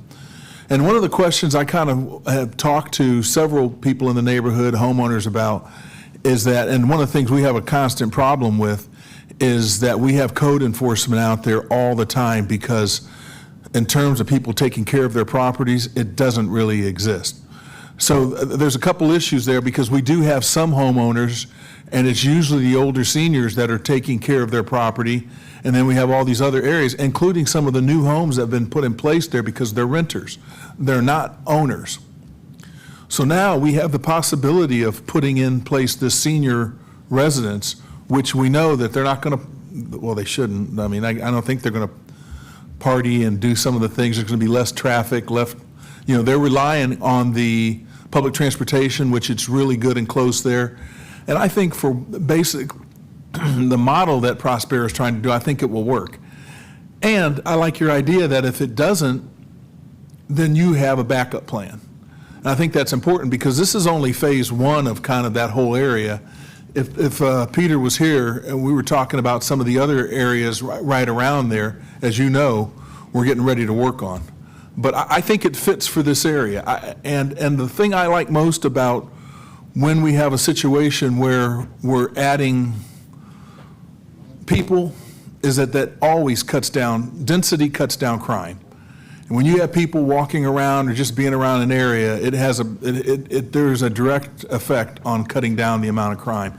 And actually, I want to applaud if the chief is listening, and they've done a lot to cut down the crime in that area. 3 or 4 years ago, I wouldn't even walk down the street.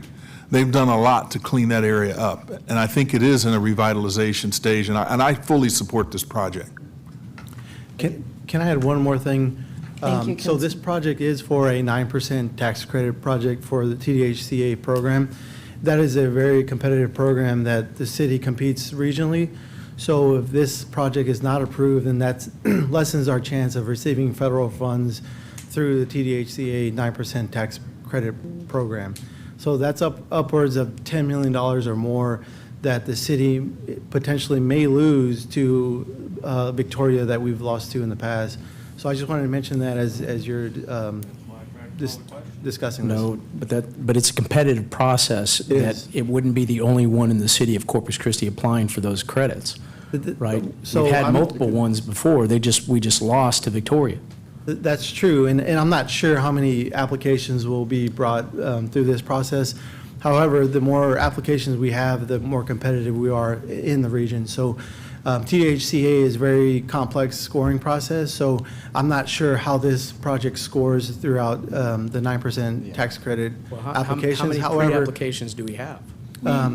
Go ahead, Dan. We've only had discussions with 2 or 3 others, and nobody's officially applied yet, and we don't necessarily know how this site will score yet. We'll have a better idea, I think, in about a month of where this will kind of fall.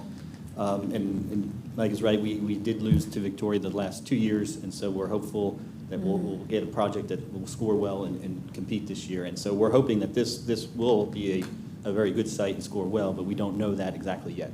So part of the option is that it would be required that they win in order to execute the contract. Okay. Councilman Suckley. Thanks, Mayor. Some of the same concerns that Councilman Hernandez and Councilman Pusley had. I'm not sure this is the highest and best use for this site. I understand it's the highest density, but I don't think that's necessarily the best. If we're trying to see this area gentrify and improve, I'd rather have a single-family affordable housing project that gets some home ownership included in there, where you get some pride of ownership and a different mixture of folks in there. But that's my opinion. And then lastly is, to Councilman Hernandez's point also, is I'm not sure why we're selling it for $10. That track, the size of that track, especially with the expansion of the size of that track, probably the largest undeveloped track in that area now, and it's got to be relatively valuable. So, but again, Councilman Roy, it's his district, and if he's supportive of it, I will support it. So I just want to say again, I understand some of the other concerns of the council members. I think it's good that if this doesn't work out, that we have a backup plan.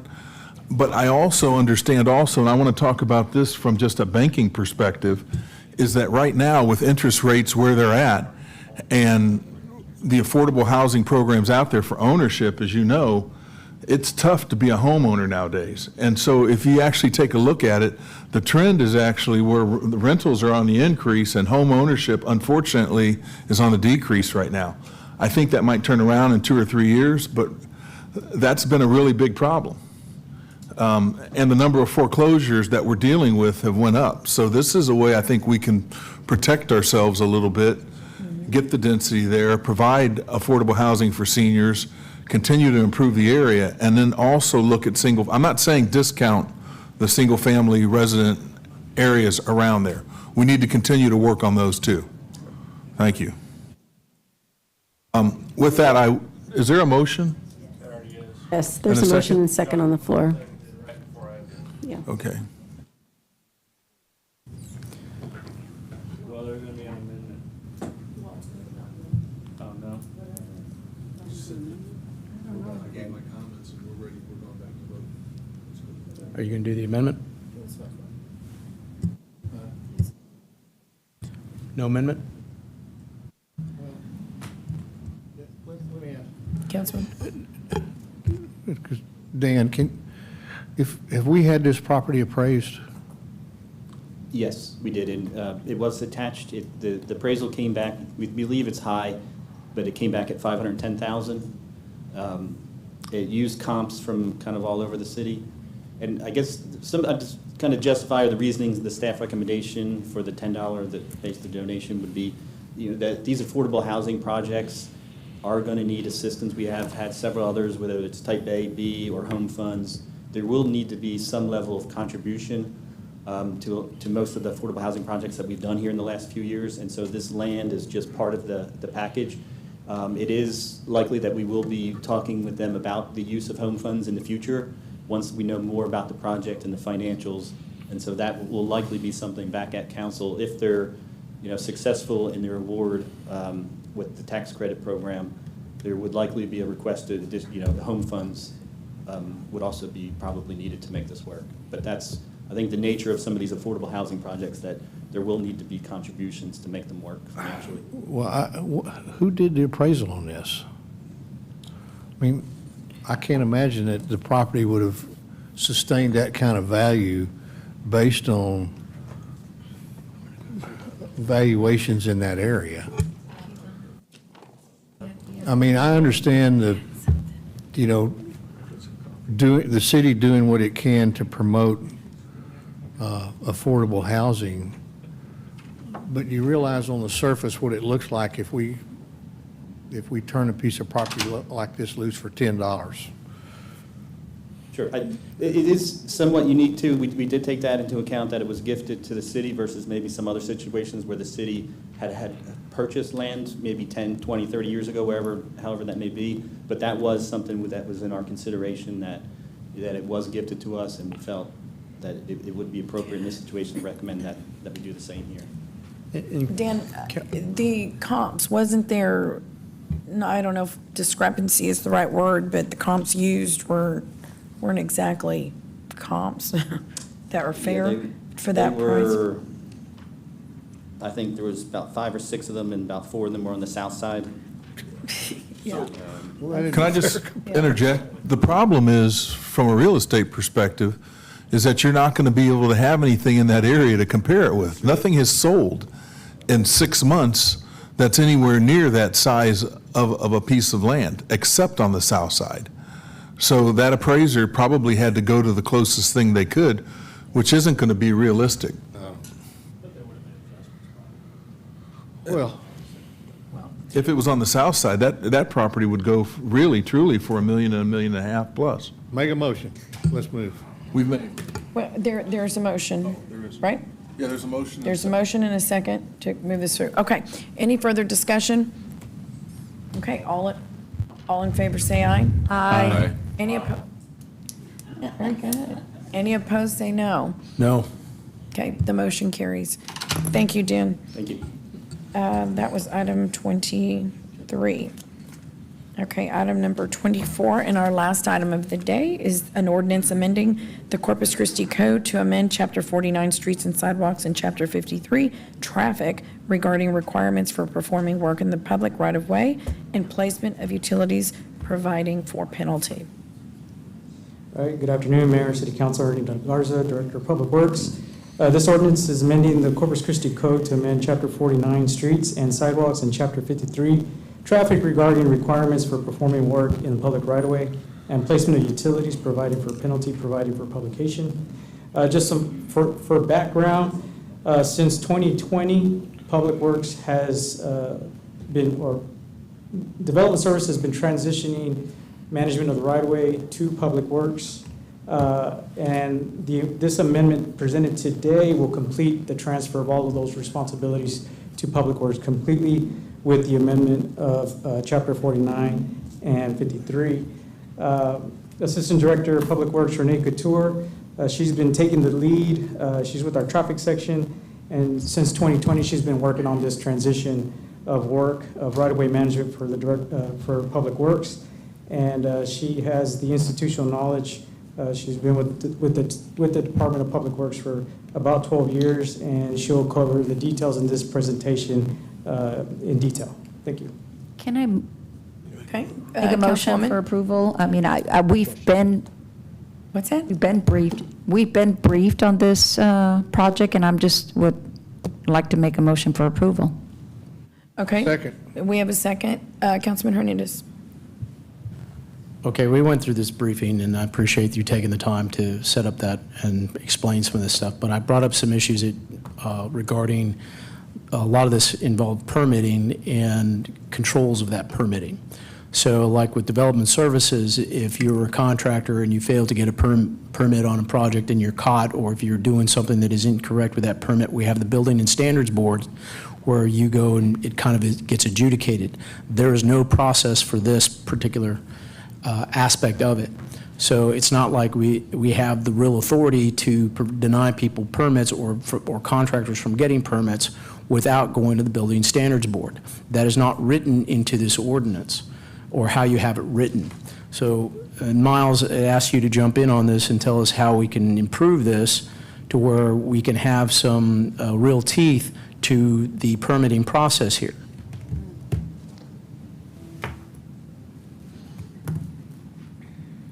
They didn't have an answer. Good afternoon, Renee Couture, Assistant Director of Public Works. What I would state is that we do have some provisions in there, we do, and we've utilized them in the past. So last year, as part of the budget initiative, council passed a non-compliance fee. We've actually utilized that fee to cite contractors who are working in the right-of-way without a permit. We've used it recently in the last month.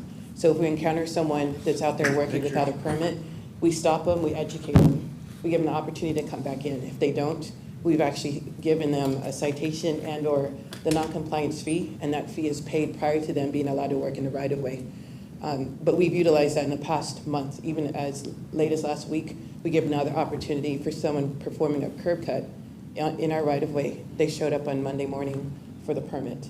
So in the past, we also had a contractor working out on Yorktown. That particular contractor did not have a quality assurance on the street cut that he performed. We issued a notice of correction to him. Was given like around 10 days or so to either start the repairs and make those, or else he would not be issued another permit to work in the city right away. And he complied with the terms and made the corrections as noted in the letter issued by the director. Not before Ernie was with Roland Mata that was here. And correct me if I'm wrong here, Miles, I don't think we can deny him permits because there's no adjudication process, right? I mean, if they pay their fee and they ask for a permit, we can't deny them if they have consistently broken those rules. Well, but if they haven't addressed the outstanding citations that they have, we might have a basis for denying Okay, them. but those citations go to the municipal court, right? What's wrong with that? Nothing's wrong with that, but they're not going to deny, it's not like the Building Standards Board, which this, I think, could fall right under if we included them in it, to where they can actually have, and it's an adjudication process, right? It's actually technically a court in the eyes of the state, right? Well, people who work without a permit, the contractors who work without a permit get citations all the time. And they're processed through municipal court. I get that, okay? But what I'm saying is there's no teeth to deny contractors the ability to get permits unless you go through the Building Standards Board, right? And sir, I do remember that when we did brief you did bring that up, and I think that it is a good point. I don't think that we're looking for an adjudication. What you're looking for is some type of appeals process, so the Director of Public Works isn't the only deciding authority on a permit. I've been speaking with our staff about that, and we know that, you know, the equivalent advisory board for DSD is the Building and Standards Board, whereas for Public Works, that advisory agency would be the Transportation Advisory Committee. However, the Transportation Advisory Committee has now been assumed by the Planning Commission. So what I would recommend is, and I believe that the staff, we agreed that there should be an appeals body. We'd recommend that the council approve the ordinance with an amendment that we include an appeals process that includes the Planning Commission in the process. And we'd be more than happy Well, to. I don't know if we can do that. I mean, based on how the Building Standards Board is set up. It's set up by, what, state statute to be an adjudication kind of court? I'm trying to figure out exactly what you're referring to, because we're... What he's referring to, Miles, is like some type of appeal. So if someone comes in and they say, hey, we want a permit, Ernie or any public works director can just say, hey, well, I don't like you, so you're not gonna get a permit. There needs to be somewhere where we can escalate it up to say, hey, we'll override the public works director, or at least advise the public works director that this permit application is whole and worthy, so. Yeah, but when it comes to the enforcement, if they're not paying for their fines, then they get a warrant for their arrest, and then we have...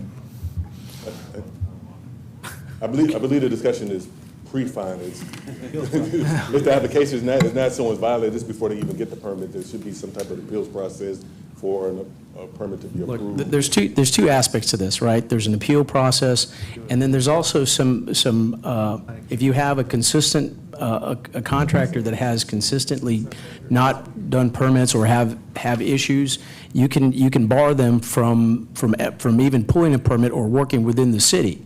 But there has to be that process through the Building and Standards Board, not, it can't be just the director saying that to a contractor, you can't work in the city, because there's no due process associated with that. Well, and I'm trying to, the process that you're talking about, I think we're going to need to step back here. We don't have that contractor essentially licensed to exist in the city, to operate in the city in this case. So they're simply, if they cut a street without a permit, we're going to prosecute them. We're going to give them a citation. And the due process happens in municipal court.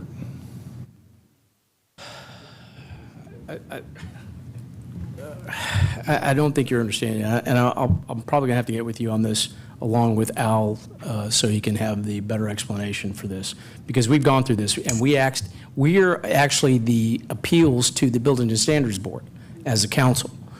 But like I said, there's no due process in this ordinance as you would for other contractors. So I'm a little, I brought this up, during our briefing. I was hoping that you would get with legal to be able to hash this out, but. It's the first impression of this If I ask question. if we can make a motion to table this until we get some. Second. Yeah. Okay, we have a motion and a second to table. But we had a motion and a second on the floor already. did we? Yeah. Yeah, Sylvia made a motion and he seconded. Okay, but a motion. There was discussion. So. Yeah, so we were in Okay, discussion. this was discussion, so. Okay, so we have that motion. Yeah. Well, point of order, isn't a motion to table can be said at any time, even after a motion has been placed? That's my Was it to understanding as well. postpone, right? Is that what we're doing? Motion to table until we could get this answer. But if we could, I mean, if it's a motion to postpone, I don't think that has the precedence. Right. But a motion to table does. No, a motion to postpone, because that's what we're doing, right? We're going to postpone it to another meeting. A motion to table technically is doing it at this meeting, coming back to it at the same meeting. But we had already made a Right. Right. second, and then it should have been discussion, and then Yeah, well, you made the motion before discussion started, so. To save time and get out of here while I'm still young, I'll withdraw my second. And Okay. if you want to make a motion to table. So make a motion to postpone until the next council meeting so we can get some clarification from legal as to how that process works. I would ask that you talk to Development Services or Al to get some clarity on how that due process works. But Second, as long as everything that he just said, as soon as he said make a motion to table, was not included in his motion to table. Okay, so we have a motion and a second to table until next meeting. So that would, the 12th of December. All in favor, say aye. Aye. Any opposed, say no. The motion carries.